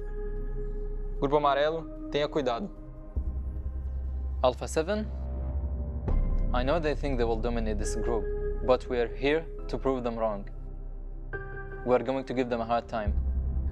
DRS ले एकचोटि alpha 7 लाई हराइ पनि सकेको र नेपालको लागि global स्टेजमा second पनि ल्याएर आएको तर यो चोटि नेपालको लागि फोर स्पोर्ट्स ल्याउनेछ trophy. Kali ini, aku akan menjadi juara di PMGC tahun ini. Karena I had questions. Na verdade, não achamos que outras equipes podem nos desafiar. Acho que nossos maiores rivais é a gente mesmo, porque a gente sabe que se a gente perder é só pra gente mesmo, mas a gente trabalhou muito e se Deus quiser vai sair campeão desse grupo. Os torneios que entramos, nós vencemos. E só falta o troféu da PMGC, e esse é indispensável. I think Alpha 7 is our biggest rivals. Don't be overconfident because we're playing in this group. 2 times I missed qualifying to the Grand Finals, but this year I will not. सबैलाई लागिरहेछ कि हामी group of डेथमा पर्यौँ भनेर. तिनीहरूलाई के थाहा छैन भन्दाखेरि हामी परेर यो ग्रुपलाई ग्रुप अफ डेथ भनिएको हो. हाम्रो योपालि एउटा मात्र लक्ष्य हो जुन चाहिँ DRS र अल्फा 7 लाई बिट गर्न हो र नेपालको लागि जित ल्याउन हो. Aku bakal bilang itu Alpha 7. Pesan aku untuk mereka ya good luck, have fun aja sih. Aku udah sering lewatin namanya kegagalan, kekalahan, dan dari kekalahan itu akan ngebuat diri aku menjadi semakin lebih kuat. Kali ini aku akan menjadi juara di PMGC tahun ini. Karena London is red! The biggest opponent is Alpha 7. May the best win! I come, I see and I conquer.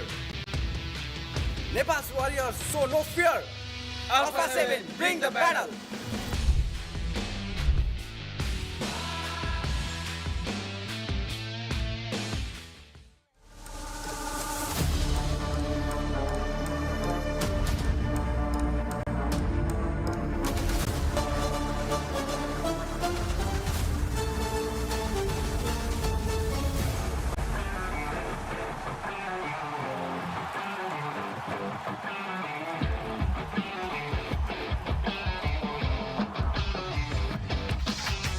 I saw a heap of airdrops down the lane, searching the field. We need a plan. I got a feeling something's gotta change. Chasing the wind, no matter what it takes. You be the one, I'll be the next. Where do we go? Clickety clack, firing up like wind blown. You don't wanna lose, neither do I. Hearing the siren that has never changed. Out in the world, run from the low. I got your back, you're not alone.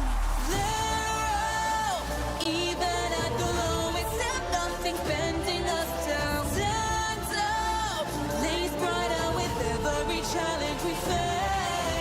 Ignite, let the glow of the world shadow the darkness above. Glory, never thought of giving up, it's never ending.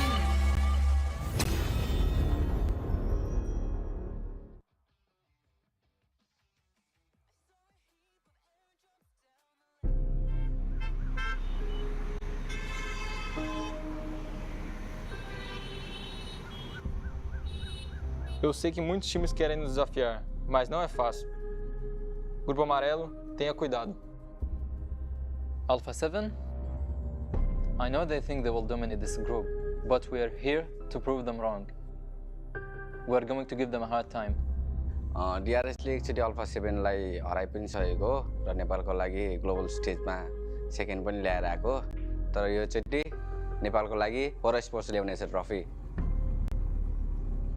Kali ini, aku akan menjadi juara di PMGC tahun ini. Karena I had questions. Na verdade, não achamos que outras equipes podem nos desafiar. Acho que nossos maiores rivais é a gente mesmo, porque a gente sabe que se a gente perder é só pra gente mesmo, mas a gente trabalhou muito e se Deus quiser vai sair campeão desse grupo. Os torneios que entramos, nós vencemos. E só falta o troféu da PMGC, e esse é indispensável. I think Alpha 7 is our biggest rivals. Don't be overconfident because we're playing in this group. 2 times I missed qualifying to the Grand Finals, but this year I will not. सबैलाई लागिरहेछ कि हामी group of डेथमा पर्यौँ भनेर तिनीहरूलाई के थाहा छैन भन्दाखेरि हामी परेर यो ग्रुपलाई ग्रुप अफ डेथ भनिएको हो हाम्रो योपालि एउटा मात्र लक्ष्य हो जुन चाहिँ DRS र अल्फा 7लाई बिट गर्न हो र नेपालको लागि जित ल्याउन हो Aku bakal bilang itu Alpha 7. Pesan aku untuk mereka ya good luck have fun aja sih. Aku udah sering lewatin namanya kegagalan, kekalahan, dan dari kekalahan itu akan ngebuat diri aku menjadi semakin lebih kuat. Kali ini aku akan menjadi juara di PMGC tahun ini. Karena London is red! The biggest opponent is Alpha 7. May the best win! I come, I see, and I conquer. Nepal's warriors show no fear. Alpha 7, bring the battle.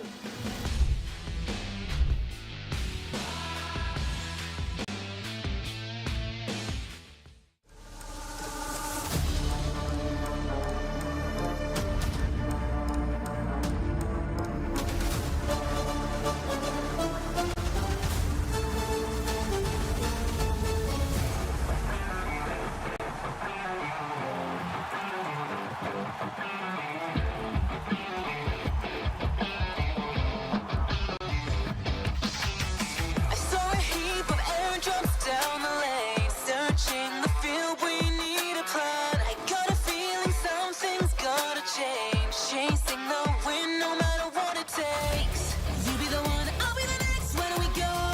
Clickety clack, firing up like wind blown. You don't wanna lose, neither do I. Hearing the siren that has never changed. Out in the world, run from the low.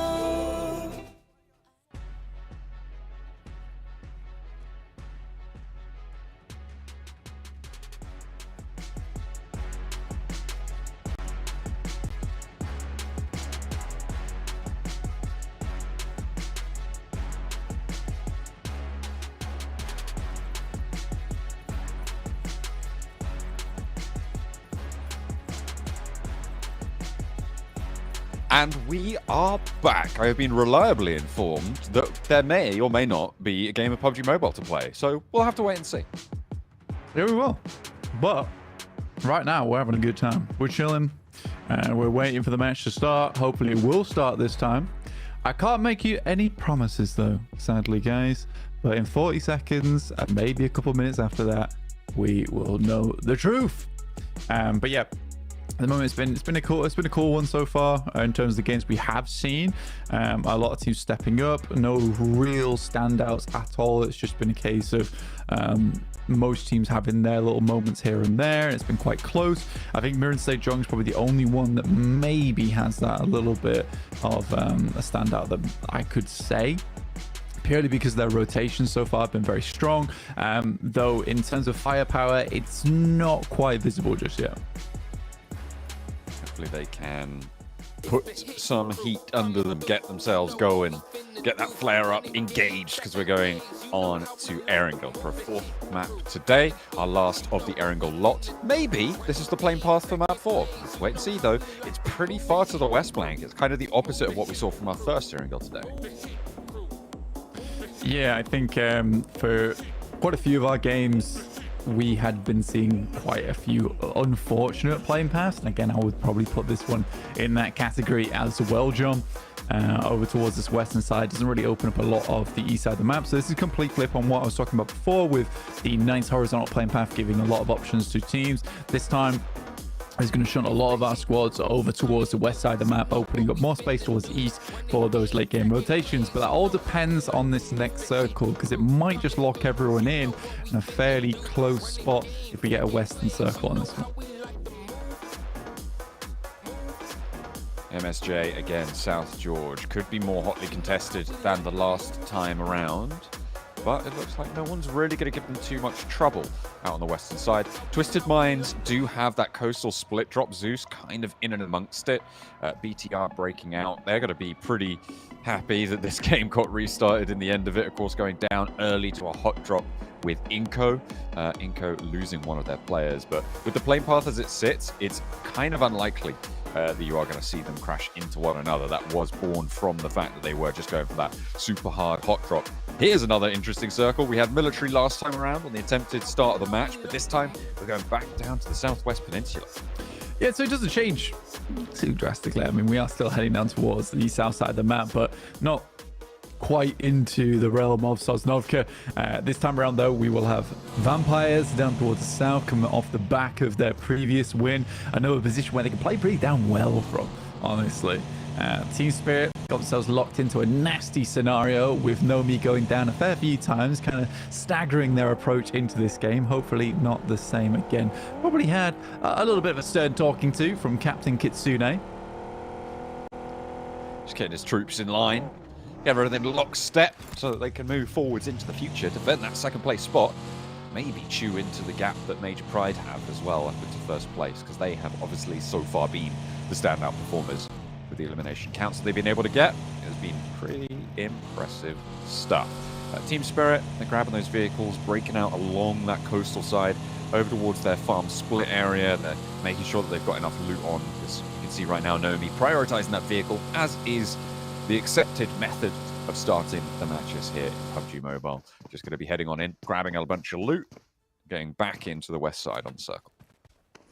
Major Pride, we just talked about, but we'll talk about a little bit more here. And I think that they have been kind of fortunate on a lot of their circles so far. Sanhok, where they got themselves the win, they were sort of out the action for quite a while. They didn't have the greatest position in terms of a central spot in the circle. However, the circle did keep moving down towards them and give the benefit of that high ground. With AZ sending forward as well, give them a nice position to move up towards. Here's an interview. You have one of the best performances in PMSL CSA. You ended up in 5th place. How are you guys feeling in coming into PMGC? We're feeling great. Amazing be here. We. It's okay. I don't know how to say a lot. Just very cool. Every day we smile and walking here. I don't know. That's good. That's the attitude that you want to have, right? Especially coming into PMGC. Now we have played 3 matches. You guys were able to perform really well in Sanhok. How are you guys feeling now after those 3 matches and being one of the top teams in the leaderboard? Before the games, we have a lot of problems because we don't have playing on our spots. So we changed it 2 times because a new team from China take our new spots. So we should play on new spots for us, but zones and our team play help us, and we playing good now. So we will try do the same next and more. All right, well, hey, it's working. I appreciate your time. It was stationed from Major Pride. Back to you guys. Hey, thank you very much, Seven. A little bit of insight there between the matches into Major Pride's position. Obviously having to adjust and doing so very well, Blank. Right now they are around that ruins area on the split, moving further southwest towards Gatka. Yeah, I actually want to touch on them.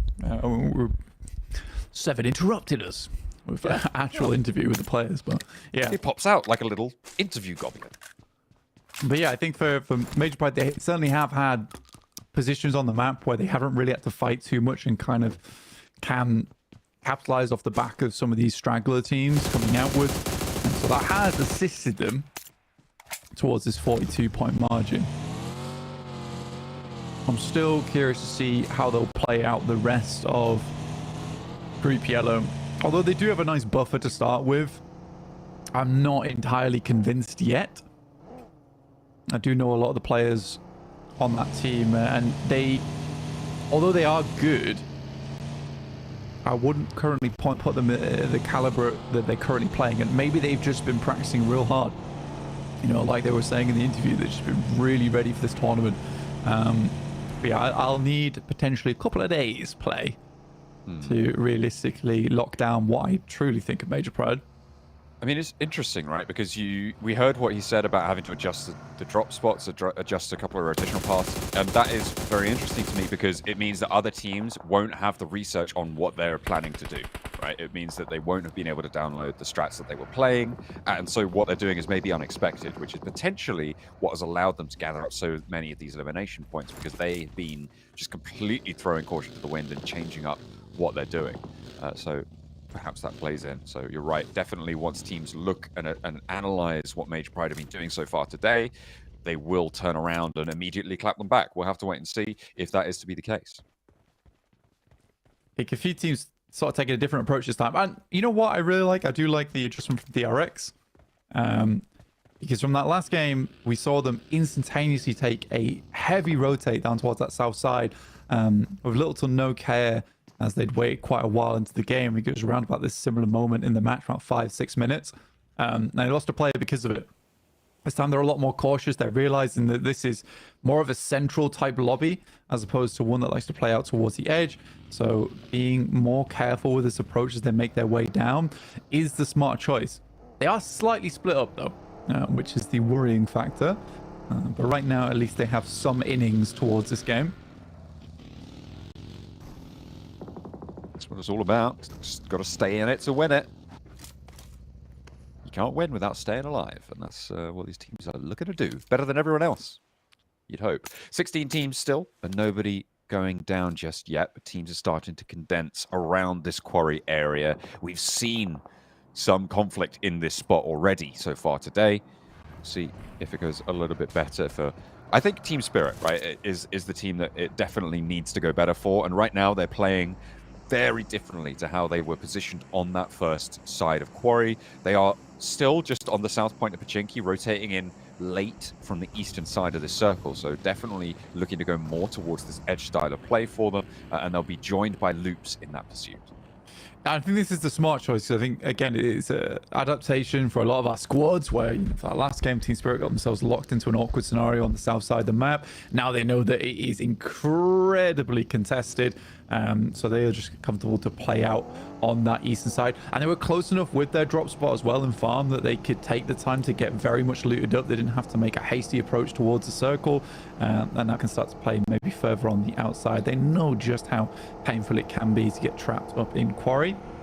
Well, BTR is on the cards for them. They're over towards that north side. They are rotating in past RSG at the moment. Circle shrinks and again keeps Quarry in the most of it. Team Spirit trying to go over towards the beach, and it's just not going well for them. Their forward position goes down. They're already losing players. Harame Bro is there.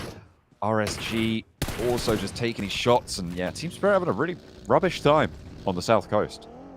Yeah, this is their typical spot that they'll play, though, which is curious to see RSG picking this one up alongside with Bro Harame. So there was absolutely no space to play that. Again, it's a weird decision from Team Spirit. They knew they were late into the circle. I think at this point in time, you just play a slow game over towards that northern side.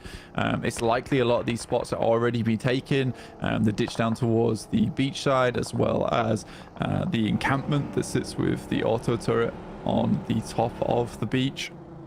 So yeah, an interesting choice from Team Spirit. It's weird because they make that decision to not go in towards quarry because they know it's hotly contested, only to go into what a lot of people would describe as not the greatest positions in the world, but another that likely will have teams in it. So down to 2 players now, Team Spirit. I didn't like that play so much. I don't think they did either, having lost 2 of their players, but they do manage to get a pretty decent spot, all things considered, on the compounds just on the road from Primorsk on the southwest side, ahead of Vampire as well, pushing Tony K out of that area. Elementrix in a little bit of a crossfire situation against DX Xavier, but luckily the burn is good over towards Paragin, finds that knock, and he's doing a lot of work. Sat in the saddle right now, and terrain will be his cover. Avu Station able to get that flush as well. DX Xavier lose another.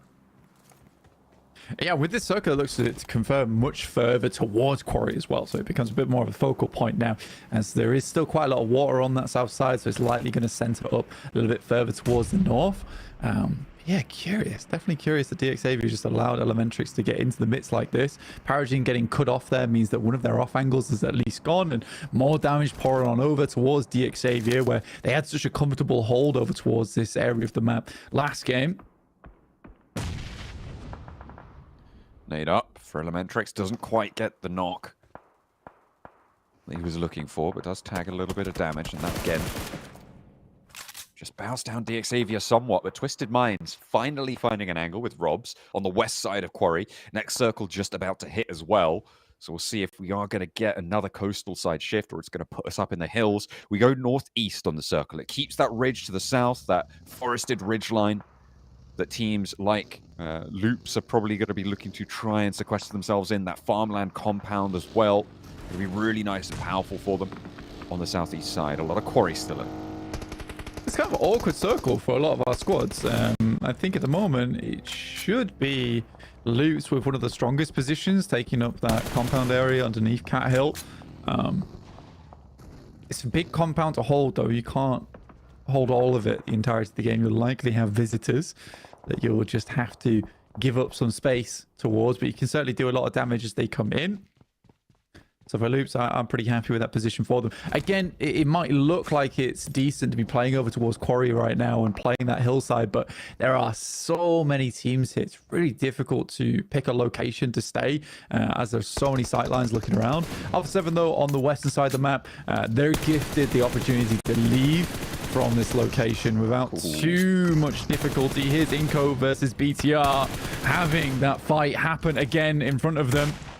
It's rematch time. Satar trying to hold the door frame, has backup across the way, and Zuxi able to give his teammate the moments he needs to stabilize and get back into the fight. Vitali down, and look at this. One player now left, inactive for Inko. Satar with a nade out the side, catches him on the heel, but doesn't quite get the full knock. Another one to come on through. A knock over towards Zuxi, leaves it into a 1 versus 1. Where's that nade going? You know he's over there. There's spray downs. It's Loops picking up these points with a third-party angle. This is massive payday coming through, and BTR are denied these valuable points they need to stay towards the top of the tables. Still in a 1v1, though. Satar tries to catch the player on the cross, takes a little bit of damage, but in the end, it's all Loops all day to take these shots. Oh, that is unfortunate. I mean, finally, the last player from Inko goes down. And this is something that Seven was talking to us before about on this match, was that BTR sort of expected that hot drop over towards Garden in the first place. But Inko is known to be quite a stubborn team, and that they are. They go for it once again. It doesn't work out.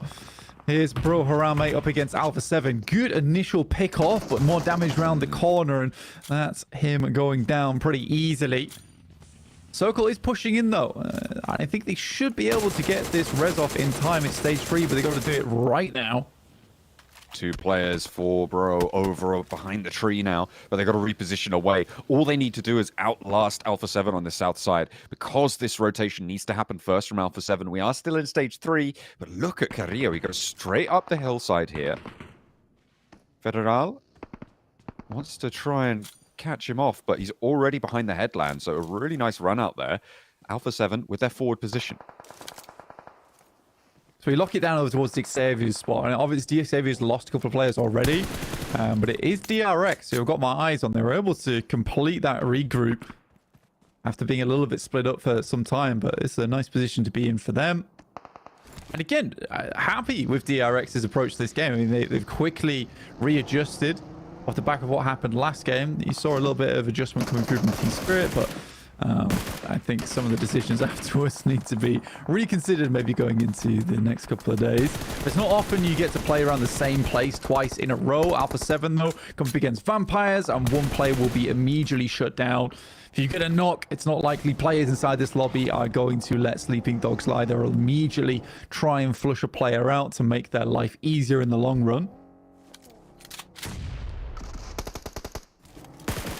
The nades down towards McGrellan, doesn't quite connect, forces him out, but maybe that's a bit more than you want.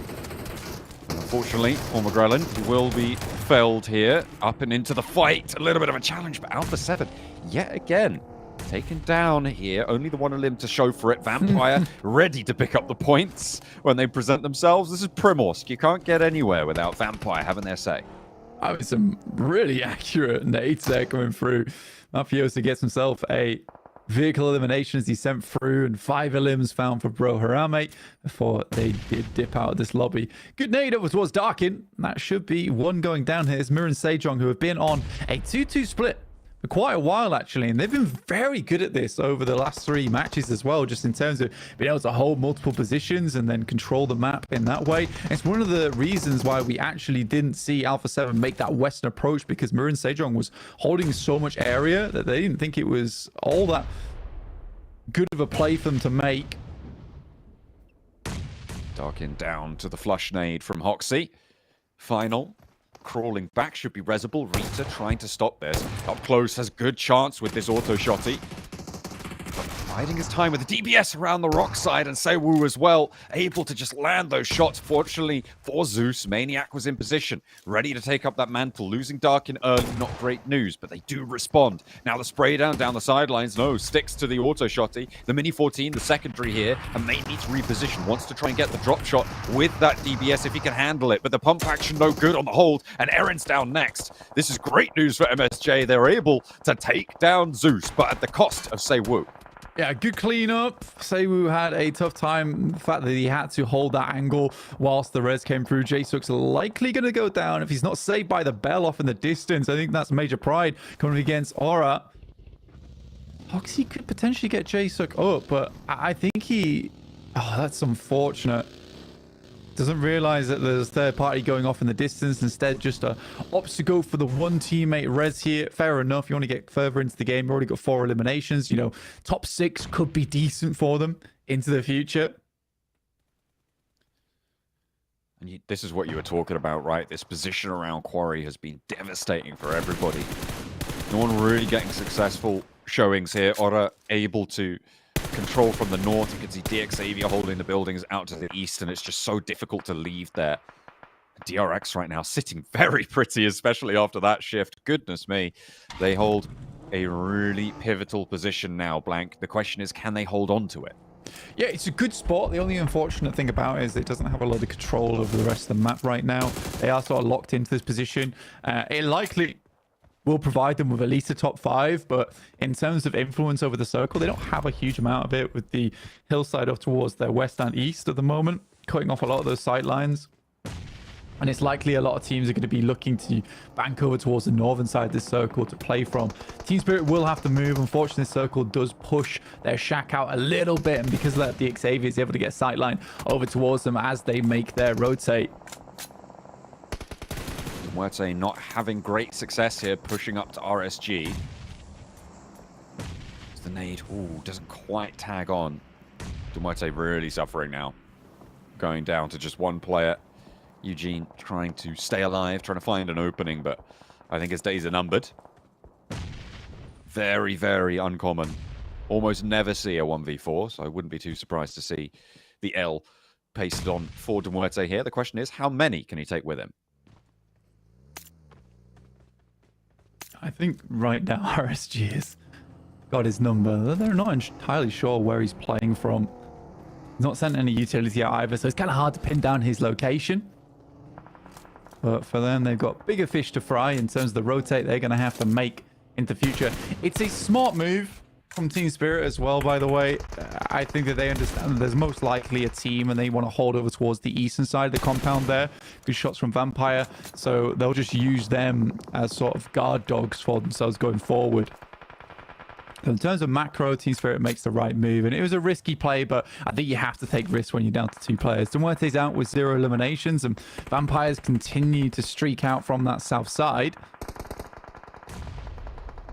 Nice nade, but goes a little bit wide on the angle. RSG moving in, do manage to get that back up into position. Now Vampire need to be a little bit more cohesive in their approach. Can't just go for those pickoffs onto this position now. They spot that roll up and they'll know what to do to handle it. Tony K moving through up to the roadside. Danger potentially from BTR down the road, but still in control of this fight. Vampire have got this high ground oversight onto the position. They've got cover out to their northern edge, and they can continue to just move on forwards. Dangerous position, though, on the forefront for Nuzi, and he does go down to it. God, able to win out the spray trade, but does get answered towards by Schweppes. I mean, reasonable maneuver from RSG, honestly. I think that they had to place themselves in a position where they can fight out this engagement between them and Vampires. Unfortunately, the man advantage is just there. Schweppes up to a total of 5 eliminations so far in this match, which is awesome to see, by the way. Again, he kind of fell off a little bit over the years, but was always this incredible off angle. Now taking a bit more of the reins for the team here.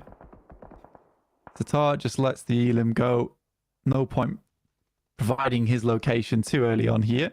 The circle will move off towards that western side, which bodes bad news to Team Spirit because likely DRX now wants to move towards the west and will start clearing. Question is, can they 2v4?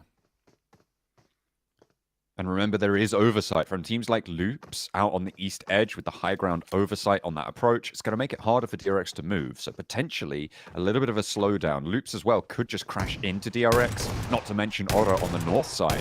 Could be moving up into the hills. MSJ, though, fighting to leave Quarry.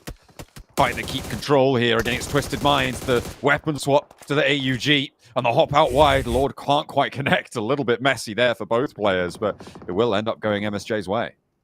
Yeah, that was a troublesome fight for Hoxie. Able to get it done though, and in flies Vampires underneath them. Hoxie gets the reload on absolutely everything. No, he'll need every single bullet to count here. Just him remaining for MSJ. And more nades just fly on through. He's forced to head on down and will just fall to his death.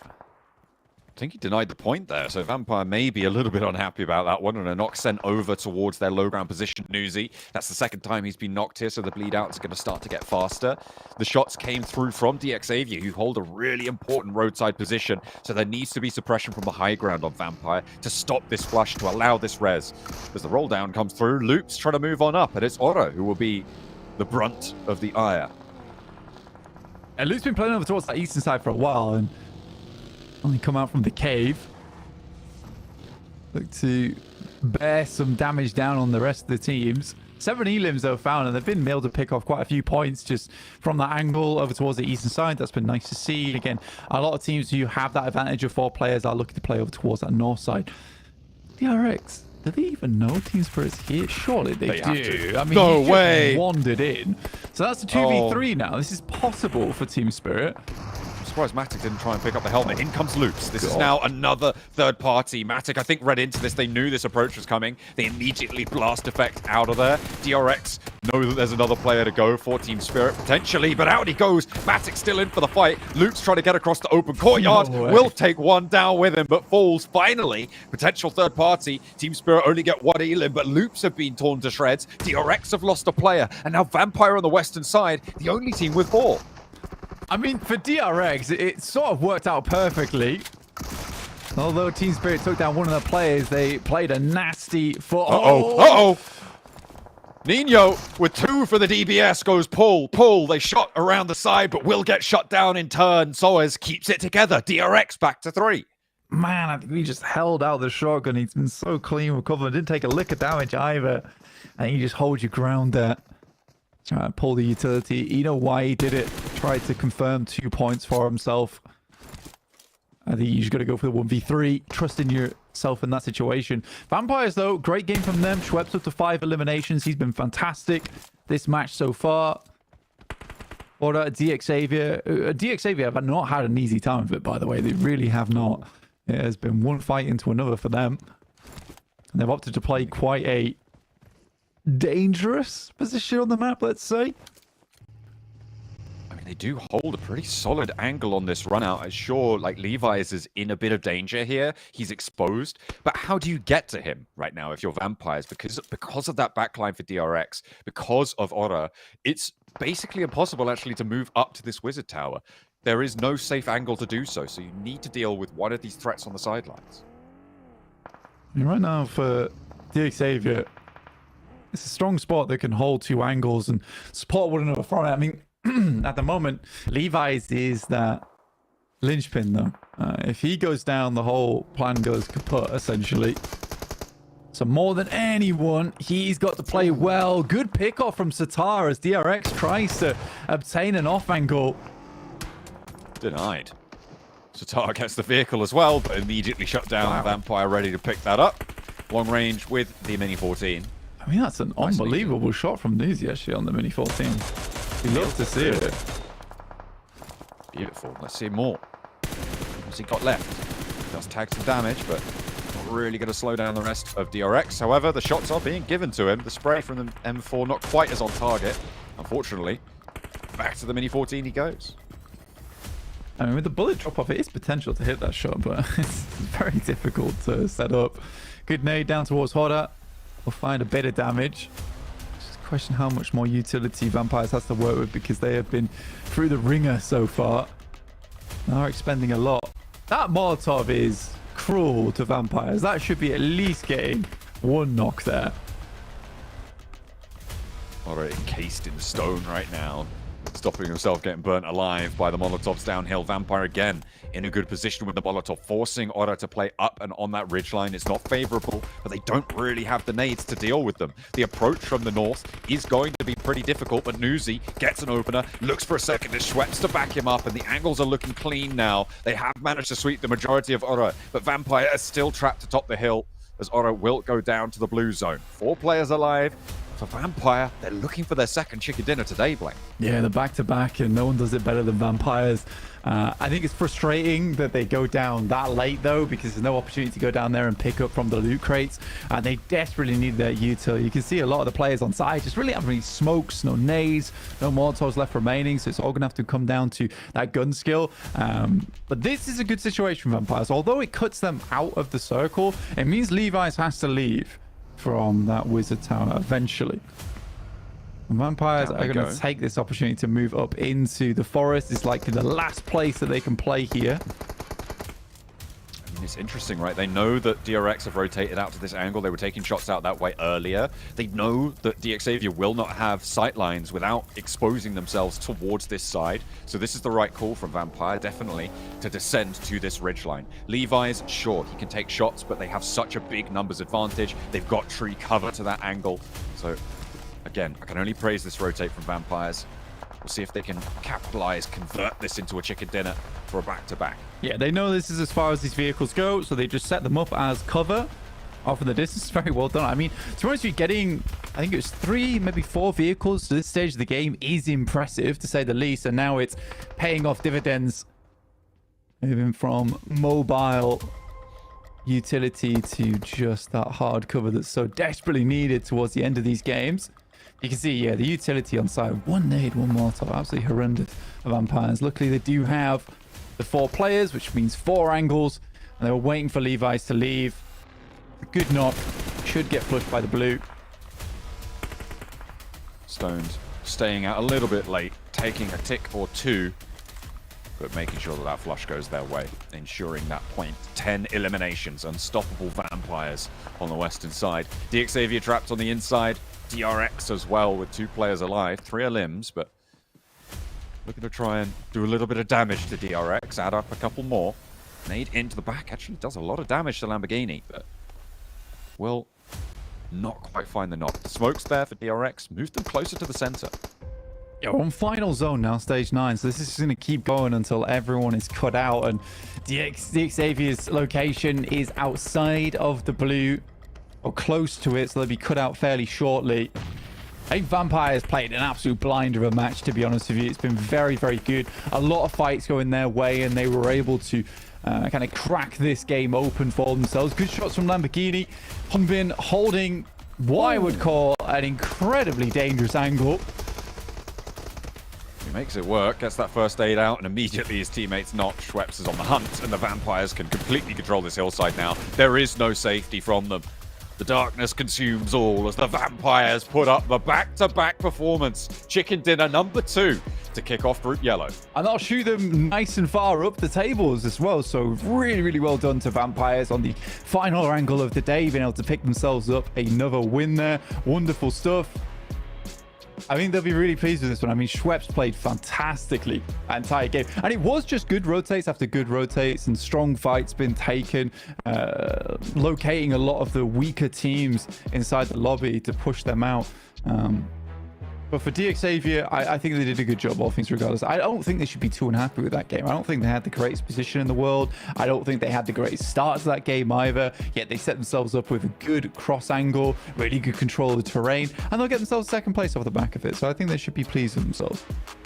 I definitely agree with that one. They definitely should learn and take some lessons from that. But Vampire, even more chuffed with their performance in the last Erangel of the day. Let's head back to the desk. Yeah, a little bit of normality coming back into the mix here at PMGC League stage for Group Yellow. As John said, Vampire with the back-to-back. And Max, you were even commenting about Vampire being very methodical and very smart in their movements. Yeah, I mean, it's not even just the movements they're doing, Jason, that are good. It's the timing at which they pull off the moves. They're doing it while teams are maybe busy fighting each other or in the midst of a rotation. So they do it when teams are the least capable of negating their rotation in the first place. And here you can see the position they went on the western side of these late game circles, Hot Juice. The timing, like DX could not respond to it. Even sending Levi's over to Quarry, DRX could not respond to it because the timing was so on point. And boy, oh boy, Schweppes was so good in the process. So, hey, Jukes, we're back there. Vampire, they're here to play. Oh, they are back indeed. Back-to-back chicken dinners. Like you mentioned, Schweppes just went crazy in that one. 7 eliminations all by himself. These guys are on fire off the rip here. So I mean, when it comes to Vampire, you named it, Max. I mean, with the way that they push squads, their fight decisions are so on point. And then once they are all, they all together, all 4 up, blue zone to their back, they're unstoppable. And then Schweppes leading the charge like this, and with Miramar left to go, these guys are looking good here, Jason. And Max, you were talking about while the game was breaking down, that Vampire, they could push into Twisted Minds on the west side of Quarry and look for that to be their avenue to actually push into. Instead, they go for Reagan's Gaming on the south and then wait for the zone to shift another time before they do make their actual movement. I was curious if you were content, pretty happy with that decision being made out of them. Yes. So one thing that they were doing a lot in SCA is suffocating teams outside of the circle. They're very good at outliving teams that are in bad spots and they just want to clear their backs. They did it against RSG, as you mentioned, Jason. That was a very good play. But even earlier, even before that, Jason, I'm not sure how many people have caught this. They went north of Primorsk and cut off the rotations of Alpha 7 and Harame Bro.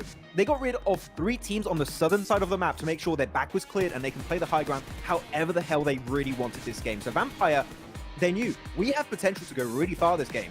And it starts on phase 1 to start clearing teams we know can potentially become a threat later on down the line to just have the easiest time to wrap up the game and get the win. Like from minute 1, they're already thinking if we want to win, we need to kill this team or this team. And they do it so quickly that the threat is just not there at the end and they just have an easy time getting the win. So yeah, the setup is there from minute 1 until minute 25.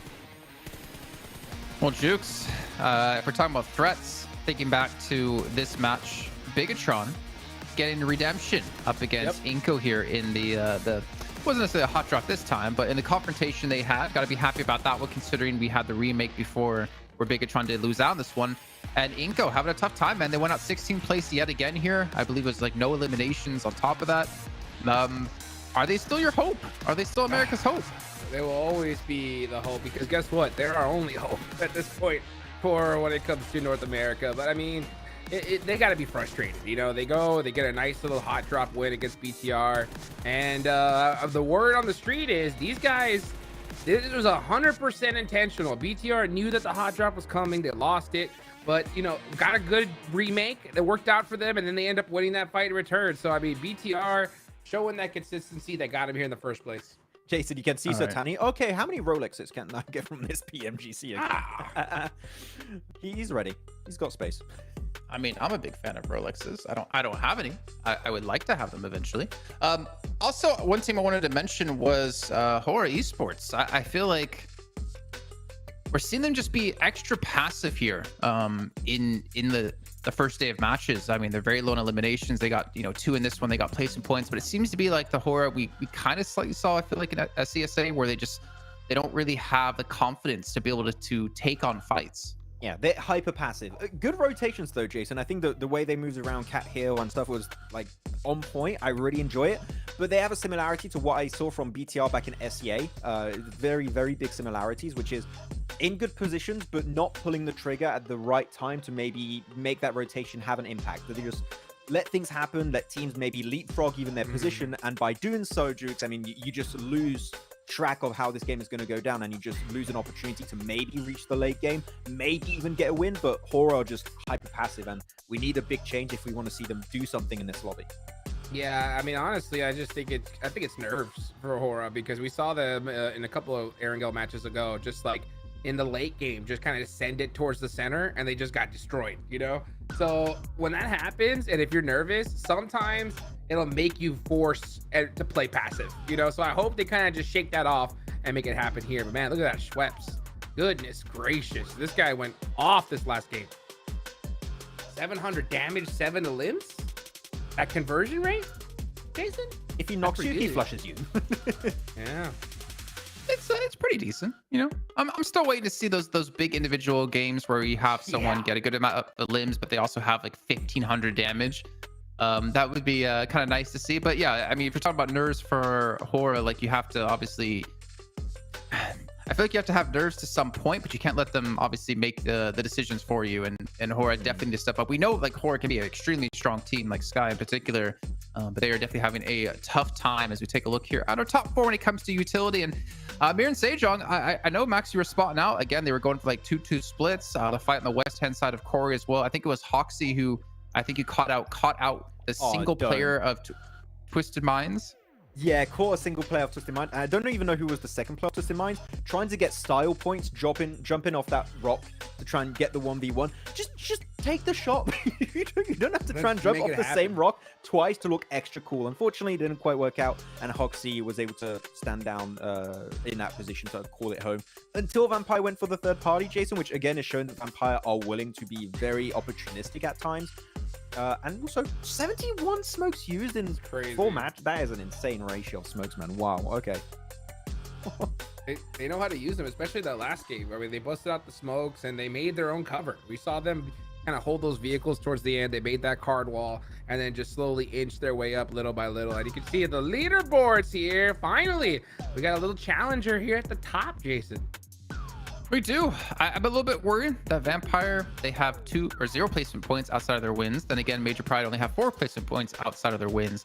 But considering Vampire won half the matches played so far, I think that's going to be acceptable. Any surprises though for you, Max? I think for me, Major Pride obviously in first place, Mir and Sejong in third, and then of course Bigatron in fourth place is, I think, the standout in my eyes. Major Pride is the biggest surprise, right? But we already mentioned it, so I'll give you another one, Jason. MSG, I kind of expected them to do well because of how they played in their region. I like their playstyle. I have to go BTR this time around. Like the fact that they are willing to take eliminations here, they got decent ratio, 1-to-2 ratio in terms of placement point into eliminations. That is the right kind of mindset we needed from BTR going from SCA to PMGC if they wanted to be successful. So BTR, it's not like a surprise. It's more like I'm glad they did the required change to take on this group yellow lobby. And for me, that's like I'm happy about it. I'm also surprised. So yeah, thumbs up BTR. Keep it up. I think it's kind of crazy, Hot Jukes, that they have 20 limbs. Like they're one of the highest limb teams so far in Group Yellow, which I don't really necessarily associate with Bigatron these days. Yeah, and you know what? I think it's just the fact that Luxie's back home, dude. You know, Luxie is back home watching, and I think that's putting the pressure on the Zuxie himself, dude. You know, and that makes this team just perform at a level above the rest, you know? I don't know. I think that we're seeing those changes. We've seen them put in some good games, but, you know, I like the fact that we didn't just see them just get blessed every single time, you know? They're putting up points regardless of the situation, and Miramar's up next, though. I think that's going to be the big kind of, like, talking point here, because anything can happen. Anything can happen. You know, Alpha 7 dominates when it comes to Miramar. So I wonder if they're going to get warmed up here sooner rather than later, Max. Wait. I want to say this because I was asking you before this segment here, Jukes, about, do you think Alpha 7 are going to do well going into Miramar because that's like their main map, their quintessential map they do so well on? You said, no, not on day one. Like, what's that about? Why? Yeah, you know, when it comes to day one, I'm just seeing how their play style is. I mean, once they finish a day, their coach comes up to them, they put in that homework, and they come back even stronger. So I think right now, you even see the look on their faces. They're just big chilling, right? They're just trying to put in some good points, you know, get on the board, and then hopefully make that run for top 3 here towards the end. I mean, if we're going to put Hot Jukes on blast, let me continue here, Maxman. They qualified from NA points in 13th place, and they're currently sitting in 13th place in Group Yellow. Inko. Oh, okay. I thought you were talking about Alpha 7 for a second. I was like, what? No, yeah, Inko. They're my heroes, dude. They're my heroes. I still believe in them. I haven't lost faith. You know what I'm saying? 13th place. Yeah, it's not 11th. Yeah, it's not survival stage.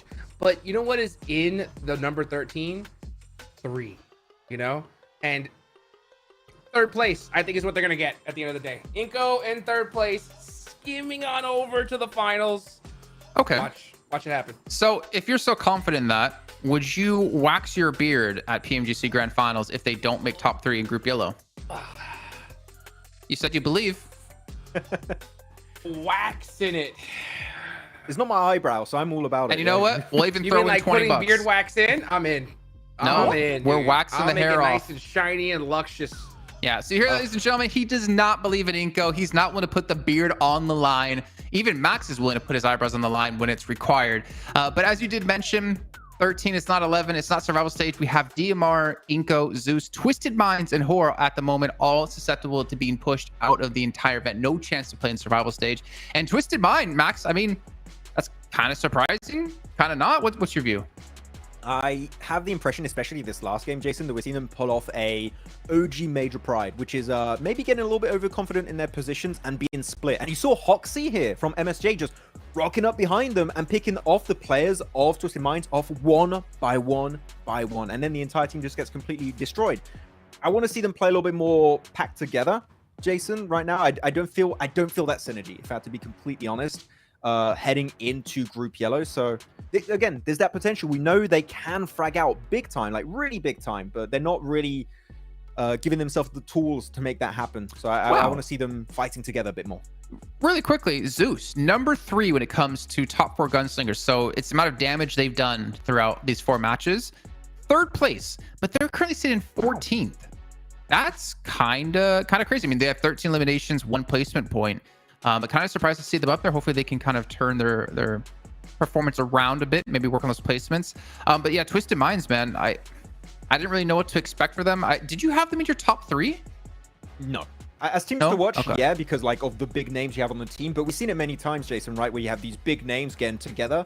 It just doesn't quite work out execution-wise. But I do think they have, the willingness to iterate if day one doesn't quite go their way. I feel like they can do that. I don't think they have like this massive ego that, oh no, we're going to keep playing this when it's going to work out. We will see changes from this team, I do expect, but it's not been the big head start they maybe expected. That's for sure. Well, so Hotjukes, Max talked about them being willing to do a 5-man rotation, right? Do you think we're going to see rotation on a day-to-day basis? Do you think we should see a rotation happen even now with how the performance has gone? What's your thoughts?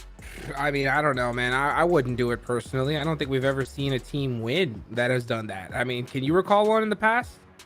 I don't think so. Well, when it comes to global events, no. 4MV, at least in the CSA region, very, very avid in swapping out players, though that was normally in the spring season, to be perfectly fair. Didn't really see too much of it in the fall season. But on that note, right, I don't think you would swap midday. You got to let the team play things out, get a good feel.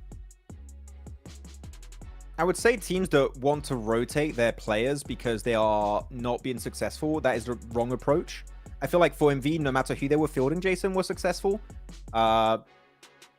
Changing players under pressure is maybe just going to make it a bit tougher. Maybe create also tension inside the team. Like, oh, but I wanted to play, but I'm going to be benched.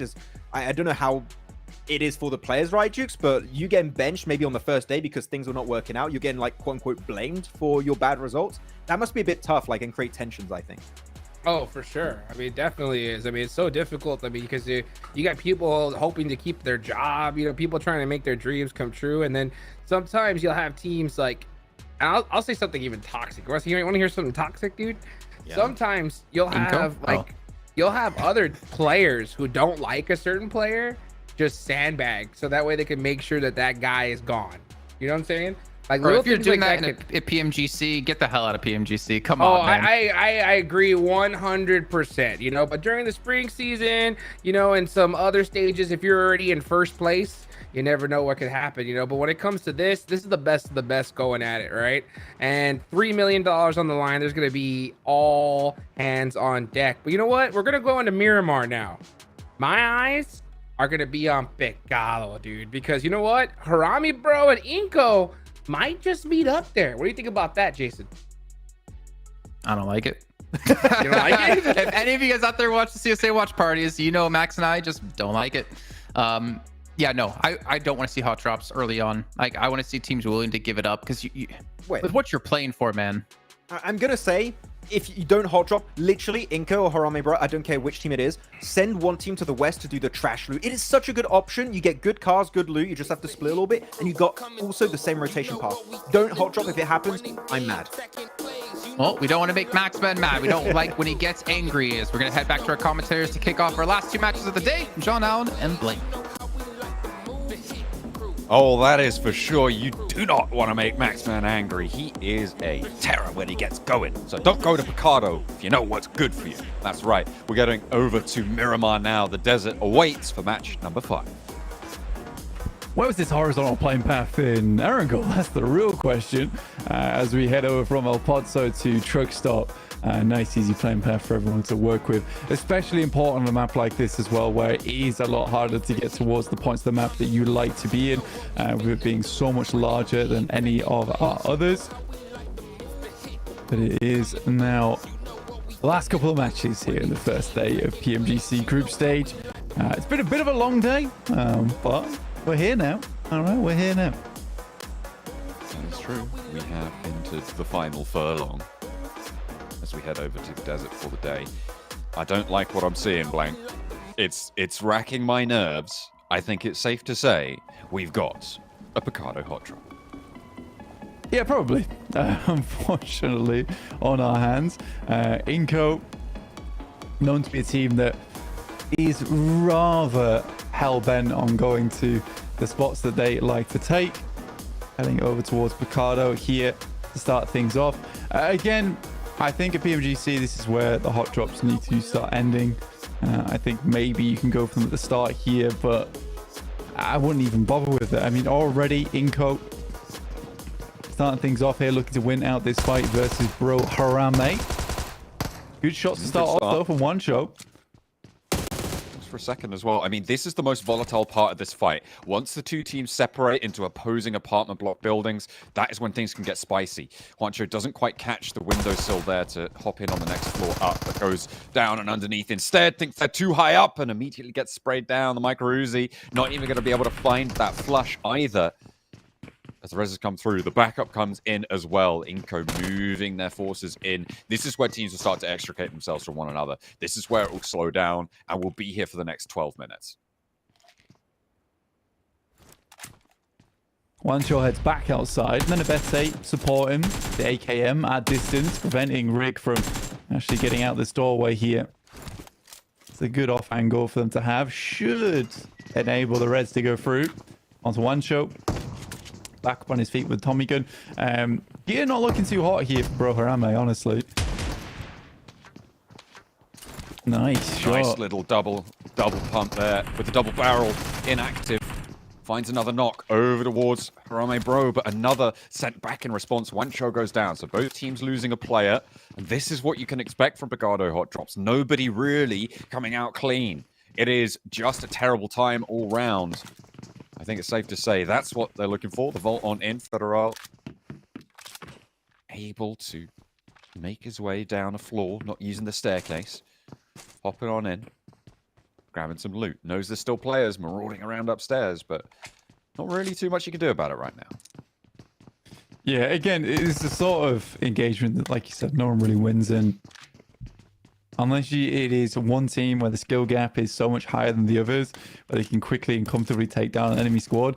Inco is just ruining their chances, honestly, doing this. Remember, Miramar is 2 maps out of your day. It's quite hefty in terms of the points total, and it's one of the few maps where, because so much movement is allowed in that early game, and some of the positions towards the end game are so definite in terms of who wins, you can get these really chunky games off the back of it with high elimination count. So giving that up for maybe 1 or 2 elims early on in the match, I don't think it's too worth it for Inco. Looking for them, they are going up against Bro Harame, who I would say sort of equal skill range to them.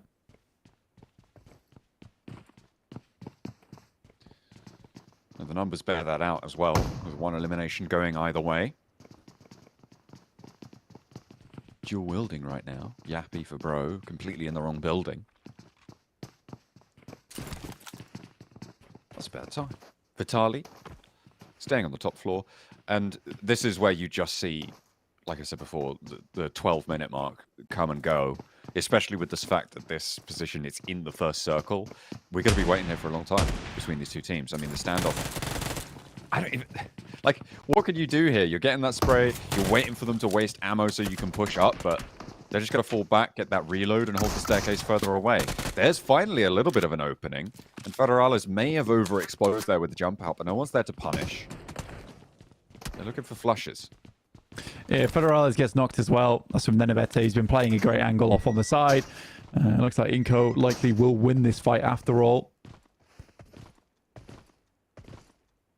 And they know where he is. They'd spotted Yappy's rotation earlier on. That's not how you get up there. From Vitali. Gonna flub the jump a little bit, but now they move around. Potential to res here for Federales, I think. Might not be available, actually. The dual wield, though. Is he going to have enough ammo to be able to hold this triple run out? The hop over? Nah, not even going to be able to get a shot off. That will be Inco taking themselves the first win here over in Picardo with 4 elims on side. I still don't think it's advisable. We'll see if it changes in the future. Maybe Bro Harama gives up the spot. It was a good shot from BTR early on over towards Carrillo. And there will have to be an immediate response here because getting up this mountainside is a little bit tough at times. It'll take a tiny bit of time to make the rotate in the vehicle. Here's that replay. Right at the start of the game here from Elementrix, getting that first blood before anything even began in Picardo, actually. Was the progenitor of the conflict in this match, Aaron. He's lucky. There's someone already up there. That is very lucky, actually. Goodness me. The fact that he's not down just there is pretty insane right now for Zeus. Yeah, that's a miracle, honestly, for Zeus. He went down to around about 2 HP, realistically. It was instantly just send wide. Get off the top side. Carrillo did get rezzed by McGrillen. And had a med kit as well, apparently, in the back pocket. Don't want to use up any of those stims early on. I think medkit early here is probably the right choice, especially if you're considering staying up here for quite some time, down towards the southwest side, east of El Pozzo, the mountain range here, full in play. You kind of want to use those stims instead, just to keep yourself nice and topped.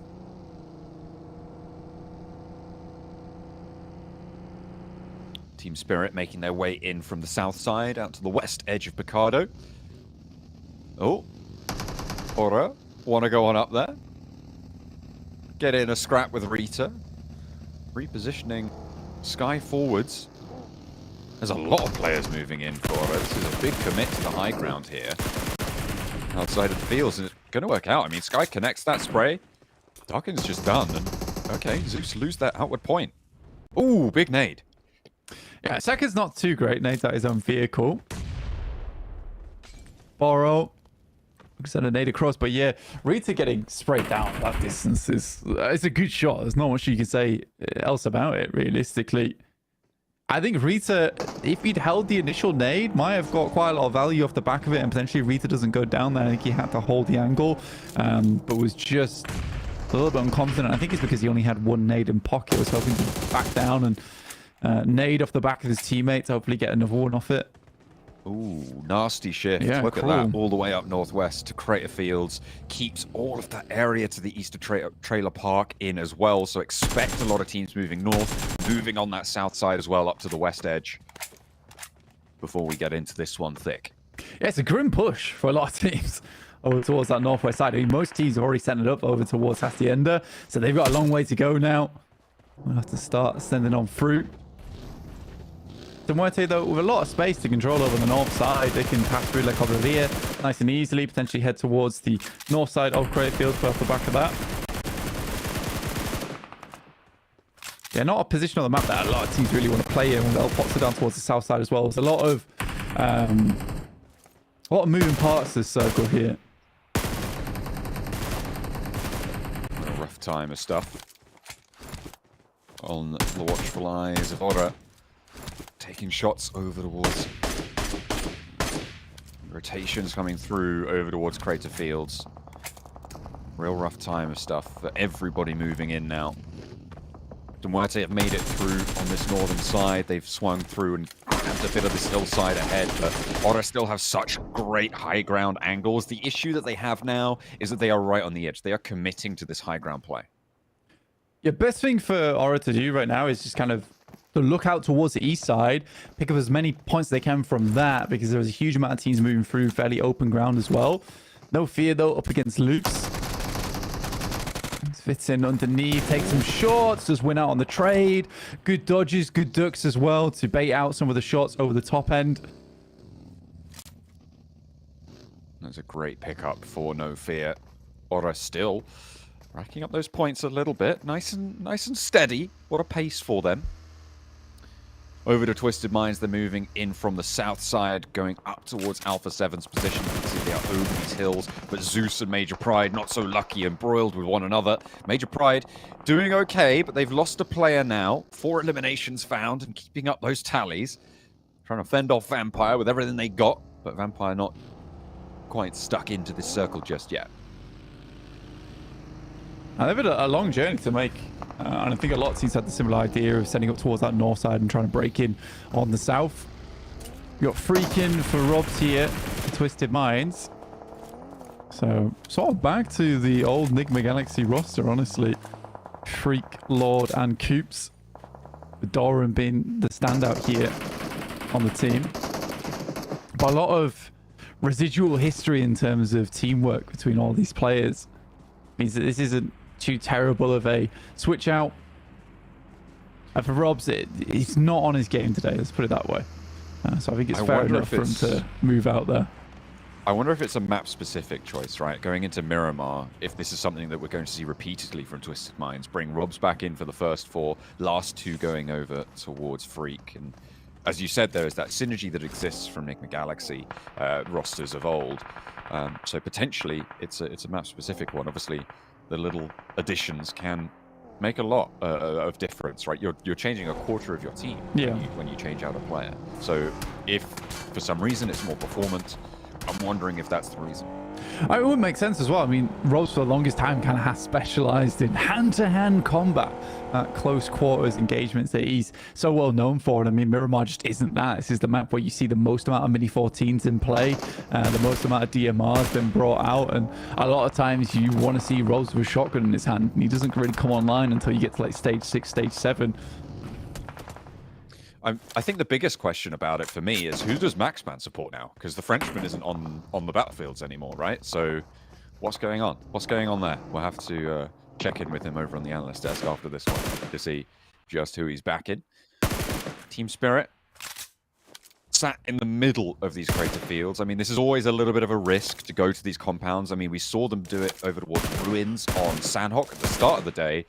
They did have to leave it eventually. Not gone very well for them there. RSG, I think it was, to be able to take them down from the south side of Ruins. But here they are again in a very isolated central position. Yeah. Safe for now, but once the circle leaves, a lot more tricky. Again, for Team Spirit, I think they've got one more gamble match in them. 28 points right now. This is the time where they're somewhat safe in 5th place, so they can gamble on a match like this, gamble towards Crater Fields, and if the circle keeps going over towards that way of things, they'll have a fantastic match moving forward. But if it does move away, then a lot of teams will already know that they're in here. You saw that some of the vehicles are already blown up, so escape from that location is slightly less available. But we'll wait and see what happens in stage 4. For the time being, Paragin don't quite have the grip on the side of the mountain. To be honest with you, Buggy shouldn't be able to do that in the first place, so Paragin trying to mess with the laws of physics. It is a silly thing to be able to climb up beyond vertical surfaces. But that's just sometimes how it is, you know? That's just how it be. Yeah, next circle close very shortly. 20 seconds now before stage 4. Vampires, though, have had a hell of a day. I've been really happy with the Vampires. And I think that they're a team that a lot of people have taken their eyes off over recent years, just in terms of their performance. I mean, they were unbelievable. They've made all the money in the world, to be honest here, over at PMWI and PMWC. So I think they're fairly pleased with how things have gone already. But they're still a consistent factor in a lot of our international tournaments. They're by no means a slouch team. Yeah, I'd like to see a bit more of them here in PMGC. Like you said, one of the highest earning rosters, I think, in the world for PUBG Mobile, which is saying something. Come on, Paragin. Look, it's not working. Yeah, it's not me. It's definitely you. It really wasn't meant to be. So I think it's time to give it up. Stop being silly. It looks like a little beetle on his back, trying to right himself. I think for Inko as well, down towards his south side, these are the knock-on effects of having that hot drop in Picardo, because it takes up so much time. You saw that the boys weren't really all that looted at all.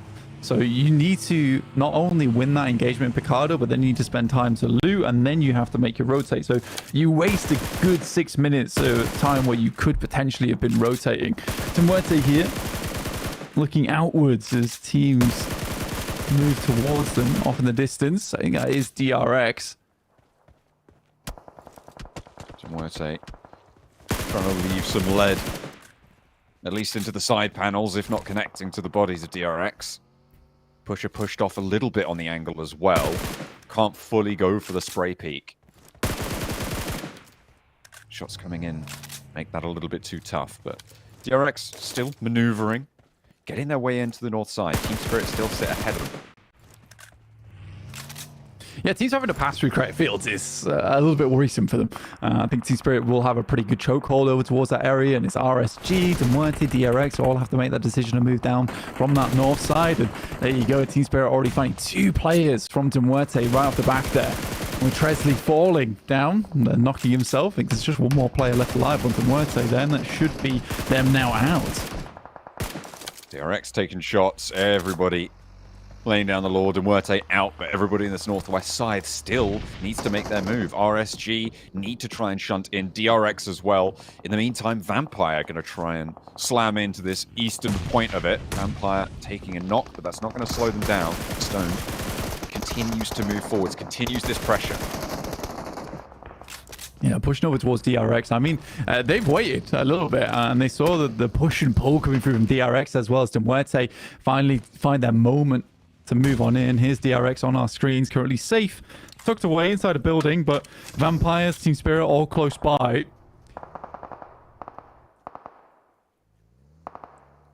Leading out the charge towards the 2 players from DRX inside the shack. The burn is there, tags both of them, forces them out. The smoke's got the cover on the vision, but the burn is still super strong. The nades continue to fly on in as well.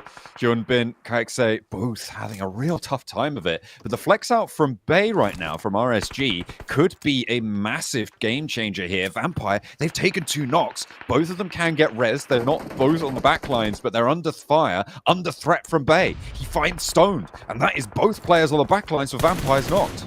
I mean, he's out in the blue, but he's doing a tremendous job to put the hurt in over towards Vampires. And at stage 5, it's getting a little bit difficult. He pops the first aid kit, but the element of surprise is now gone. More shots sent over towards him. He's just ducking, dodging. Get himself out the way. He's poking his little head over the top side. Oh no. That's so nasty. He does go down, but Vampire cut in half there. So unfortunate. He's still got Tony K and Schweppes. 2 very powerful players in their own right. This northwest side still continues to punish everybody. I mean, for RSG, they were sort of done for there. And the fact that Bay's able to pick himself up 2 points off the back of it, pretty sure they'd be fairly pleased with that result, honestly. It's a dangerous maneuver. I don't think Vampires were expecting it. And I wouldn't have expected it either, you know. A north side push is essentially a suicidal play, but it gets them a couple of points off the back. And for Vampires, you just don't expect desperation like that.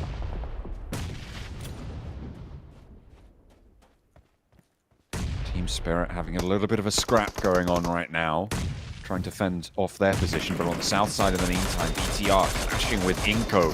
Seems like these 2 teams just will not leave each other alone. BTR looking to try and win this one out again. Satar down on the high ground, but it's all up to Nenebete for Inko. Looks for more. We'll be able to find another spray down. A big challenge now in La Par with the pump action. Mini 14 in hand as well, but the nade should seal the deal. As it doesn't quite hit all of the damage. Genforce up the hill. The nade again just about tags enough damage in, and BTR stay alive. Will Twisted Mind's third party party this effectively. Yeah, lovely bit of revenge coming through for BTR, but Twisted Mind's already sending down the hill, and there's a time limit on this one. Both players are rezzing simultaneously, but instantly Twisted Minds is already in position. There's shots though from DX Xavier on high, which saves the life, and Satar actually gets back up off his knees and is back into the engagement here. Oh my goodness, the timing just a little bit too slow for Twisted Minds. Sure, they'll be able to get this res coming on through, but now the element of that drop shot, that third party, is not going to be there. Another leathering from Levi is there as he takes Lord down, and this time the flush looks pretty good. 2 players out, and Twisted Minds flex out may just be their downfall. Yeah, I mean, DX Xavier has been holding a gorgeous amount of positions over towards this western side for such a long time. They've got this 4-man split going on. Smoke goes down, so they're very much aware of these shots coming through from DX Xavier, and Lepar barely makes it out of there. As Adeti, who has performed fairly phenomenally over the last 4 matches of the day, continues to make a name for himself here on DX Xavier. DX Xavier trying to play this edge controlling style. It's working okay for them so far today, but they do want a little bit more. Loops finding Major Pride. There's a bit of a crossfire onto Major Pride's position right now with Twisted Team Spirit and with Loops, with angles over towards them. Twisted Minds, they are in a real tough spot now. With BTR, all 4 players alive, right over this lip. A single nade would take both of them. Although they are splitting themselves, one in front and one behind of the bus. Of course, just trying to hedge their bets here. Go either side, but it's likely you lose one to this nade. Let's see who goes down. Freak breaks out, takes damage, but doesn't fall. Yeah, it trickles down. And I think now for Twisted Minds, it's a difficult scenario because they know their position. They walk straight back into it, and Freak catches a nade to the face. Honestly, it was a good third party from Twisted Minds. It was right timing. It was just a misunderstanding of where DX Xavier was currently playing, and that back slash that came through onto them. Team Spirit need to move in, as does Mir and Sejong, but Alpha 7 kind of just chilling down towards the south side of the map. It was a good rotate from them, and they've had to calm things down a lot. I don't think Alpha 7's been as quite as impactful as they'd like, though. Miramar typically is their best map of all. 9 teams remain, but a lot of stragglers here. BTR staying up as 4. It's good Not a pick. super healthy vehicle there. But they will make their way up north now and into a little bit of treacherous ground up towards closer to Crater Fields.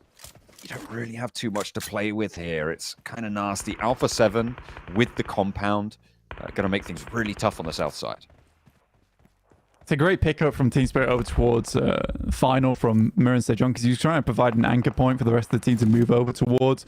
And Team Spirit realize that they are limited on time. They need to move out from these warehouses eventually. But Major Pride is in their way, as are Mir and Sejong, but they cut them down just a little bit. So it's 2-2 there for Major Pride as well as Mir and Sejong. But Team Spirit's in the worst position of them all. No. Great shots from Hoxie alongside with DX Xavier. This is the difficulty, right? That central position inside the crater is so exposed as soon as you have to leave it. And Team Spirit, they've been locked down there for a long time, but they lose 2 almost immediately as they try and step out.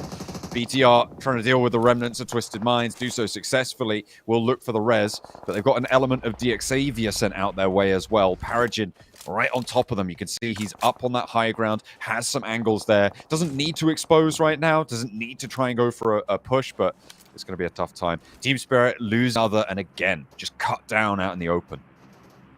Yeah, it's a good play from Major Pride. I mean, they set themselves up perfectly to deny both Team Spirit as well as Mir and Sejong, and they picked up 10 eliminations off the back of it. And I thought Team Spirit was doing well with the 7 eliminations they've been able to accrue. So just effect now remaining for the squad outside of the Zone 2.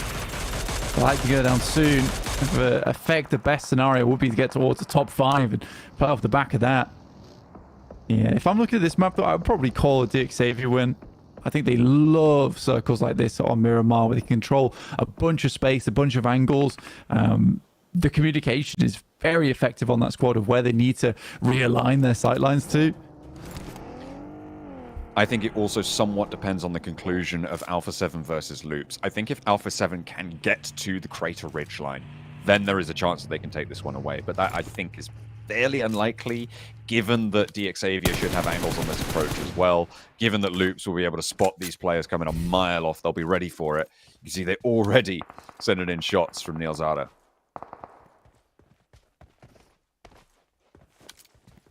So Sanhok goes extremely center. Actually benefits quite a lot over towards BTR, who I don't believe have lost a player just yet. They're still quite happily as a 4-man.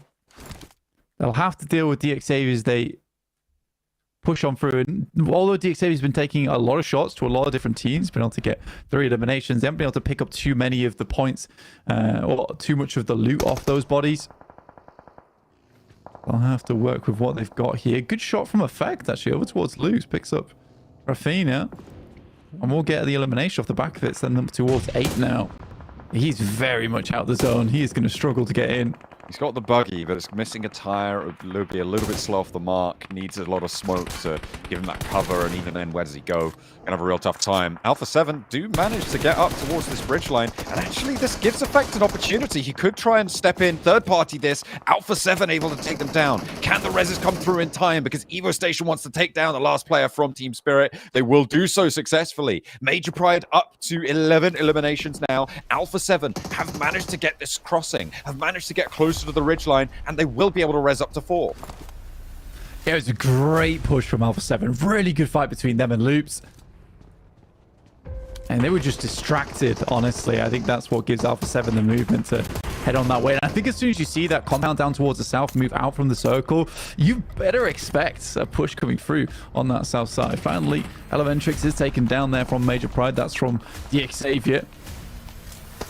You can still control this ridge side, but Alpha 7 is getting further and further into this match, and it's getting a little bit terrifying. This is them up to that ridge line. This is what I was talking about. That transition is now accomplished, and it gives them a really big advantage here. With BTR keeping DXavier at bay, and they themselves are trapped in. As soon as Evo Station goes down here with the blue zone pushing in, that'll be a fairly short order. They just need to pick off a couple of players from this engagement out to their west side, and this is Alpha 7's game. Yeah, the worst thing that can happen to Alpha 7 right now is just a couple of pickoffs over towards that back line. But it's not likely going to be something that pulls through, because right now BTR is way too occupied with DXavier. If anything, Alpha 7 could just slowly march up towards that western edge and break out into this fight between them and BTR. I think they're just slightly worried about potentially DXavier's angles on this fight. DXavier, I mean, reading that Evo Station's going down and leveraging that northern side now, the slopes downhill, is really important for them. This position, this movement, is the only thing that's going for them right now. They've disengaged from BTR. This is going to allow BTR to take shots over towards Alpha 7. It re-engages the triangle-style conflict that BTR were kind of hoping for. But DXavier are no longer at the back of the queue, so it gives them both a little bit more of a chance against Alpha 7.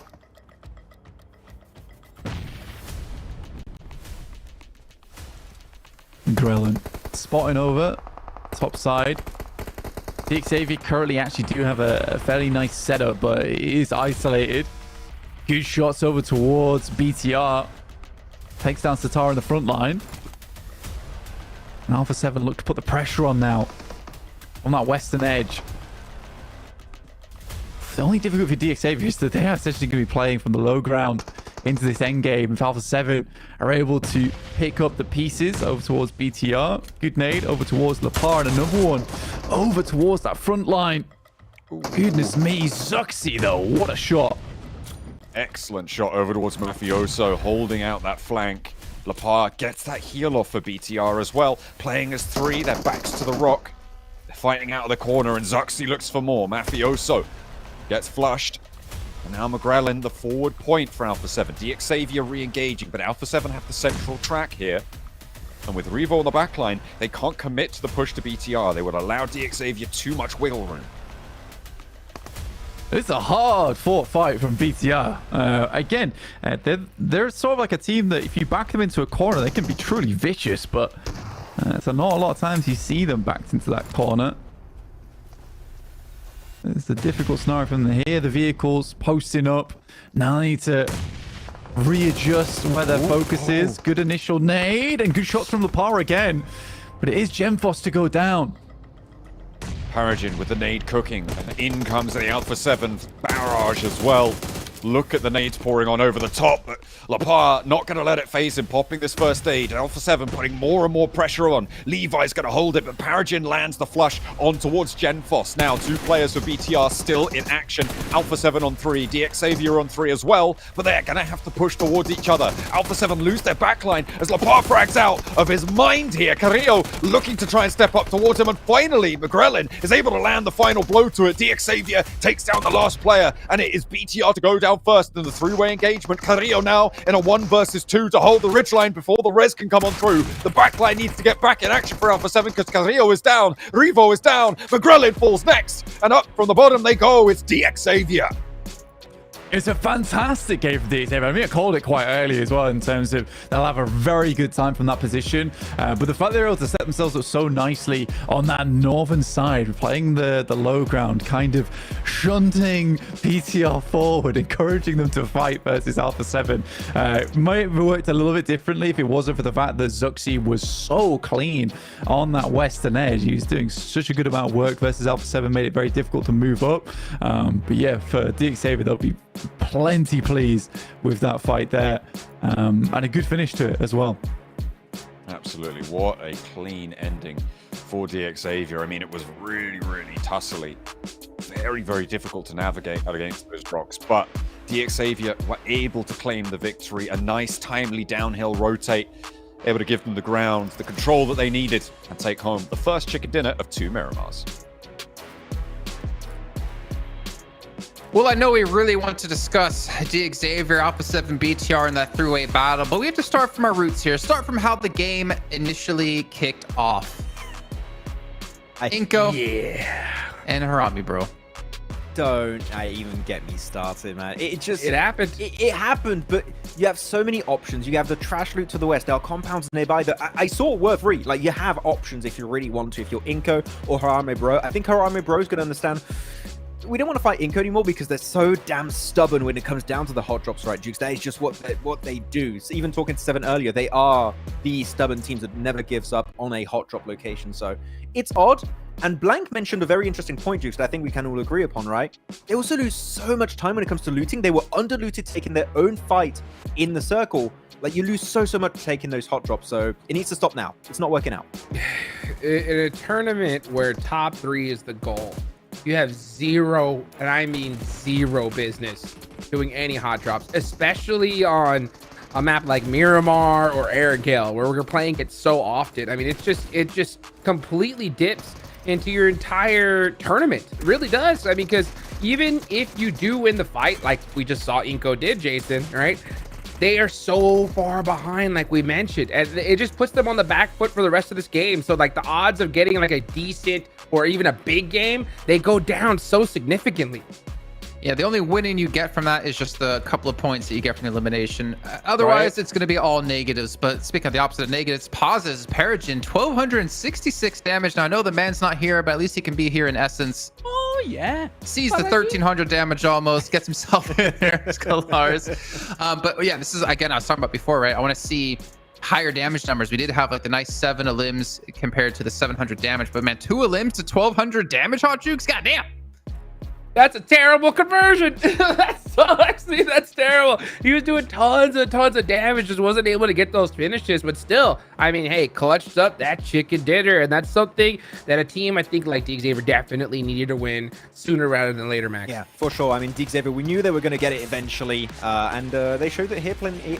Get rid of that replay. Thank you. Okay, let's skip the hot drop. I do not want to see it. It is. Oh no! Don't take me back to the hot drop. I'm just getting trolled by production right now. Is this PMWI as they keep it into your camera, the solo shot? No, don't zoom in on my face, please. I've had enough of that. But yeah, they see the hot drop again. We said it earlier. There are options. Actually, before we focus on like the meat and potatoes of this game, right, Jason, and we talk about the DX, the BTR, the Alpha 7 fight. You brought it up at some point in that game. This is another big fragging game for Major Pride, right? Like, what was it? 10 eliminations? They got some 11 crater fields? What?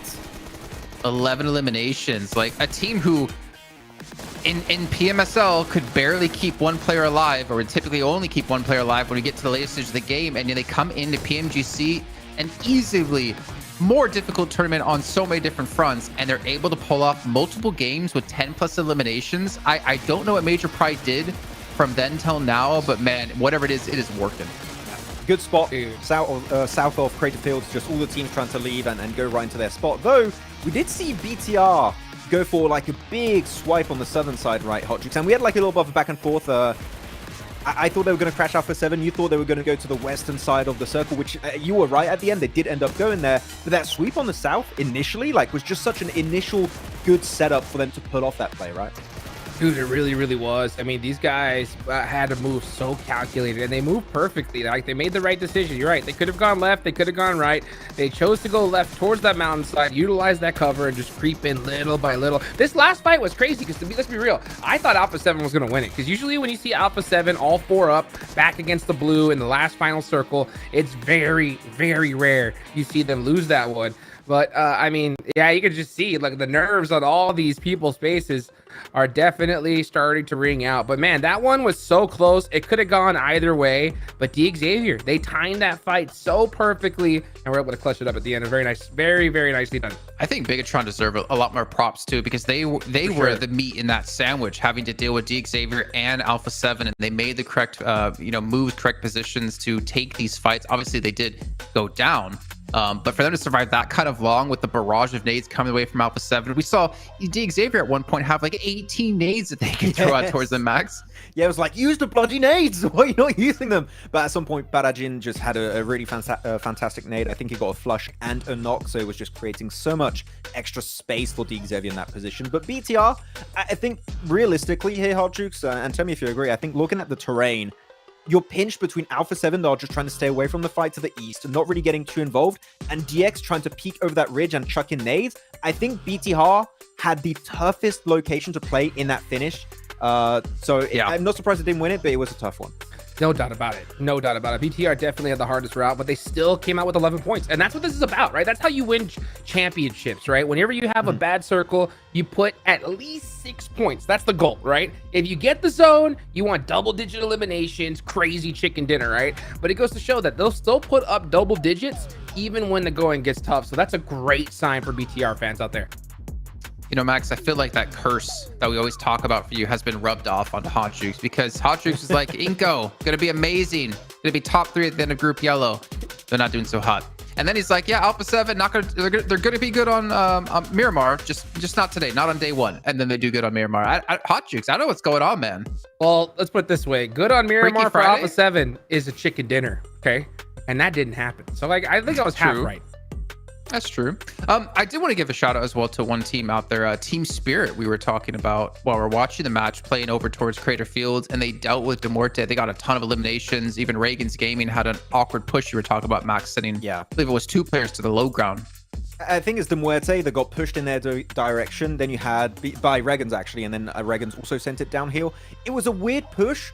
But this is the thing we like about Team Spirit. They're very opportunistic in the sense that they see teams come their way. They can take shots. They're just going to take them. They're going to clear that space northwest, and they're going to facilitate their later rotation by doing so, while also getting eliminations in the process. So it was a good one from Team Spirit. I really liked how they played it, but then they moved into Major Pride, and as we saw, well, Major Pride got a ton of eliminations, so you might just know how they got the elims. It was on Team Spirit. Look at this. Like, typically we'll see, like that 1, maybe 2 players really put up the damage eliminations for a team. Oh, yeah. We have 3 players from Major Pride in our top 4. Now, I understand Major Pride do have a lot more limbs than all the other teams out there, but this goes back to what we've been saying for like 2 years now, that you can't just have that 1 or 2 star players. And right now we're seeing 3 from Major Pride all pop off on the same day. Are we seeing Major Pride just stay top 3 this entire group? It's a real prospect because they're creating such a big cushion for themselves, right? I don't know what you think, Hardjukes, but I'm like, if they keep this up for 2 days, I'd say top 3 is definitely possible for them to maintain that spot. Definitely. I mean, not to mention just the ease it's going to give them for the rest of these days. You know what I'm saying? The fact that they have 60 points, a good solid lead. That's a 20-point difference from them in 4th place, right?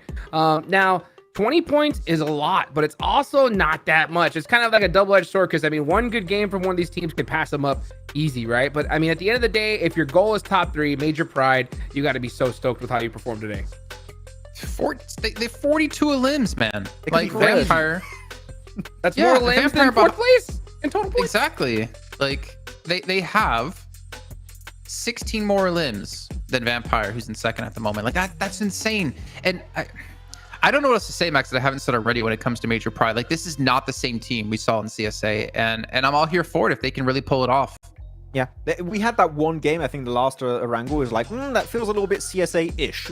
and they kind of brought it back a little bit and started to play together. So yeah, their synergy is on point. They're taking some really good fights. Not only taking really good fights here, Jason, I think that it's mostly they're taking good positions that enables them to be aggressive and to like get some easy eliminations because teams have to rotate their way. That's what they did here in Crater Field. So love it. And I gotta say, they're getting some good use out of that team picture on the left of your screen because it's a great picture and we saw it every time so far on the leaderboard. So when are we going to see another team? We might not for Group Yellow. It's crazy. Speaking of other teams, we did discuss about this before the last match without even knowing this would happen. We talked about Twisted Minds being very vocal that they have 5 players. They can easily rotate players around, and we did see it happen. We had Freak come in and Robs come out. They're currently sitting in 16th place, so they need to make some changes happen because they still have 1 match left to go today. They still have 3 more days in total, but you don't want to be one of those teams having to go home so early. And I think that's why we at least that's why I have them for me in my team to focus because we know they can do better. They were 2nd place in EMEA for PMSL. Something's not clicking for this team at the moment. Yeah, sometimes you have these god teams that just the synergy's not quite there. And we said it already, Drukes, right? That might create tension internally. Was it a rotation because you were going into Miramar, or is it because something's happening below the surface we don't know about? Ooh, I don't know. spooky. Right? I mean, could you imagine? I've been around you too much, Max. I started smiling so bad, dude, because I was like, imagine the venue. All of a sudden, you just hear glass breaking, and out comes Rana Boy. You know what I'm saying? He's just like, I'm ready to come in for Twisted Minds. That'd be I'm here to play. No, that would be crazy. But Twisted Minds, Twisted Minds, it's crazy to see them right now. I mean, I think they're definitely underperforming for what everybody expected. But what are you going to expect when you got Major Pride outperforming everybody by like a ridiculous amount? So this tournament is definitely starting off different. I'm going to go ahead and after today, I'm going to talk to some of the coaches just to see how they feel about the situation because, I mean, this is a performance that none of us expected. And to be able to do that, right? That many eliminations, 42 on day 1, Jason. I mean, that's no joke. That's about as many elims as I have total in my career of playing PUBG Mobile. Wow. Ignoring Major Pride, who to you has had the biggest glow up from their PMSL? I can start things off. Bigatron. Yeah. I think this is like such a different BTR than we've seen in the past, obviously with the roster swaps happening and such, and obviously the performance they had in PMSL SCA. This team is looking like confident. They're looking kind of complete. Like they're taking fights that they can win. They're taking smart fights. And I think they're probably one of the biggest surprises, them and Mir and Sejong, to be fair. I have to agree. I was going to say BTR, so you took the words out of my mouth there, Jason. BTR is a team that now is willing to be aggressive. Jukes, this game, the sweeping edge on the southern side of the circle set them up to make that rotation towards DX to even be in contention for a chicken dinner. They get top 3, sure, but if they don't sweep the southern side, guess what? That's maybe a top 6, top 7, top 8. They don't make it to that area. So the fact that they're taking fights, not because they're forced to, but preemptively to set themselves up for success, it's what is helping BTR be such a standout compared to how they were playing in SEA. So fully agree here, Jason. They are currently, with Major Pride, the big like glow-ups from PMSL.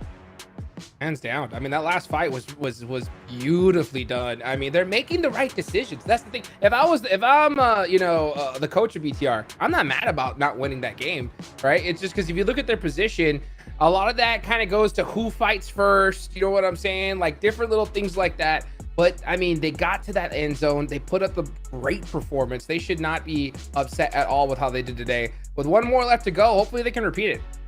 I mean, I was just trying to think, how many times have we seen Zuxi make it to a PMGC finals? And he was there last year. He was under the banner of Fasija with his brother. I know he's got the fire in him, and I feel like, PMGC finals and Zuxi kind of go hand in hand in the way they're currently playing. They're definitely looking like to be one of the teams to make it. We had a chat with him, right? I think at the after party last year, right, Jason? With Luxy. It was Luxy, yeah. But like, I think it's kind of a sentiment that involves the entire team, right? Which is that they got so much success so early on that maybe they felt a bit comfortable, too comfortable, and rested on their laurels.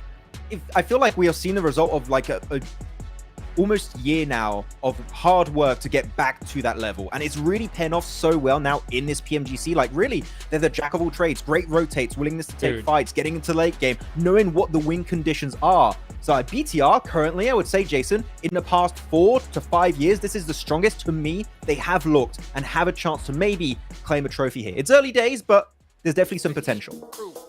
And some potential indeed, and some bold statements being made here on the desk as we're heading into the final match here of our first day of Group Yellow. Let's throw it back over to our casters with John, Allen, and Blake.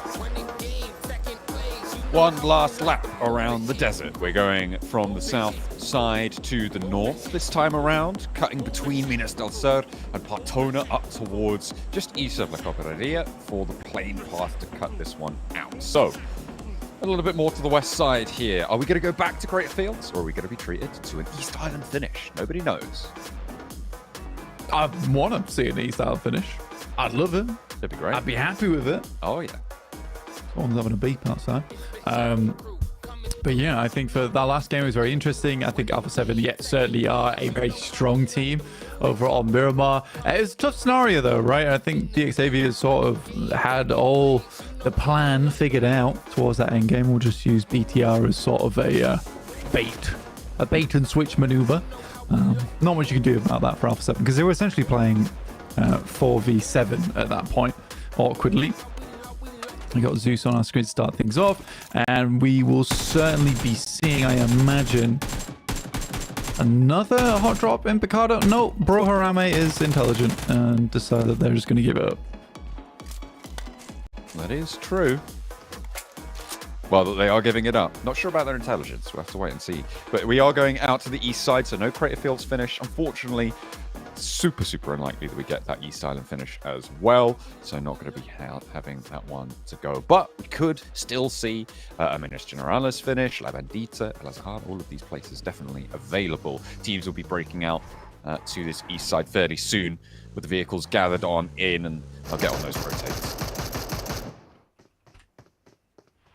Doran takes a pot shot. Actually almost takes down one. I mean, one more tag would do the trick. Oh no, switches targets. Goes to someone else. Going for it. Go on, Doran. I mean, respect. Almost caught the guy off guard in the air. Incredible shots, honestly. And from I'd no less expect that from Doran, honestly. He has always been a great player. And all the teams he's been on, very much a developing player. But now I would say a bit more veteran of the scene. Been around for quite a while. It's Rafina who barely gets away with his life here. Yeah, just about. You got to be pretty pleased to touch the floor with your life intact. So that's good news for them. Zeus, all the way down to the south side, spread around that south island, and Partona as well. Maniac giving them a little bit of a foothold on the northern side of that bridge so that they can move a little bit uncontested, or at least with the information on where the contest will come from. The circle being out east makes this south road not super busy, at least until probably minute 6, where teams from the west side may opt to go for a south coast rotate. So they've got a little bit of time, but they do need to get off that south island fairly quickly.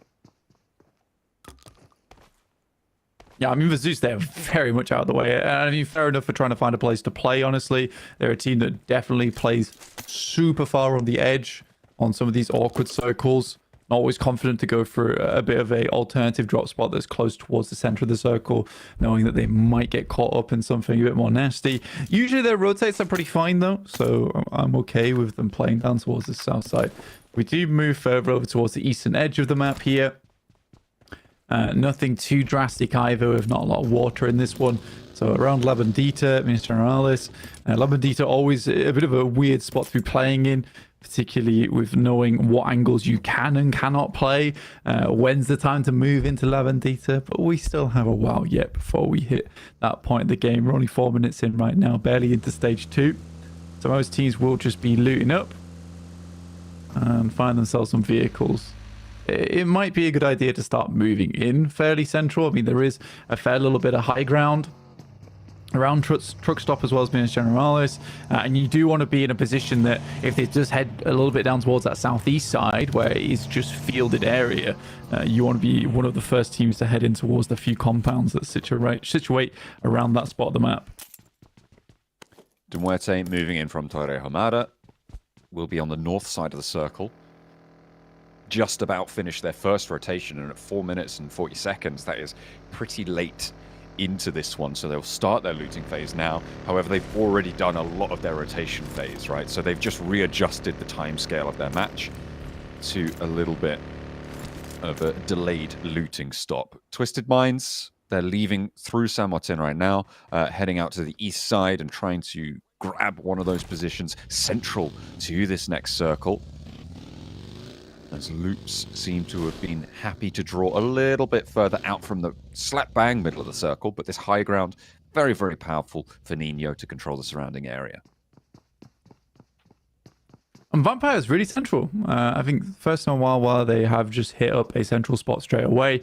I think a fair few of the circles today that we've seen from Vampires, it has been a case where although they have been within that initial stage one, they haven't always had to move too far, and they'd rather sit in their loot spot and then play a little bit more towards the edge. But this is the first time we've seen them make a gun for quite a central spot inside the circle around Minas Generalis. And again, like I was saying earlier, it's something you want to do with this circle as well, just because there's quite a few spots around this area that just doesn't have a lot of space to play in. So you want to make sure you're one of the first.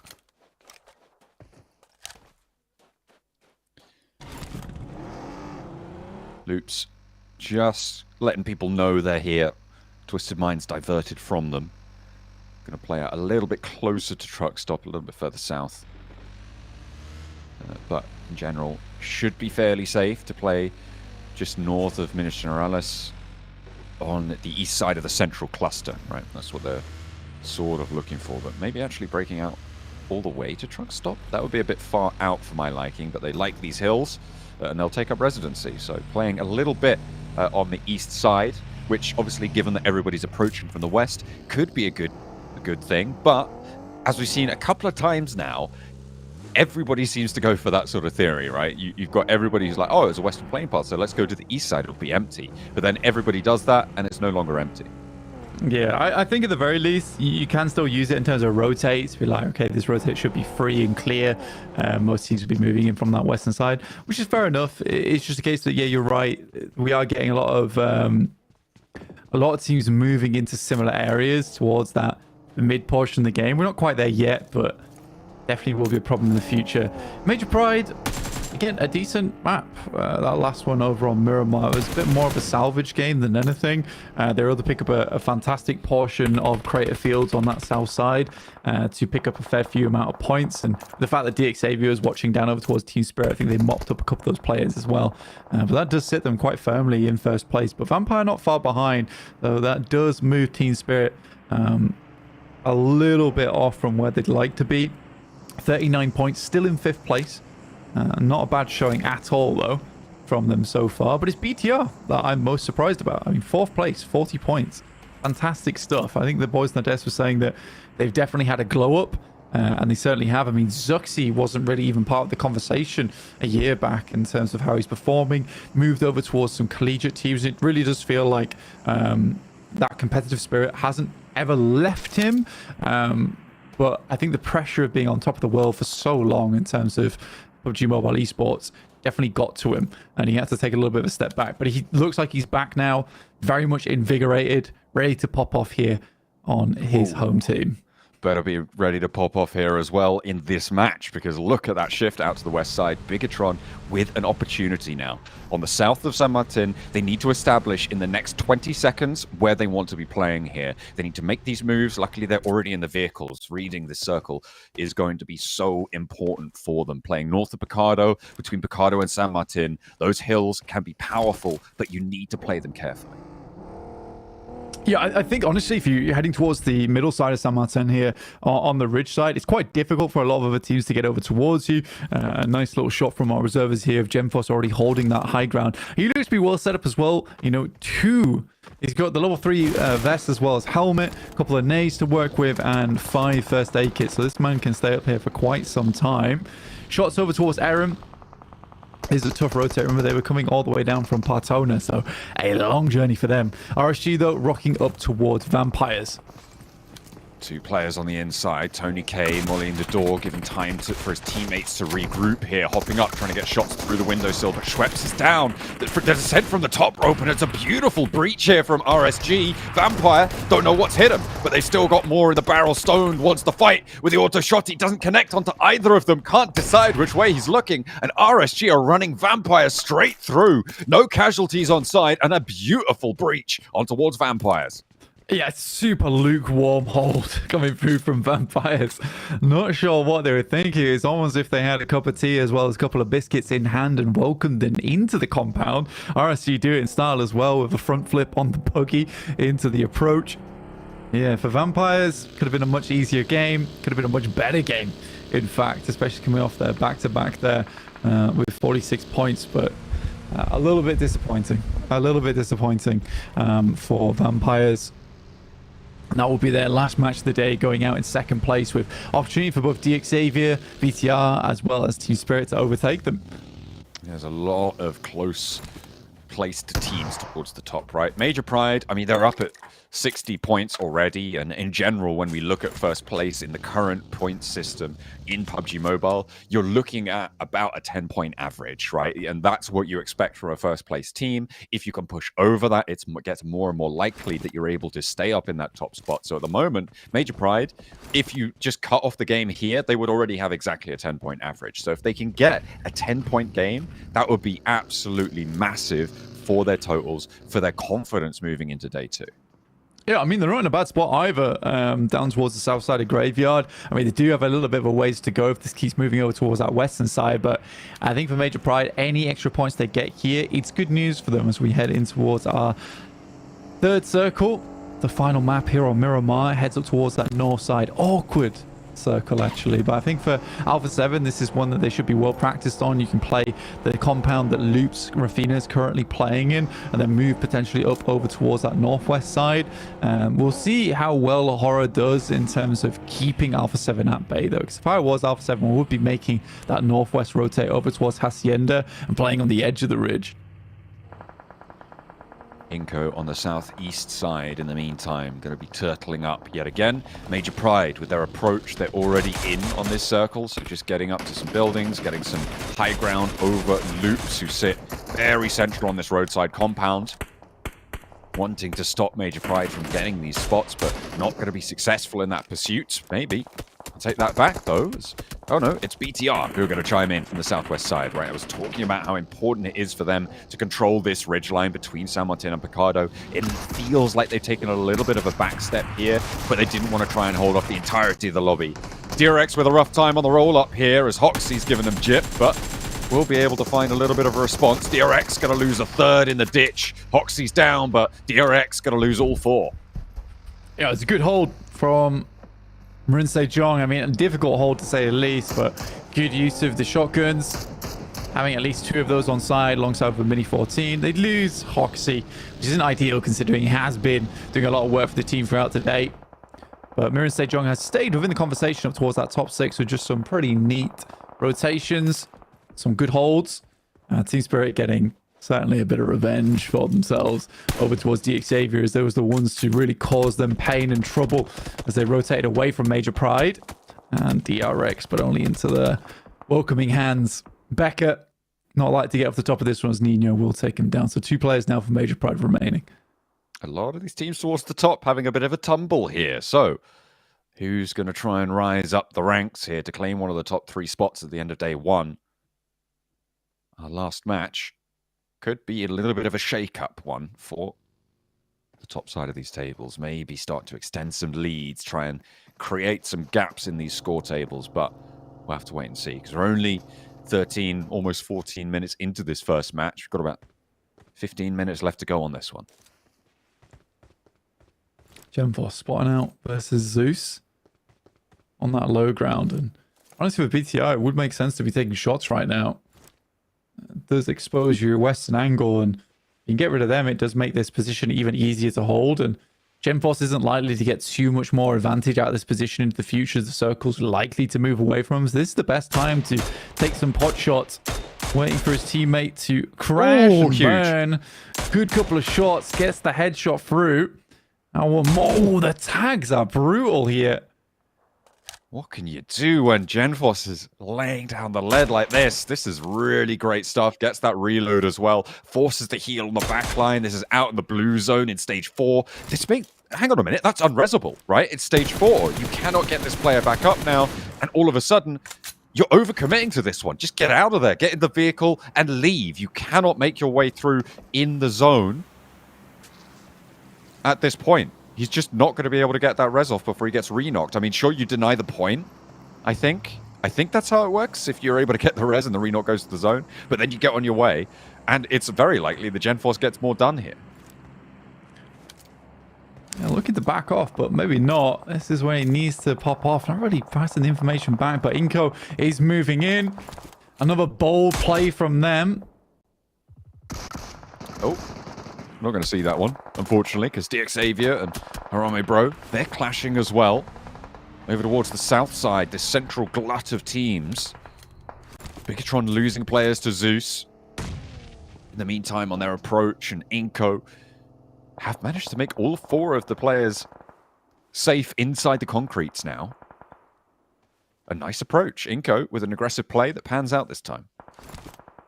It's a weird one. I think Genforce did go down there, but he just wasn't able to have really much impact on that at all. He was slow to the react. Looked to finish up his business there with Zeus, but team calls for him to assist. Quite sure. I'm assuming it was a player from Inko there to make that happen. Kitsune moves up to finish off the final players here from Bro Harame. And they've already racked up, or they will rack up 6 points if they're able to take down all the players here. Confirming those. The players who are down, stop that info getting fed on over. Effect still on the backline, spots this approach as well, coming in from RSG, who are trying to sidle on in for a third party on the engagement. Move in ahead of Team Spirit. They're crunching Federales, the last player for Harame Bro, but he's already up and against the rocks. He knows he's in trouble. A nade in from Lightning. Looking for the spray down, and there's damage pouring through from Team Spirit. They leave Effect back, but he's going to look to regroup now. Nades forwards. They do not want to let RSG get on in to this engagement. In the midst of it all, the last player goes down from Harame Bro, and a nice nade to slow down RSG. Finds the knock onto GZ, but Nomi goes low. Not out of it, though. He'll be all right for now. More damage done. Another long nade. Could be decent, but doesn't go quite far enough. Desperately trying to get this one in. They know roughly where he's playing. That's a decent Molotov that's sent down. Spirit would like to clear this out because annoyingly for Team Spirit, they cleared out this region so they could push further up on this ridge side, and instantly RSG take a excellent position forward here to get ahead of the curve. Kitsude going down to loops as well off in the distance. This is rough now. Yeah, but a very good rotate from RSG. It's got to be said. A really timely rotate as well, capitalizing on that third-party position from Harame Bro that stopped Team Spirit early. Loops with the off angle now, though, will control a lot of this fight, and what that does is it forces both Team Spirit and RSG to be playing over the top of these hills, rather than trying to move out wide, rather than trying to go up high. It linearizes this fight. Back to front, very, very basic PUBG Mobile going on because of the suppression angles that Loops have on this position. Team Spirit, I think, honestly, maybe back it off a bit. I don't have to take this fight right now, especially with the new zone coming through, which pushes back down towards that south side. RSG likely going to have to fend off versus a couple of solos on that northern edge, as well as the remainder of Major Pride. More shots going through over towards Alpha 7. McGrillen lucky to leave his life here, and they know they just have to leave Mafioso behind for the time being. 7. I mean, they just want to establish their trio. Maybe after they've got a little bit more safety, they can go back out and try and flex to Mafioso to get that res. Maybe that's what they're looking for now. You can see the vehicle moving in, so potential to get it after they've entrenched themselves. A little bit more cover off and a couple of off angles for them to suppress ridge lines. Loops, they've started to move, and that could change up Team Spirit's fight. They're going to go for it. God already down, and Nomi will bow him out of this one for the last entry today. 6 elims found so far for Team Spirit. Effect still on those backlines. Very low on that ammo. Only 3 rounds on the M4. Needs to move in, try and find some resupplies along the way. There's a couple of crates ahead under the rest of his team. The issues right now, like you say, the utility is just very low for Team Spirit, and they were hoping to get a good old reset over on the bodies of Bro Harame. It just wasn't meant to be. Instead, it's been RSG being able to so-call that up and then use that remaining utility, find themselves a little bit more. Good pick off over towards Bay, and this is where they absolutely have to find a little bit more off the back of it. Fantastic spray downs from Nomi. GZ looks to finish off Matic, and he will. This should be the cleanup coming through from Team Spirit now. GZ with the last stand against Team Spirit. Losing Matic is a pretty big blow to them, though. That nade over the top. Kitsune is there. He's holding down the angle, but that nade looks good. Goes a little bit long. Effect is there immediately to back up Kitsune. And Nomi stopping this flex out over the top of this smoke, forcing GZ into that straight fight, and will be going toe-to-toe with Effect. It's not going to work out for him. Team Spirit win the engagement. Loops have moved in ahead as well. You have Major Pride further through, but Team Spirit can stay alive as 3 players. 9 eliminations found so far. Yeah, already it's a great game. Right, you're one shy of what essentially is a chicken dinner in terms of points scored. So very, very well done for Team Spirit, the game they were looking for. And that puts them in 2nd place right now, technically, which would be a qualification spot at the end of things. Alpha 7 dealing with the remainder of Twisted Minds. They did move over towards that northwest point, like I was saying earlier, and I think they were able to get all 4 players back with their feet as well, so Mafioso didn't go down in the end, which is a nice reset from them. Good pickup. They were able to get those off angles established, stop Aura from moving in over the ridge lines, but now they've got to do it again. And this time with more urgency, because Aura are here to move with the blue zone at their back. Over they go. The top of this hill will be the pressure point now for Alpha 7. Nades from Aura, not going to be thrown out here. They are just playing a little bit tentative here on the approach. You've still got Zeus out to the west. You've still got Loops out to the east, making this tricky. More damage being poured on into this circle in the meantime by Team Spirit. Evo Station's already been knocked. AZ really wants this res, but Effect doesn't want that to happen. The bounce just goes awry. Major Pride will stay alive for a little longer. Yeah, it's a good time to actually take that fight with them. I think they realize that there's a fair few angles off towards that northern edge. Loops still need to make their way in, so Team Spirit being a bit cautious here. Nomi actually scouted all the way down towards that eastern side to pass that information back. Now, Loops could give them quite a few elimination points for their troubles if they are careful with their pickings. They just don't want to expose themselves to Major Pride all that much. Dumwete with Eugene still waiting off in the wings there on the western side. And BTR been locked in this glaring contest between them and Inko for a long time. Yeah, Inko sailing in has really taken the wind out of BTR. Well, still playing as 3. They've been in that standoff, like you said, for a long time now. On the north side, Aura still putting pressure on Alpha 7's north, and they're kind of pushed in now. They're hemmed in as Zeus trying to establish that west side control. Aura flexing out, but Loops are there. That is going to be a fight. I don't know what Aura are going to be able to do to stop this, because Alpha 7 will immediately go in for that third party should it start to pop off. As Loops actually gets shut down by Evo Station, a nade over towards Aura, and both of these two teams are falling short on this northeast side, but can Zeus make an opening here? Can they find themselves a little bit of a crack in the armor for Alpha 7, because it's not happening on this northeast side? Aura cannot find anything. Mafioso clocks him, and now it's just Mr. Burrow to try and find the shots in response. 1 player down for Alpha 7, a lot of damage pouring on in, and there's even more to pour downhill. As Aura gets swept aside, Loops from the east, Zeus from the west, and Alpha 7 stand tall through it all. Yeah, it's a great defense from Alpha 7. I mean, they are down to 3 players right now before they'll get the other players back up, but another knock goes through, so down to just 2 at the moment. I think for Team Spirit, they'd like to get involved in this as well, but there's still Major Pride ahead of them, doing damage. Zeus is playing this cautiously. Nino knows where the 2 players from Major Pride currently are and tries to get a nade far across to them. That is Alpha 7 taking down the last of the two northern side players for loops, but that nade looks pretty good. Doesn't quite get the knock onto Mafioso. He is healthy enough, and the res can come through. Alpha 7 desperately struggling to get their teammates back up and into the action here. And it is a real tough time for them. McGrellin, the next to get rezzed here, as Revo puts the nades over towards Zeus. That plateau, so difficult to stay on, especially with the angles from BTR and Inco going to chime in fairly soon. The moment, it has been seriously bad news. Again, that's so frustrating that they're only able to get one knock over towards Major Pride, but they'll be locked in for all the res here. Effect has had so many nades, finally gets it in. Took a frustratingly long time to work with, and now Team Spirit can move up because that really was the only things holding them back. Circle moves back down towards them. Start to work their way up towards the plateau. Eugene, though, might be a problem. I don't think they're aware of his position. I don't think anyone's really aware of his position right now. But they should know, considering a loot crate did just drop in this area and it has been fully looted. That should give it away. 11 eliminations for Team Spirit. That puts them up on 50 points right now, Blank. Including whatever, well, not including whatever placements they're able to accrue. Major Pride on 62 with the placement point that they got. So 12 more points for Team Spirit. It's doable.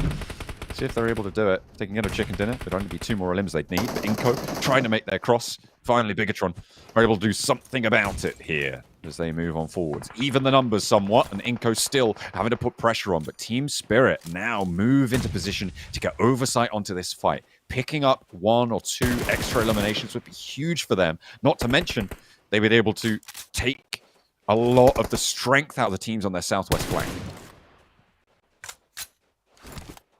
Team Spirit just holding these angles for the time being. They know they've got oversight. Want to push the boat out too much here. Stage 7 right now, moving into stage 8. Eugene up close and personal. There's a nade at the top from Effect. Ooh, there's a plenty amount of damage there. That was scary for Alpha 7 there. The nades continue to roll on in, but BTR now trying to hold off Inco, not going super well. Oh, just about misses the knock there, but Juancho super low. Vitali now wants to try and answer towards BTR, but the heal comes through for Inco. The res has not for BTR, which means that they're still on a 2v3 hold. Team Spirit still continuing to put pressure every single direction as they will continue to exert the power from the northern flank. Inco can roll through this one now. There's only one player from BTR remaining. He's up the stairs, and he will not be able to connect the shots downwards. Vitali gets that reload on the auto shotty and will not be able to do any more for Lapar on the top. Inco stay up as 3. They lose their Nabate on the cross, but BTR cannot weather this one. Team Spirit, they've lost a player in the meantime. Out on their side, I think that's Nomi, who was breaking a little bit too close to the edge here. And now it's affecting Kitsune. Yeah, both, I think Zeus's players were able to spot him out over on the cliff edge. Took him down shortly afterwards, but it's Alpha 7. And that's what Juice is saying. Miramar is not a good Miramar unless it's a chicken dinner, and they're looking to take it all the way here. 11 eliminations. It's been a fantastic amount of work they've been doing because it's not been an easy traversal for them over this side of the map. Could have all ended if Effect's nade had just gone a little bit deeper there. And it would have been sad as well, considering Effect was just trying to clear out Eugene in the first place. Inco taking a knock to the play zone there. Vitali not quite getting out the blue fast enough, and it's stage 8. That thing hurts. Something else. Effect and Kitsune. The duo now to take on 2 from Inco. Alpha 7 not really wanting to push up towards this either. Kitsune worried about players on the inside, but Effect guarding the low ground. Inco allowed to get out of this one. Did Effect catch that? Not sure. But either way, I think he's worried about it now. That shack is very nadeable. It's a bit of a long shot for him, unfortunately. I think this should be an Alpha 7 win, right? I mean, unless Zeus is able to pull something crazy out of the bag, Alpha 7 will have to move out into pretty open ground, but Zeus cannot hold this angle for long, considering they're on the edge of the blue here. Team Spirit, basically the only thing keeping it alive is this high ground. pretty grouped up for Alpha 7. I mean, a nade at the right time might find something, but it'd be very difficult to land it there, especially for Team Spirit.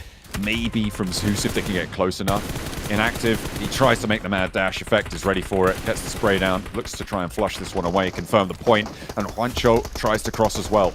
Both go down. The points added to Team Spirit's tally. More as well to be found as Zeus try and open the bidding for a crossing, and maybe with this 14 eliminations, a second place. Blank, they're up to a 20-point game guaranteed. One more, or two more rather, they'll draw level. That's what they're looking for. Kitsune, no, you should be worried about the other flank. His Effect gonna have enough to do. No, Alpha 7, they're just gonna move through this one. No way Effect can 1v4, right? And he knows it. He's out into the blue zone. They're chasing it down. They want the point, but it's denied. His Effect will not give it over. And that is Alpha 7 to find our final chicken dinner of the day. They couldn't quite do it on the last Miramar, but they are certainly keeping up with their reputation here on the desert map. Yeah, I mean, honestly, for Alpha 7, fantastic stuff. It was not an easy game either, so the fact they were able to make it all the way through to the end there is just wonderful. Really, really well done there. Equally for Team Spirit, what a game they had. I think if Nomi doesn't go down, potentially there's a chance they could even 3v4 versus Alpha 7. Some unfortunate grenades. It was extremely frustrating there for Effect, where those nades just weren't finding their way in over towards the enemy squad on Major Pride. But in the end, they were able to get themselves a fairly chunky game, which should sit them pretty high up in the tables.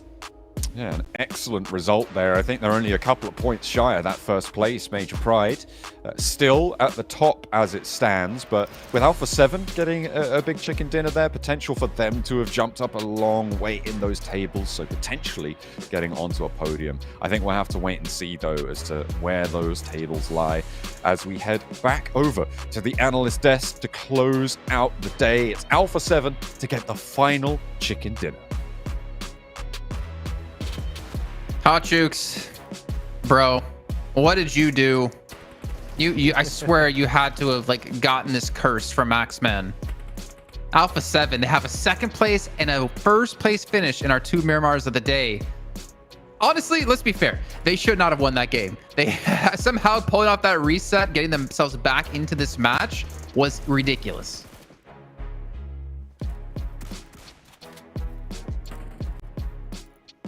Man, when they get going on Miramar, these guys are hard to stop. And you just see that 12 eliminations, almost got this 13 right there. Rebel with a jump shot, barely missing it there. But man, what a way to finish out the day. And you saw them right after they got that chicken dinner, Max. They were just like, yeah, you know, business as usual, no big deal. Another day in the office for Alpha 7. It goes as usual on this one. But as you talked about, Jason, the full reset is absolute madness in that situation. You're getting completely surrounded by Horror, by Loops, by Zeus, and you just get that lucky situation after Horror get eliminated, that you're in a dip, and Zeus starts shooting at Loops, enables you to go for the 3-man revive, get back as a 4-man team, obliterate everyone up there, and then go even sweeping to the eastern side versus Team Spirit to clutch the win. I mean, Jukes, this is one of the most impressive wins we have seen today, and the fact it came back from a team that was down to 1 player initially is absolute madness. So yeah, game of the day for sure. I mean, dude, I think yeah, it's crazy. They couldn't have had that kind of result if also there weren't mistakes made by Zeus and Loops. Like, I feel like they should have easily been able to finish them off. So for anything, you know, Alpha 7 taking advantage of mistakes being made by the other teams around them to let them get the full reset was very well done. Yeah, that's the problem when it comes to Alpha 7. Like, if you're facing against them, you have to finish them. Like, you leave just one player up, and they'll come at you like twice as hard, and that's the most difficult thing for a lot of these teams to overcome. And you're right. I mean, a lot of squads could have easily just finished out Alpha 7 when they were down and out, but they didn't. And as soon as Alpha 7 just said, okay, all right, don't you worry about us, they got everybody back up, and then they just won this game out from under everybody else. Yeah, massive comeback. I have to bring up one team that I know what Max is going to say. No. Mira and Sejong. No. San Martin rotation. Talk to us about that. The thing is, I don't even know what to say other than like I literally am absolutely confused. Like, they used confusion and it was hyper effective on me. Okay, we're playing Pokemon right now. They sent it in San Martin when 90% of the circle right is the high ground south of San Martin, which means that there's a very high chance you're gonna have to pull off a wide rotation to get back into the circle. And guess what? The circle where it ends up ending is the compound that was right next to them the entire time. They could have sent it so early. Zeus was not even there. And they go into San Martin, get eliminated by Hora. We were talking to Seven a little bit during this game, right? And he said that looking at MSJ, it seems like they're kind of stuck in the old ways of never being willing to make adaptations. I think this is worse than that. I think that they just did a weird play. I just hope they can see that and like, yeah, that was bad. and just go back to the drawing board and change it because I don't get it. Well, there's going to be another team we're going to have to mention here as well. Another two teams, because they seem to love to clash. Inko and Bigatron, man. This time, Inko able to win out on the fight. It's been very back and forth between these two teams, including the redos we've had to have, Hotchukes. Yeah, I mean, 7 points total in this one for Inko. Not bad, not bad. They'll take it for sure. I mean, but at the end of the day, again, guys, top 3 is the goal. That's going to get you that golden ticket to the finals. So Inko and all these other teams are going to have a big road to cross, especially when you got, you know, couple squads going crazy. Alpha 7, 23 points. Team Spirit with 20. I mean, man, but Vampire going out early here in Miramar. What do you think about that, Max? It's not good. Not good. Not good at the bottom. I mean, the bubble, right? But they had 2 wins, so one bad match. It happens every once in a while. I'm okay with that. Though I do want to bring it to a team that you talked about during that game here, Jason, which is Team Spirit, man. Not a bad day, realistically. Not a bad day, especially after PMWC. I think that people were a bit not sure what to expect from a Team Spirit globally speaking. This is like one of the best starts we've seen from them globally in a long time. So I want to see a continuation of that. But Team Spirit, good high ground control against all the teams around them. Please give me more of that. Good job. I actually want to know where they are in our leaderboards, more importantly towards the eliminations and placements, and kind of see the balance between the two, because I feel like one thing they really struggled with thinking back in the past was, I mean, obviously both considering where they placed at PMWC, but I feel like it was their like kind of eliminations that they were kind of dragging behind on. But we can see here 38, and they're currently sitting in second place, 3 points out from Major Pride in first. This is definitely not the top 3 that I expected necessarily in this order, with Major Pride up there. But hey, as you said, Max, during the match, my prediction is looking pretty good here. Yeah, your teams are up there. Mine too, except for GRX. They're not even on the first page, but they're definitely closer to the top. So this is like, we had a bit of a weird start, I would say, at the start today, but we are getting back to normality slowly but surely with your big teams like your Team Spirit, Alpha 7, Vampire, D, Xavier. Also, I'm still waiting though, Jukes, for my BTR win. It is going to happen. Okay. It is unavoidable at this point, okay? Yeah. We are going to get a win, but when is it going to happen? Not sure, but it will. Yeah, it will, and it's going to be a big one. I have a big feeling that's going to come around soon. I mean, I'm looking at the second page right here. A lot of work that needs to be done for these teams. The biggest shock to me, though, without a doubt, besides Major Pride going crazy, Twisted Minds, man. What do you think's going on? I thought you were going to say Inko not being Jason? top 3. I thought you were going to say Inko not being top 3 is the biggest surprise for you. You know what? Inko's the most improved, 100%. I don't know what's going on with Twisted Minds. I mean, they have the pieces to the puzzle to make it work. Like, they have the skill to compete at this level. But we, in my opinion, haven't really seen Coops be Coops. Like, we haven't seen him be a big playmaker, which is typically what he does for every single team he plays on. We've obviously seen some like roster swap come in, right? We had Freak go in for Robs, who came out. I believe they kept it that way in the final match as well. But they are definitely struggling, but I feel like I know Coops enough that when we get into tomorrow, like, they're going to come much more prepared, and we should see a different Twisted Minds tomorrow. I think there's a bit of blood in the water. I don't know what's going on. I feel like some things are going on in the background. They're looking at our daily MVP. It's going to be Nomi for day 1. Look at that. I mean, most off the back of their 2 big games they had, of course, the second place and the chicken dinner earlier, but hey, good job. Nomi, we know, looking at EMEA, right, that this guy is on top. He's one of the best fraggers of the region, so I am glad to see him also performing like this on PMGC. Like, it makes me very happy to see that happen. That's pretty good. That's pretty good. I completely agree. Like, for Nomi, who kind of came not necessarily out of nowhere, but the play he brought to EMEA that I mentioned before, like this kind of 1-3 play that we saw, he's been such a hidden gem, I would want to say. Like, he's obviously has big names on his team with Matic, Kitsune, and Effect. but I feel like he's definitely coming into his own, that he can be the biggest name on the team. I don't even think we necessarily seen him fully unlocked. I feel like Team Spirit in general have all been playing well. It's not that one individual player to carry them through, like we talk about many times, like we see with Major Pride having 3 players in our top assists, 3 players in our top damage dealers, 3 players in our top fraggers. But this is a good sign for Team Spirit, and it's so weird to see Kitsune not be really bad the first couple days, like the team he's on, and then just play really well at the end. We're seeing like them and Alpha 7 change things up here and finally figure out what they can do in the beginning instead of just playing at the end. Yeah, looking at the top fraggers, I really have to highlight again, like Major Pride, 3 out of 4 top fraggers are Major Pride players. Like from a team that, Jason, we said, right, after CSA, we didn't really have high expectations. 3 players up there. Like, this is one of the biggest glow ups. Like, we talked about BTR earlier, but really the biggest glow up right now is Major Pride from the CSA PMSL going into PMGC. Absolute madness. Though, Hodrix, I have a question that I am going to say I don't think is going to be the case. I don't know how you feel. Are we going to see this continue tomorrow? I'm not too sure about it, but it's a tough one. Well, I mean, I expected one team to shock us. That was kind of like in just my feelings, you know what I'm saying? And did I expect Major Pride? No, not at all, especially with this kind of performance.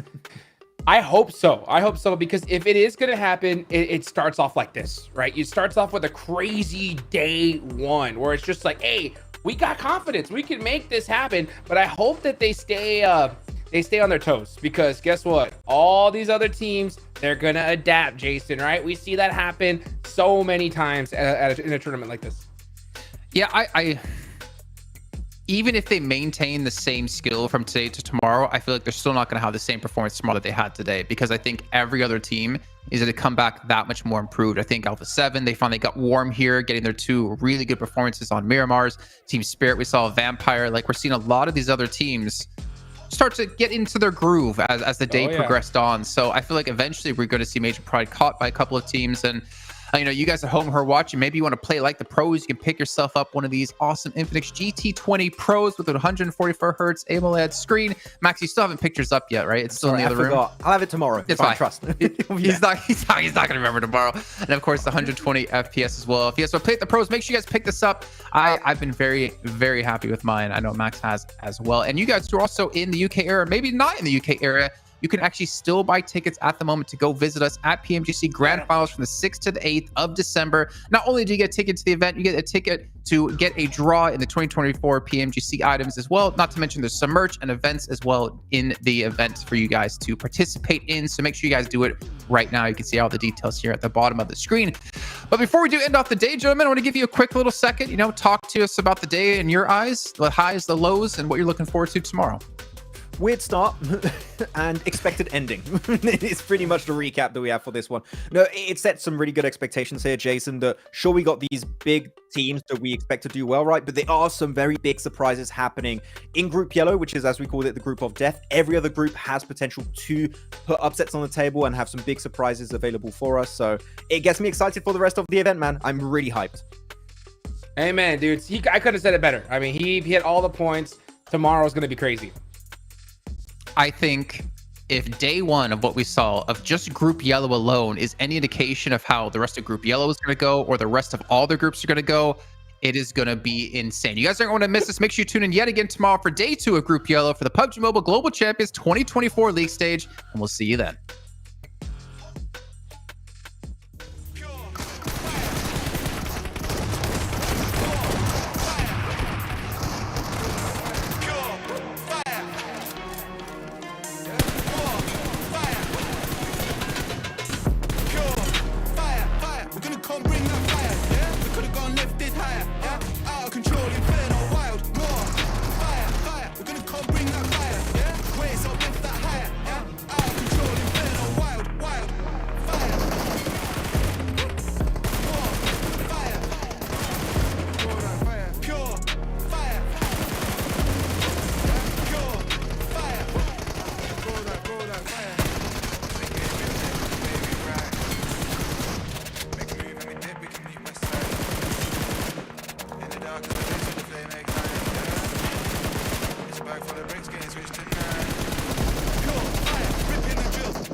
drill, bringing the heat and you know that the deal. Getting the goal, you know that the real. Gonna confirm that we're lit in the field.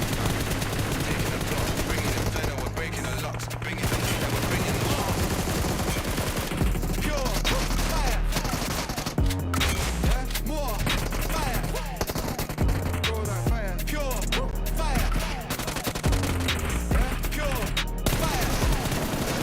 Go that fire. Pure fire, fire. We can bring that fire. Yeah, we could've gone lifted higher. Yeah, out of control, inferno, wild. More fire, fire. We're gonna come bring that fire. Yeah, waves up, lift that higher. Yeah, out of control, inferno, wild. Pure fire, pure fire. Yeah, more fire. Go that fire. Pure fire. Yeah, more fire. Pure fire, fire. We're gonna come bring that fire. Yeah, we could've gone lifted higher. Yeah, out of control, inferno, wild. More fire, fire. We're gonna come bring that fire. Yeah, waves up, lift that higher. Yeah, out of control, inferno, wild, wild. Fire. More fire. Go that fire. Pure fire. Yeah, pure fire. Go that fire. We've been getting real lit with the way we ride. Make a move and we dip, we can meet west side. In the dark as a bitch with the flame ignite, yeah. It's a bag full of bricks getting switched tonight. Pure fire, ripping a drill, bringing the heat and you know that the deal. Getting the goal, baby, you know that the real. I'm gonna confirm that I'm lit in the field, yeah. We're taking the block, breaking inferno, we're breaking the lock. Selling our beats and we're selling the lot. Burning the heat and we're ready to talk. Pure fire, fire. We're gonna come bring that fire. Yeah, we could've gone lifted higher. Yeah, out of control, inferno, wild. More fire, fire. We're gonna come bring that fire. Yeah, waves up, lift that higher. Yeah, out of control, inferno, wild, wild. Fire, fire, fire.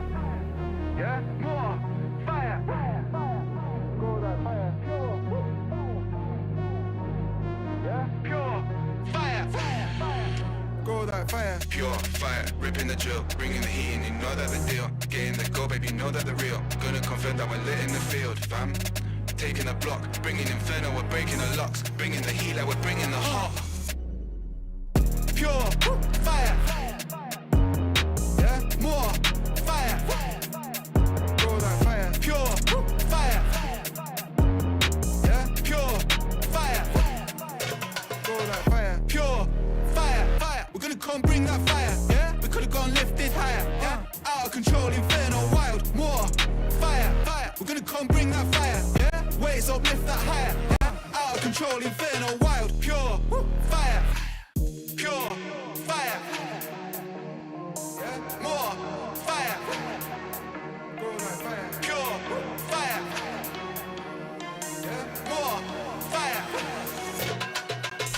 Pure fire, fire. We're gonna come bring that fire. Yeah, we could've gone lifted higher. Yeah, out of control, inferno, wild. More fire, fire. We're gonna come bring that fire. Yeah, waves up, lift that higher. Yeah, out of control, inferno, wild, wild. Fire. More fire. Go that fire. Pure fire. Yeah, pure fire. Go that fire. We've been getting real lit with the way we ride. Make a move and we dip, we can meet west side. In the dark as a bitch with the flame ignite, yeah. It's a bag full of bricks getting switched tonight. Pure fire, ripping the drill, bringing the heat and you know that the deal. Getting the goal, baby, you know that the real. I'm gonna confirm that I'm lit in the field, yeah. We're taking the block, breaking inferno, we're breaking the lock. Selling our beats and we're selling the lot. Burning the heat and we're ready to talk. Pure fire, fire. We're gonna come bring that fire. Yeah, we could've gone lifted higher. Yeah, out of control, inferno, wild. More fire, fire. We're gonna come bring that fire. Yeah, waves up, lift that higher. Yeah, out of control.